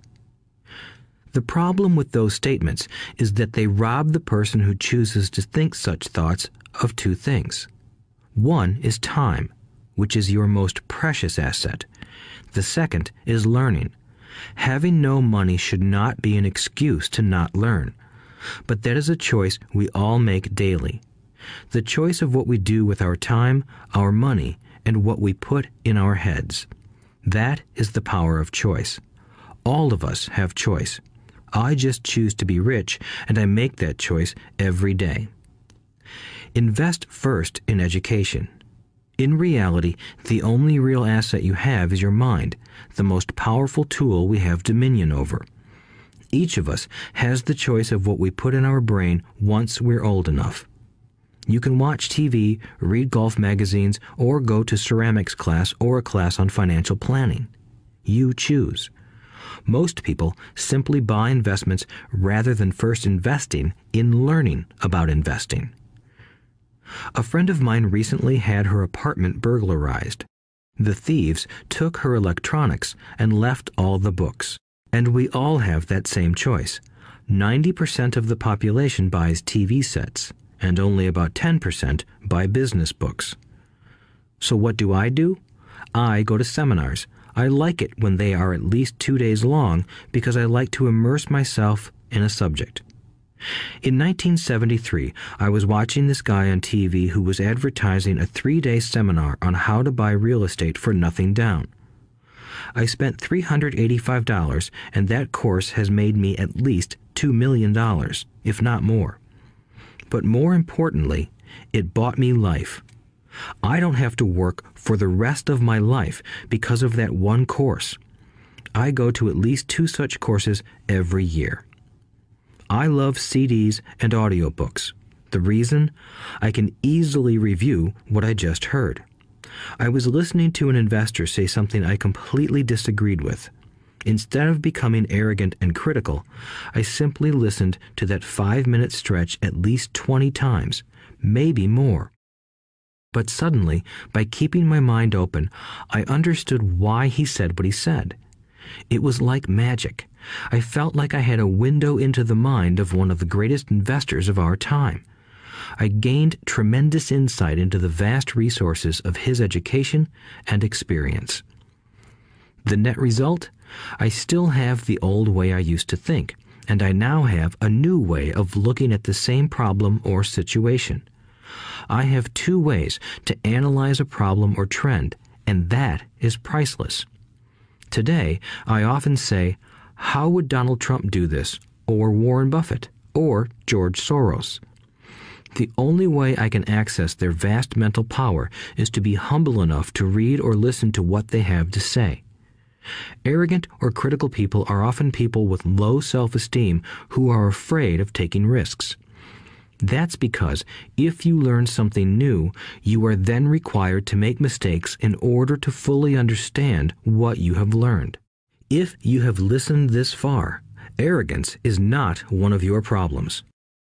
Arrogant people rarely read or listen to experts. Why should they? They are the center of the universe. There are so many intelligent people who argue or defend when a new idea clashes with the way they think. In this case, their so-called intelligence combined with arrogance equals ignorance. Each of us knows people who are highly educated or believe they are smart, but their balance sheet paints a different picture.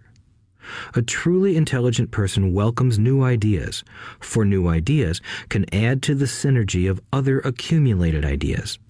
Listening is more important than talking. If that were not true, God would not have given us 2 ears and only 1 mouth. Too many people think with their mouth instead of listening in order to absorb new ideas and possibilities. They argue instead of asking questions. I take a long view on my wealth. I do not subscribe to the get-rich-quick mentality most lottery players or casino gamblers have. I may go in and out of stocks, but I am long on education. If you want to fly an airplane, I advise taking lessons first. I am always shocked at people who buy stocks or real estate but never invest in their greatest asset, their mind. Just because you bought a house or two does not make you an expert at real estate. 3. Choose friends carefully. The power of association. First of all, I do not choose my friends by their financial statements. I have friends who have actually taken a vow of poverty, as well as friends who earn millions every year. The point is that I learn from all of them. Now, I will admit that there are people I have actually sought out because they had money. But I was not after their money. I was seeking their knowledge. In some cases, these people who had money have become dear friends. I've noticed that my friends with money talk about money. They don't do it to brag. They're interested in the subject. So I learn from them, and they learn from me. My friends who are in dire financial straits do not like talking about money, business, or investing. They often think it rude or unintellectual. So I also learn from my friends who struggle financially. I find out what not to do.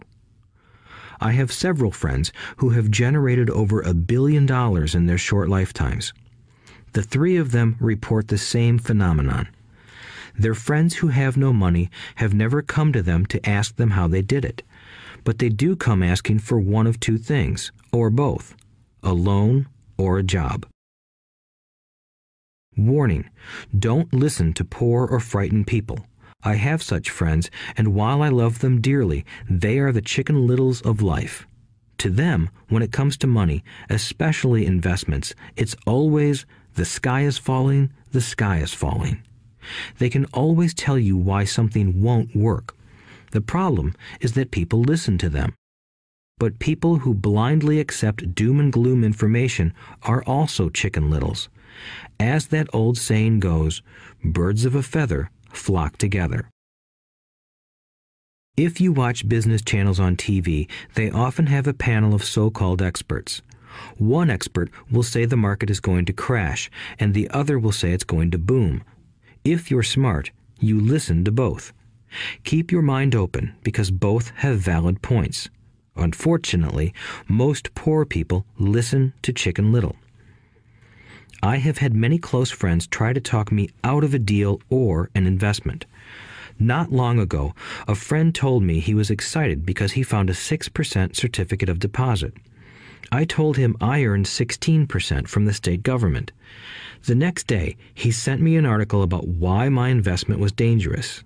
I have received 16% for years now, and he still receives 6%. I would say that one of the hardest things about wealth building is to be true to yourself and to be willing to not go along with the crowd. This is because, in the market, it is usually the crowd that shows up late that is slaughtered. If a great deal is on the front page, it's too late in most instances. Look for a new deal. As we used to say as surfers, there is always another wave. People who hurry and catch a wave late usually are the ones who wipe out. Smart investors don't time the markets. If they miss a wave, they search for the next one and get themselves in position. This is hard for most investors because buying what is not popular is frightening. Timid investors are like sheep going along with the crowd. Or their greed gets them in when wise investors have already taken their profits and moved on. Wise investors buy an investment when it's not popular. They know their profits are made when they buy, not when they sell. They wait patiently. As I said, they do not time the market. Just like a surfer, they get in position for the next big swell. It's all insider trading. There are forms of insider trading that are illegal, and there are forms of insider trading that are legal. But either way, it's insider trading. The only distinction is, how far away from the inside are you? The reason you want to have rich friends is because that is where the money is made. It's made on information. You want to hear about the next boom, get in and get out before the next bust. I'm not saying do it illegally, but the sooner you know, the better your chances are for profits with minimal risk. That is what friends are for, and that is financial intelligence. 4. Master a formula and then learn a new one. The power of learning quickly. In order to make bread, every baker follows a recipe, even if it's only held in their head. The same is true for making money. Most of us have heard the saying, "You are what you eat." I have a different slant. I say, "You become what you study." In other words, be careful what you learn, because your mind is so powerful that you become what you put in your head. For example, if you study cooking, you then tend to cook. If you don't want to be a cook anymore, then you need to study something else. When it comes to money, the masses generally have one basic formula they learned in school, and it's this: work for money. The predominant formula I see in the world is that every day millions of people get up, go to work, earn money, pay bills, balance checkbooks, buy some mutual funds, and go back to work. That is the basic formula, or recipe. If you're tired of what you're doing, or you're not making enough, it's simply a case of changing the formula via which you make money. Years ago, when I was 26, I took a weekend class called How to Buy Real Estate Foreclosures. I learned a formula. The next trick was to have the discipline to actually put into action what I had learned. That is where most people stop. For 3 years, while working for Xerox, I spent my spare time learning to master the art of buying foreclosures. I've made several $million using that formula. So after I mastered that formula, I went in search of other formulas. For many of the classes, I did not directly use the information I learned, but I always learned something new. I have attended classes designed for derivative traders, commodity option traders, and chaologists. I was way out of my league, being in a room full of people with doctorates in nuclear physics and space science. Yet, I learned a lot that made my stock and real estate investing more meaningful and lucrative. Most junior colleges and community colleges have classes on financial planning and buying traditional investments. They are good places to start, but I always search for a faster formula. That is why, on a fairly regular basis, I make more in a day than many people will make in their lifetime. Another side note, in today's fast-changing world, it's not so much what you know anymore that counts, because often what you know is old. It is how fast you learn. That skill is priceless. It's priceless in finding faster formulas, recipes, if you will, for making dough. Working hard for money is an old formula born in the day of cavemen. 5. Pay yourself first. The power of self-discipline. If you cannot get control of yourself, do not try to get rich. It makes no sense to invest, make money, and blow it. It is the lack of self-discipline that causes most lottery winners to go broke soon after winning millions. It is the lack of self-discipline that causes people who get a raise to immediately go out and buy a new car or take a cruise. It is difficult to say which of the 10 steps is the most important, but of all the steps, this step is probably the most difficult to master if it is not already a part of your makeup. I would venture to say that personal self-discipline is the number one delineating factor between the rich, the poor, and the middle class. Simply put, people who have low self-esteem and low tolerance for financial pressure can never be rich. As I have said, a lesson learned from my rich dad was that the world will push you around. The world pushes people around, not because other people are bullies, but because the individual lacks internal control and discipline. People who lack internal fortitude often become victims of those who have self-discipline. In the entrepreneur classes I teach, I constantly remind people to not focus on their product, service, or widget, but to focus on developing management skills. The 3 most important management skills necessary to start your own business are management of 1. Cash flow, 2. People, 3. Personal time. I would say the skills to manage these three apply to anything, not just entrepreneurs. The three matter in the way you live your life as an individual or as part of a family, a business, a charitable organization, a city, or a nation. Each of these skills is enhanced by the mastery of self-discipline. I do not take the saying, "pay yourself first," lightly. The statement, "pay yourself first," comes from George Clayson's book, The Richest Man in Babylon. Millions of copies have been sold. But while millions of people freely repeat that powerful statement, few follow the advice. As I said, financial literacy allows one to read numbers, and numbers tell the story. By looking at a person's income statement and balance sheet, I can readily see if people who spout the words, "pay yourself first," actually practice what they preach. In reality, each month, many allocate money to their asset column before they pay their monthly expenses. Although millions of people have read Clayson's book and understand the words, "pay yourself first," in reality, they pay themselves last. Now, I can hear the howls from those of you who sincerely believe in paying your bills first, and I can hear all the responsible people who pay their bills on time. I am not saying be irresponsible and not pay your bills.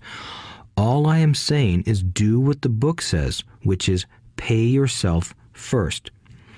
If you can truly begin to understand the power of cash flow, you will soon realize why 90% of people work hard all their lives and need government support like Social Security when they are no longer able to work. Kim and I have had many bookkeepers, accountants, and bankers who have had a major problem with this way of looking at pay yourself first. The reason is that these financial professionals actually do what the masses do. They pay themselves last. There have been times in my life when, for whatever reason, cash flow was far less than my bills. I still paid myself first. My accountant and bookkeeper screamed in panic. "They're going to come after you. The IRS is going to put you in jail. You're going to ruin your credit rating. They'll cut off the electricity." I still paid myself first. Why, you ask? Because that's what the story, The Richest Man in Babylon, was all about. The power of self-discipline and the power of internal fortitude. As my rich dad taught me the first month I worked for him, most people allow the world to push them around. A bill collector calls and you pay or else. A sales clerk says, "Oh, just put it on your charge card." Your real estate agent tells you, "Go ahead. The government allows you a tax deduction on your home." That is what the book is really about. Having the guts to go against the tide and get rich. You may not be weak, but when it comes to money, many people get wimpy. I am not saying be irresponsible. The reason I don't have high credit card debt and doodad debt is because I pay myself first. The reason I minimize my income is because I don't want to pay it to the government. That is why my income comes from my asset column through a Nevada corporation. If I work for money, the government takes it. Although I pay my bills last, I am financially astute enough to not get into a tough financial situation. I don't like consumer debt. I actually have liabilities that are higher than 99% of the population, but I don't pay for them. Other people pay for my liabilities. They're called tenants. So rule number 1 in paying yourself first is don't get into debt in the first place. Although I pay my bills last, I set it up to have only small, unimportant bills that are due. When I occasionally come up short, I still pay myself first. I let the creditors and even the government scream. I like it when they get tough. Why? Because those guys do me a favor. They inspire me to go out and create more money. So I pay myself first, invest the money, and let the creditors yell. I generally pay them right away anyway. Kim and I have excellent credit. We just don't cave into pressure and spend our savings or liquidate stocks to pay for consumer debt. That is not too financially intelligent.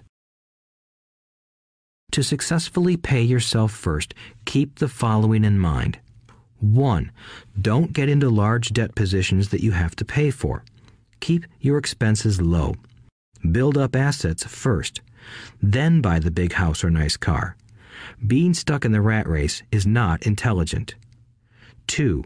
When you come up short, let the pressure build and don't dip into your savings or investments.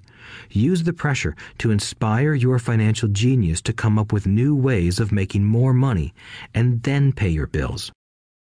You will have increased your ability to make more money as well as your financial intelligence. So many times I have gotten into financial hot water and used my brain to create more income while staunchly defending the assets in my asset column. My bookkeeper has screamed and dived for cover, but I was like a good soldier defending the fort. Fort assets. Poor people have poor habits. A common bad habit is innocently called dipping into savings. The rich know that savings are only used to create more money, not to pay bills. I know that sounds tough, but as I said, if you're not tough inside, the world will always push you around anyway. If you do not like financial pressure, then find a formula that works for you. A good one is to cut expenses, put your money in the bank, pay more than your fair share of income tax, buy safe mutual funds, and take the vow of the average. But this violates the pay yourself first rule. This rule does not encourage self-sacrifice or financial abstinence. It doesn't mean pay yourself first and starve. Life was meant to be enjoyed. If you call on your financial genius, you can have all the goodies of life, get rich, and pay bills. And that is financial intelligence. 6. Pay your brokers well. The power of good advice. Sometimes I see people posting a sign in front of their house that says, "For sale by owner," or I see people on TV claiming to be discount brokers.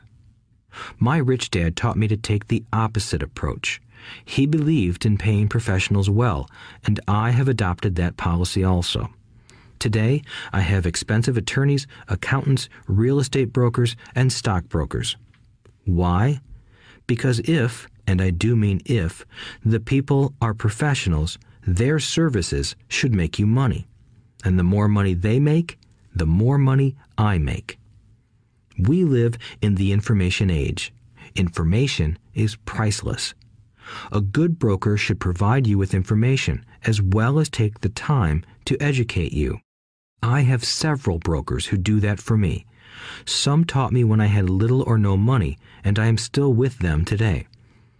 What I pay a broker is tiny in comparison with what kind of money I can make because of the information they provide. I love it when my real estate broker or stockbroker makes a lot of money because that usually means I made a lot of money. A good broker saves me time in addition to making me money. Like when I bought the vacant land for $9,000 and sold it immediately for over $25,000 so I could buy my Porsche quicker. A broker is my eyes and ears in the market. They're there every day, so I do not have to be. I'd rather play golf. People who sell their house on their own must not value their time much. Why would I want to save a few bucks when I could use that time to make more money or spend it with those I love? What I find funny is that so many poor and middle-class people insist on tipping restaurant help 15 to 20%, even for bad service, but complain about paying a broker 3 to 7%. They enjoy tipping people in the expense column and stiffing people in the asset column. That is not financially intelligent. Keep in mind that not all brokers are created equal. Unfortunately, most brokers are only salespeople. They sell, but they themselves own little or no real estate. There is a tremendous difference between a broker who sells houses and a broker who sells investments. The same is true for stock, bond, mutual fund, and insurance, brokers who call themselves financial planners. When I interview any paid professional, I first find out how much property or stocks they personally own and what percentage they pay in taxes. And that applies to my tax attorney as well as my accountant. I have an accountant who minds his own business. His profession is accounting, but his business is real estate. I used to have an accountant who was a small business accountant, but he had no real estate. I switched because we did not love the same business. Find a broker who has your best interests at heart. Many brokers will spend the time educating you, and they could be the best asset you find. Just be fair, and most of them will be fair to you. If all you can think about is cutting their commissions, then why should they want to help you? It's just simple logic. As I said earlier, one of the management skills is the management of people. Many people only manage people they feel smarter than and they have power over. Many middle managers remain middle managers, failing to get promoted because they know how to work with people below them, but not with people above them. The real skill is to manage and reward the people who are smarter than you in some technical area. That is why companies have a board of directors. You should have one too. That is financial intelligence. 7. Be an Indian giver. The power of getting something for nothing. When the first European settlers came to America, they were taken aback by a cultural practice some American Indians had. For example, if a settler was cold, the Indian would give the person a blanket. Mistaking it for a gift, the settler was often offended when the Indian asked for it back. The Indians also got upset when they realized that settlers did not want to give it back. That is where the term Indian giver came from, a simple cultural misunderstanding. In the world of the asset column, being an Indian giver is vital to wealth. The sophisticated investor's first question is, how fast do I get my money back? They also want to know what they get for free, also called a piece of the action. That is why the ROI, or return on investment, is so important. For example, I found a small condominium that was in foreclosure a few blocks from where I lived. The bank wanted $60,000 and I submitted a bid for $50,000, which they took simply because, along with my bid, was a cashier's check for $50,000. They realized I was serious. Most investors would say, "Aren't you tying up a lot of cash? Would it not be better to get a loan on it?" The answer is, not in this case. My investment company uses this condominium as a vacation rental in the winter months when the snowbirds come to Arizona. It rents for $2,500 a month for 4 months out of the year. For rental during the off-season, it rents for only $1,000 a month. I had my money back in about 3 years. Now I own this asset, which pumps money out for me, month in and month out. The same is done with stocks. Frequently, my broker calls and recommends I move a sizable amount of money into the stock of a company that he feels is just about to make a move that will add value to the stock, like announcing a new product. I will move my money in for a week to a month while the stock moves up. Then I pull my initial dollar amount out and stop worrying about the fluctuations of the market because my initial money is back and ready to work on another asset. So my money goes in, and then it comes out, and I own an asset that was technically free. True, I have lost money on many occasions, but I only play with money I can afford to lose. I would say, on an average 10 investments, I hit home runs on 2 or 3, while 5 or 6 do nothing, and I lose on 2 or 3. But I limit my losses to only the money I have in at that time.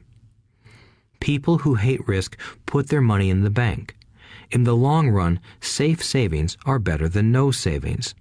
But it takes a long time to get your money back, and, in most instances, you don't get anything for free with it.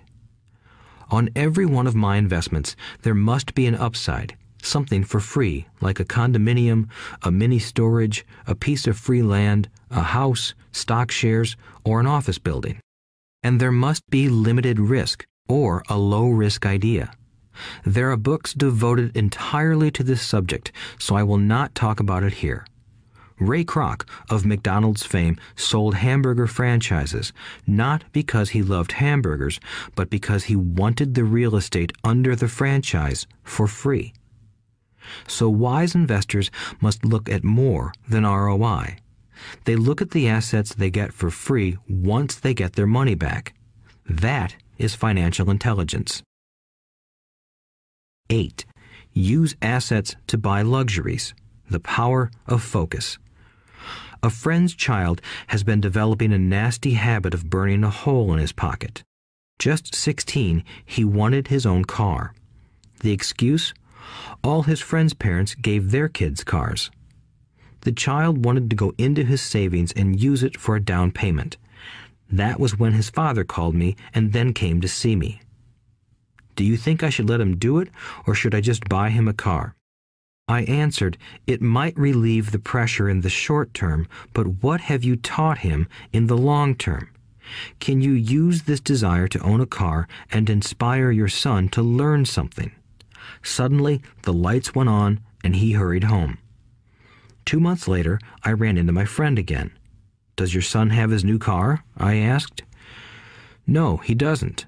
But I gave him $3,000 for the car. I told him to use my money instead of his college money. Well, that's generous of you, I said. Not really. The money came with a hitch. So what was the hitch? I asked. Well, first we played your cash flow game. We then had a long discussion about the wise use of money. After that, I gave him a subscription to the Wall Street Journal and a few books on the stock market. Then what? I asked. What was the catch? I told him the $3,000 was his, but he could not directly buy a car with it. He could use it to find a stockbroker and buy and sell stocks. Once he had made $6,000 with the $3,000, the money would be his for the car, and the $3,000 would go into his college fund. And what are the results? I asked. Well, he got lucky early in his trading, but lost everything a few days later. Then he really got interested. Today, I would say he is down $2,000, but his interest is up. He has read all the books I bought him, and he's gone to the library to get more. He reads the Wall Street Journal voraciously, watching for indicators. He's only got $1,000 left, but his interest and learning are sky high. He knows that if he loses that money, he walks for 2 more years. But he does not seem to care. He even seems uninterested in getting a car because he's found a game that is more fun. What happens if he loses all the money? I asked. We'll cross that bridge when we get to it. I'd rather have him lose everything now than wait till he's our age to risk losing everything. And besides, that is the best $3,000 I've ever spent on his education. What he is learning will serve him for life, and he seems to have gained a new respect for the power of money. As I said earlier, if a person cannot master the power of self-discipline, it is best not to try to get rich. I say this because although the process of developing cash flow from an asset column is easy in theory, what's hard is the mental fortitude to direct money to the correct use. Due to external temptations, it is much easier in today's consumer world to simply blow money out the expense column. With weak mental fortitude, that money flows into the paths of least resistance. That is the cause of poverty and financial struggle. The following example illustrates the financial intelligence needed to direct money to make more money. If we give 100 people $10,000 at the start of the year, I believe that at the end of the year, 80 would have nothing left. In fact, many would have created greater debt by making a down payment on a new car, refrigerator, electronics, or a holiday. 16 would have increased that $10,000 by 5 to 10%. 4 would have increased it to $20,000 or into the millions. We go to school to learn a profession so we can work for money. It is my opinion that it's just as important to learn how to have money work for you. I love my luxuries as much as anyone else. The difference is I don't buy them on credit. It's the keep up with the Joneses trap. When I wanted to buy a Porsche, the easy road would have been to call my banker and get a loan. Instead of choosing to focus in the liability column, I chose to focus in the asset column. As a habit, I use my desire to consume to inspire and motivate my financial genius to invest. Too often today, we focus on borrowing money to get the things we want instead of focusing on creating money. One is easier in the short term, but harder in the long term. It's a bad habit that we as individuals and as a nation have gotten into. Remember, the easy road often becomes hard, and the hard road often becomes easy. The earlier you can train yourself and those you love to be masters of money, the better. Money is a powerful force. Unfortunately, people use the power of money against themselves. If your financial intelligence is low, money will run all over you. It will be smarter than you. If money is smarter than you will work for it all your life. To be the master of money, you need to be smarter than it. Then money will do as it is told. It will obey you. Instead of being a slave to it, you will be the master of it. That is financial intelligence. 9. Choose heroes. The power of myth. When I was a kid, I greatly admired Willie Mays, Hank Aaron, and Yogi Berra. They were my heroes, and I wanted to be just like them. I treasured their baseball cards. I knew their stats, the RBIs, the ERAs, their batting averages, how much they got paid, and how they came up from the minor leagues. As a 9-year-old kid, when I stepped up to bat or played first base or catcher, I wasn't me. I pretended I was a famous baseball player. It's one of the most powerful ways we learn, and we often lose that as adults. We lose our heroes. Today, I watch young kids playing basketball near my home. On the court, they're not little Johnny. They're pretending to be their favorite basketball hero. Copying or emulating heroes is true power learning. I have new heroes as I grow older. I have golf heroes, and I copy their swings and do my best to read everything I can about them. I also have heroes such as Donald Trump, Warren Buffett, Peter Lynch, George Soros, and Jim Rogers. I know their stats just like I knew the ERAs and RBIs of my childhood baseball heroes. I follow what Warren Buffett invests in, and I read anything I can about his point of view on the market and how he chooses stocks. And I read about Donald Trump, trying to find out how he negotiates and puts deals together. Just as I was not me when I was up to bat, when I'm in the market or I'm negotiating a deal, I am subconsciously acting with the bravado of Trump. Or, when analyzing a trend, I look at it as though Warren Buffett were doing it. By having heroes, we tap into a tremendous source of raw genius. But heroes do more than simply inspire us. Heroes make things look easy. Making it look easy convinces us to want to be just like them. If they can do it, so can I. When it comes to investing, too many people make it sound hard. Instead, find heroes who make it look easy. 10. Teach and you shall receive. The power of giving. Both of my dads were teachers. My rich dad taught me a lesson I have carried all my life, the necessity of being charitable or giving. My educated dad gave a lot of his time and knowledge, but almost never gave away money. He usually said that he would give when he had some extra money, but of course, there was rarely any extra. My rich dad gave money as well as education. He believed firmly in tithing. If you want something, you first need to give, he would always say. When he was short of money, he gave money to his church or to his favorite charity. If I could leave one single idea with you, it is that idea. Whenever you feel short or in need of something, give what you want first, and it will come back in buckets. That is true for money, a smile, love, or friendship. I know it is often the last thing a person may want to do, but it has always worked for me. I trust that the principle of reciprocity is true, and I give what I want. I want money, so I give money, and it comes back in multiples. I want sales, so I help someone else sell something, and sales come to me. I want contacts, and I help someone else get contacts. Like magic, contacts come to me. I heard a saying years ago that went, "God does not need to receive, but humans need to give." My rich dad would often say, poor people are more greedy than rich people.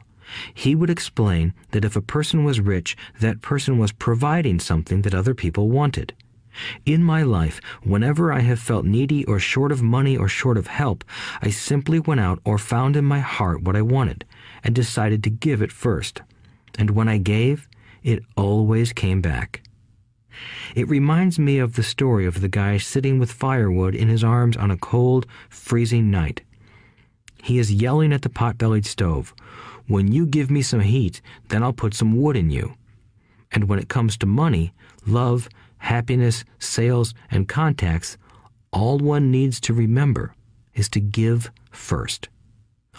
Often, just the process of thinking of what I want and how I could give that to someone else breaks free a torrent of bounty. Whenever I feel that people aren't smiling at me, I simply begin smiling and saying hello.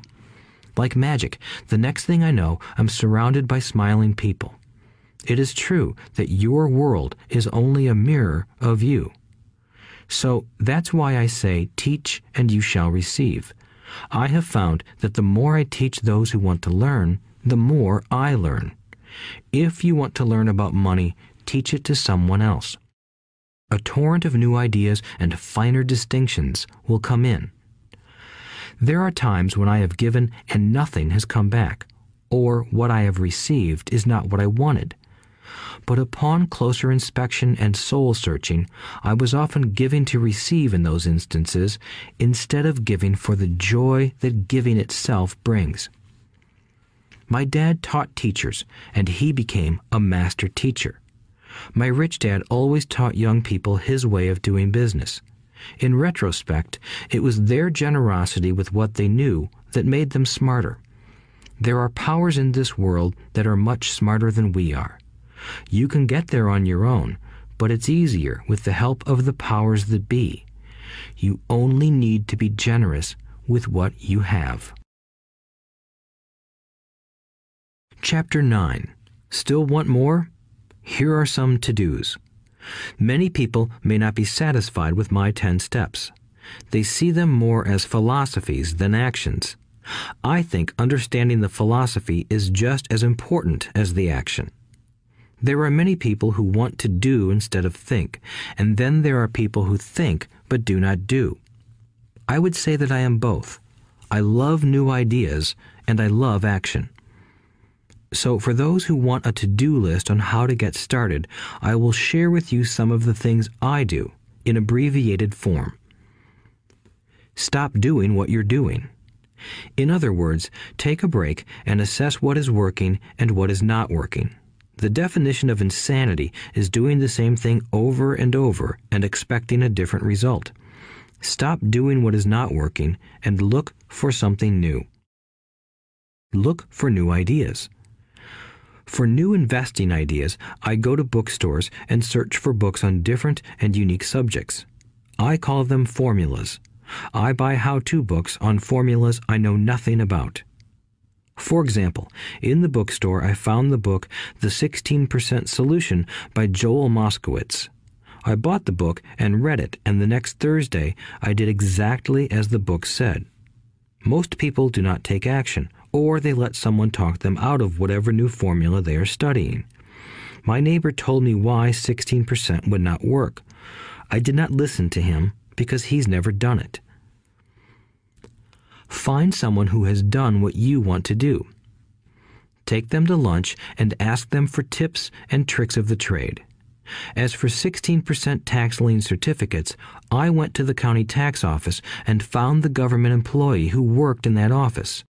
I found out that she, too, invested in the tax liens. Immediately, I invited her to lunch. She was thrilled to tell me everything she knew and how to do it. After lunch, she spent all afternoon showing me everything. By the next day, I found 2 great properties with her help that have been accruing interest at 16% ever since. It took a day to read the book, a day to take action, an hour for lunch, and a day to acquire 2 great deals. Take classes, read, and attend seminars. I search newspapers and the internet for new and interesting classes, many of which are free or inexpensive. I also attend and pay for expensive seminars on what I want to learn. I am wealthy and free from needing a job simply because of the courses I took. I have friends who did not take those classes who told me I was wasting my money, and yet they're still at the same job. Make lots of offers. When I want a piece of real estate, I look at many properties and generally write an offer. If you don't know what the right offer is, neither do I. That is the job of the real estate agent. They make the offers. I do as little work as possible. A friend wanted me to show her how to buy apartment houses. So one Saturday, she, her agent, and I went and looked at 6 apartment houses. 4 were dogs, but 2 were good. I said to write offers on all 6, offering half of what the owners asked for. She and the agent nearly had heart attacks. They thought it was rude and would offend the sellers, but I really don't think the agent wanted to work that hard. So they did nothing and went on looking for a better deal. No offers were ever made, and that person is still looking for the right deal at the right price. Well, you don't know what the right price is until you have a second party who wants to deal. Most sellers ask too much. It is rare that a seller asks a price that is less than something is worth. Moral of the story: make offers. People who are not investors have no idea what it feels like to try to sell something. I have had a piece of real estate that I wanted to sell for months. I would have welcomed any offer. They could have offered me 10 pigs and I would have been happy. Not at the offer, but just because someone was interested. I would have countered, maybe for a pig farm in exchange. But that's how the game works. The game of buying and selling is fun. Keep that in mind. It's fun and only a game. Make offers. Someone might say yes. I always make offers with escape clauses. In real estate, I make an offer with language that details subject to contingencies, such as the approval of a business partner. Never specify who the business partner is. Most people don't know that my partner is my cat. If they accept the offer, and I don't want the deal, I call home and speak to my cat. I make this ridiculous statement to illustrate how absurdly easy and simple the game is. So many people make things too difficult and take it too seriously. Finding a good deal, the right business, the right people, the right investors, or whatever is just like dating. You must go to the market and talk to a lot of people, make a lot of offers, counteroffers, negotiate, reject, and accept.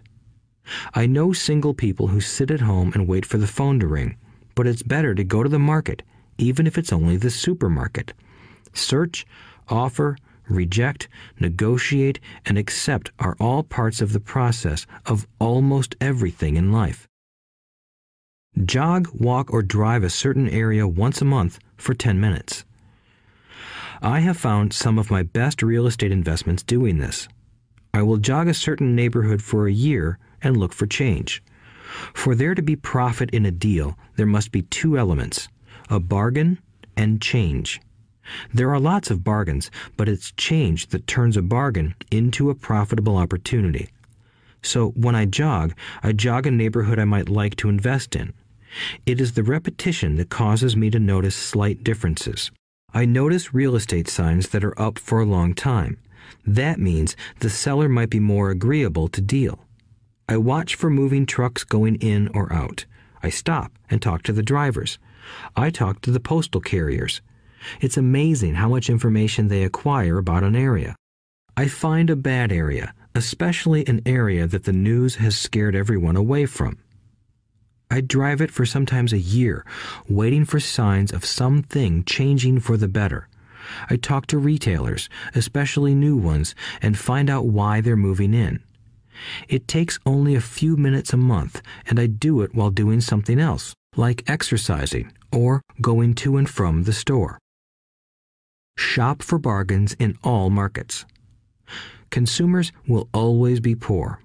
When the supermarket has a sale, say on toilet paper, the consumer runs in and stocks up. But when the housing or stock market has a sale, most often called a crash or correction, the same consumer often runs away from it. When the supermarket raises its prices, the consumer shops somewhere else. But when housing or the stock market raises their prices, the same consumer often rushes in and starts buying. Always remember, profits are made in the buying, not in the selling. Look in the right places. A neighbor bought a condominium for $100,000. I bought the identical condo next door for $50,000. He told me he's waiting for the price to go up. I told him that profit is made when you buy, not when you sell. He shopped with a real estate broker who owns no property of her own. I shopped at the foreclosure auction. I paid $500 for a class on how to do this. My neighbor thought that the $500 for a real estate investment class was too expensive. He said he could not afford the money or the time. So he waits for the prices to go up. Look for people who want to buy first, then look for someone who wants to sell. A friend was looking for a certain piece of land. He had the money, but did not have the time. I found a large piece of land, larger than what my friend wanted to buy, tied it up with an option, called my friend, and he said he wanted a piece of it. So I sold the piece to him and then bought the land. I kept the remaining land as mine for free. Moral of the story: buy the pie and cut it in pieces. Most people look for what they can afford, so they look too small. They buy only a piece of the pie, so they end up paying more for less. Small thinkers don't get the big breaks. If you want to get richer, think big. Think big. Retailers love giving volume discounts simply because most business people love big spenders. So even if you're small, you can always think big. When my company was in the market for computers, I called several friends and asked them if they were ready to buy also. We then went to different dealers and negotiated a great deal because we wanted to buy so many. I have done the same with stocks.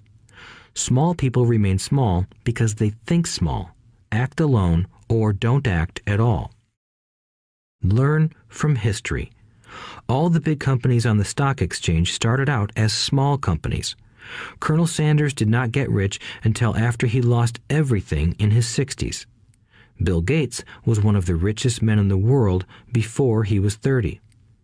Action always beats inaction. These are just a few of the things I have done and continue to do to recognize opportunities. The important words are have done and do. As repeated many times throughout this audiobook, you must take action before you can receive the financial rewards. Act now. Final thoughts. I would like to share some final thoughts with you. The main reason I wrote this book, and the reason it has remained a bestseller since 2000, was to share insights into how increased financial intelligence can be used to solve many of life's common problems. Without financial training, we all too often use the standard formulas to get through life. Work hard, save, borrow, and pay excessive taxes. Today, more than ever, we need better information. I use the following story as an example of a financial problem that confronts many young families today. How do you afford a good education for your children and provide for your own retirement? It requires using financial intelligence instead of hard work. A friend of mine was griping one day about how hard it was to save money for his 4 children's college educations. He was putting $300 away in a college fund each month and had so far accumulated only about $12,000. He had about 12 more years to save for college since his oldest child was then 6 years old. At the time, the real estate market in Phoenix was terrible. People were giving houses away. I suggested to my friend that he buy a house with some of the money in his college fund. The idea intrigued him, and we began to discuss the possibility. His primary concern was that he did not have credit with the bank to buy another house since he was so overextended. I assured him that there were other ways to finance a property rather than through the bank. We looked for a house for 2 weeks, a house that would fit all our criteria. There were plenty to choose from, so shopping was fun. Finally, we found a 3-bedroom, 2-bath home in a prime neighborhood. The owner had been downsized and needed to sell that day because he and his family were moving to California where another job waited. The owner wanted $102,000, but we offered only $79,000. He took it immediately and agreed to carry back the loan with a 10% down payment. All my friend had to come up with was $7,900. As soon as the owner moved, my friend put the house up for rent. After all expenses were paid, including the mortgage, he put $125 in his pocket each month. His plan was to keep the house for 12 years and let the mortgage get paid down faster by applying the extra $125 to the principal each month. We figured that in 12 years, a large portion of the mortgage would be paid off and he could possibly be clearing $800 a month by the time his first child went to college. He could also sell the house if it had appreciated in value. 3 years later, the real estate market greatly improved in Phoenix, and he was offered $156,000 for the same house by the tenant who lived in it. Again, he asked me what I thought. I advised that he sell it, using a 1031 tax-deferred exchange. Suddenly, he had nearly $80,000 to operate with. I called another friend in Austin, Texas, who then moved this tax-deferred capital gain into a mini storage facility.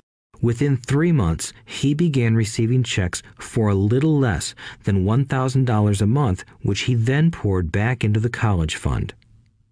A couple of years later, the mini warehouse sold, and he received a check for nearly $330,000 as proceeds from the sale. He rolled those funds into a new project that would now generate over $3,000 a month in income, again going into the college fund. He is now very confident that his goal will be met easily. It only took $7,900 to start and a little financial intelligence.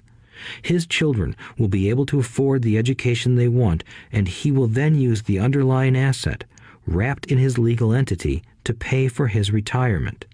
As a result of this successful investment strategy, he will be able to retire early. Thank you for listening to this audiobook. I hope it has provided some insights into utilizing the power of money to work for you. Today, we need greater financial intelligence to simply survive.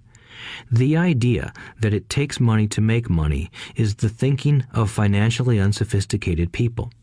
It does not mean that they're not intelligent. They have simply not learned the science of making money. Money is only an idea. If you want more money, simply change your thinking. Every self-made person started small with an idea and then turned it into something big. The same applies to investing.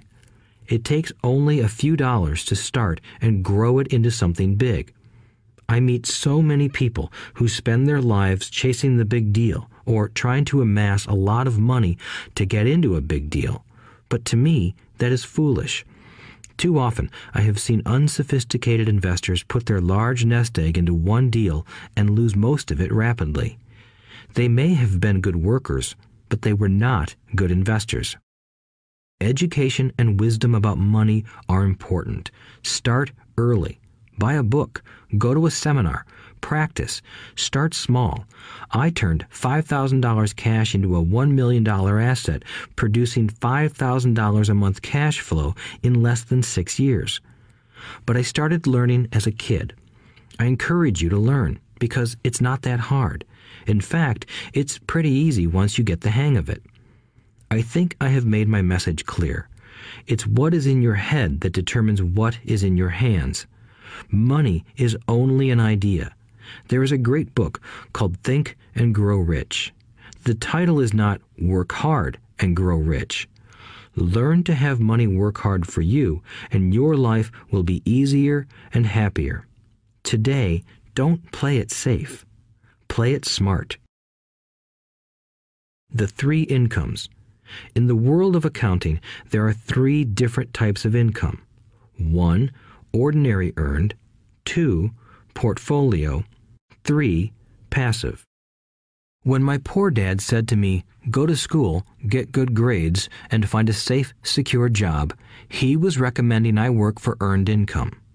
When my rich dad said, "The rich don't work for money, they have their money work for them," he was talking about passive income and portfolio income.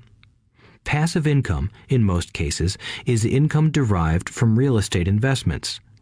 Portfolio income is income derived from paper assets such as stocks and bonds.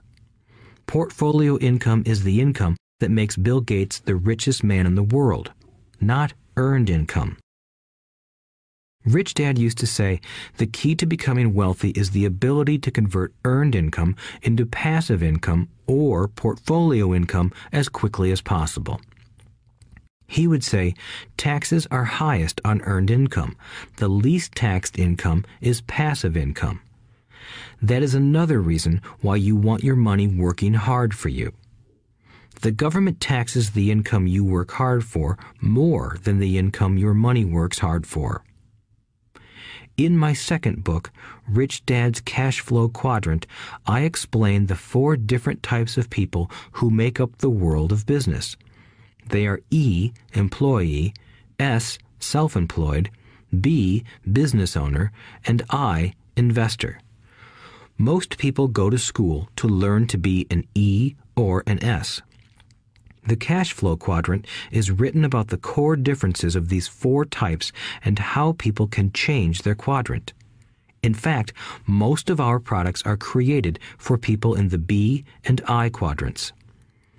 In Rich Dad's Guide to Investing, book number 3 in the Rich Dad series, I go into more detail on the importance of converting earned income into passive and portfolio income.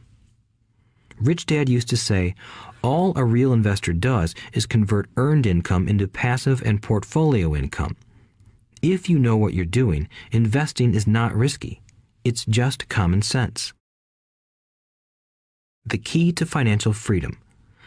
The key to financial freedom and great wealth is a person's ability to convert earned income into passive and/or portfolio income. My rich dad spent a lot of time teaching Mike and me this skill. Having this ability is the reason my wife Kim and I are financially free, never needing to work again. We continue to work because we choose to. Today, we own a real estate investment company for passive income and participate in private placements and initial public offerings of stock for portfolio income. We also went back to work to build a financial education company so that we can continue to create and publish books and games. All of our educational products are created to teach the same skills my rich dad taught me, the skills of converting earned income into passive and portfolio income. The games we create are important because they teach what books cannot teach. For example, you would never learn to ride a bicycle by only reading a book. Our cash flow games for adults and cash flow for kids game are designed to teach players the basic investment skills of converting earned income into passive and portfolio income. They also teach the principles of accounting and financial literacy. These games are the only educational products in the world that teach people all of these skills simultaneously. Cash Flow 202 is the advanced version of Cash Flow 101 and requires the game board from 101 as well as a full understanding of 101 before it can be played. Cash Flow 101 and Cash Flow for Kids teach the principles of fundamental investing. Cash Flow 202 teaches the principles of technical investing. Technical investing involves advanced trading techniques such as short selling, call options, put options, and straddles. A person who understands these advanced techniques is able to make money when the market goes up, as well as when the market comes down. As my rich dad would say, a real investor makes money in an up market and a down market. That is why they make so much money. One of the reasons they make more money is simply because they have more self-confidence. Rich Dad would say they have more self-confidence because they are less afraid of losing. In other words, the average investor does not make as much money because they are so afraid of losing money. The average investor does not know how to protect themselves from losses, and that is what Cash Flow 202 teaches. Average investors think investing is risky because they have not been formally trained to be professional investors. As Warren Buffett, America's richest investor, says, risk comes from not knowing what you're doing. My board games teach the simple basics of fundamental investing and technical investing while people are having fun. I occasionally hear someone say, your educational games are expensive, which poses the question of ROI, the return on investment, or the value returned for the price paid. I nod my head and reply, yes, they may be expensive, especially when compared to entertainment board games. But my games are not as expensive as a college education, working hard all your life for earned income, paying excessive taxes, and then living in terror of losing all of your money in the investment markets. When someone walks away mumbling about the price, I can hear my rich dad saying, if you want to be rich, you must know what kind of income to work hard for, how to keep it, and how to protect it from loss. That is the key to great wealth. Rich Dad would also say, if you do not understand the differences in those three incomes and do not learn the skills on how to acquire and protect those incomes, you will probably spend your life earning less than you could and working harder than you should. My poor dad thought a good education, a good job, and years of hard work were all you needed to be successful. My rich dad also thought a good education was important. But to him, it was also important that Mike and I know the differences in the three incomes and what kind of income to work hard for. To him, that was basic financial education. Knowing the differences in the three incomes and learning the investment skills of how to acquire the different incomes is basic education for anyone who strives to acquire great wealth and achieve financial freedom, a special kind of freedom that only a few will ever know. As Rich Dad states in lesson number 1, the rich do not work for money. They know how to have money work hard for them. Rich Dad said, earned income is money you work for, and passive and portfolio income is money working for you. Knowing that little difference has been significant in my life. Or, as Robert Frost ends his poem, and that has made all the difference. Take action. All of you were given two great gifts, your mind and your time. It is up to you to do what you please with both. With each dollar bill that enters your hand, you and only you have the power to determine your destiny. Spend it foolishly, and you choose to be poor. Spend it on liabilities, and you join the middle class. Invest it in your mind and learn how to acquire assets, and you will be choosing wealth as your goal and your future. The choice is yours, and only yours. Every day, with every dollar, you decide to be rich, poor, or middle class. Choose to share this knowledge with your children, and you choose to prepare them for the world that awaits. No one else will. You and your children's future will be determined by choices you make today, not tomorrow. I wish you great wealth and much happiness with this fabulous gift called life. Robert Kiyosaki.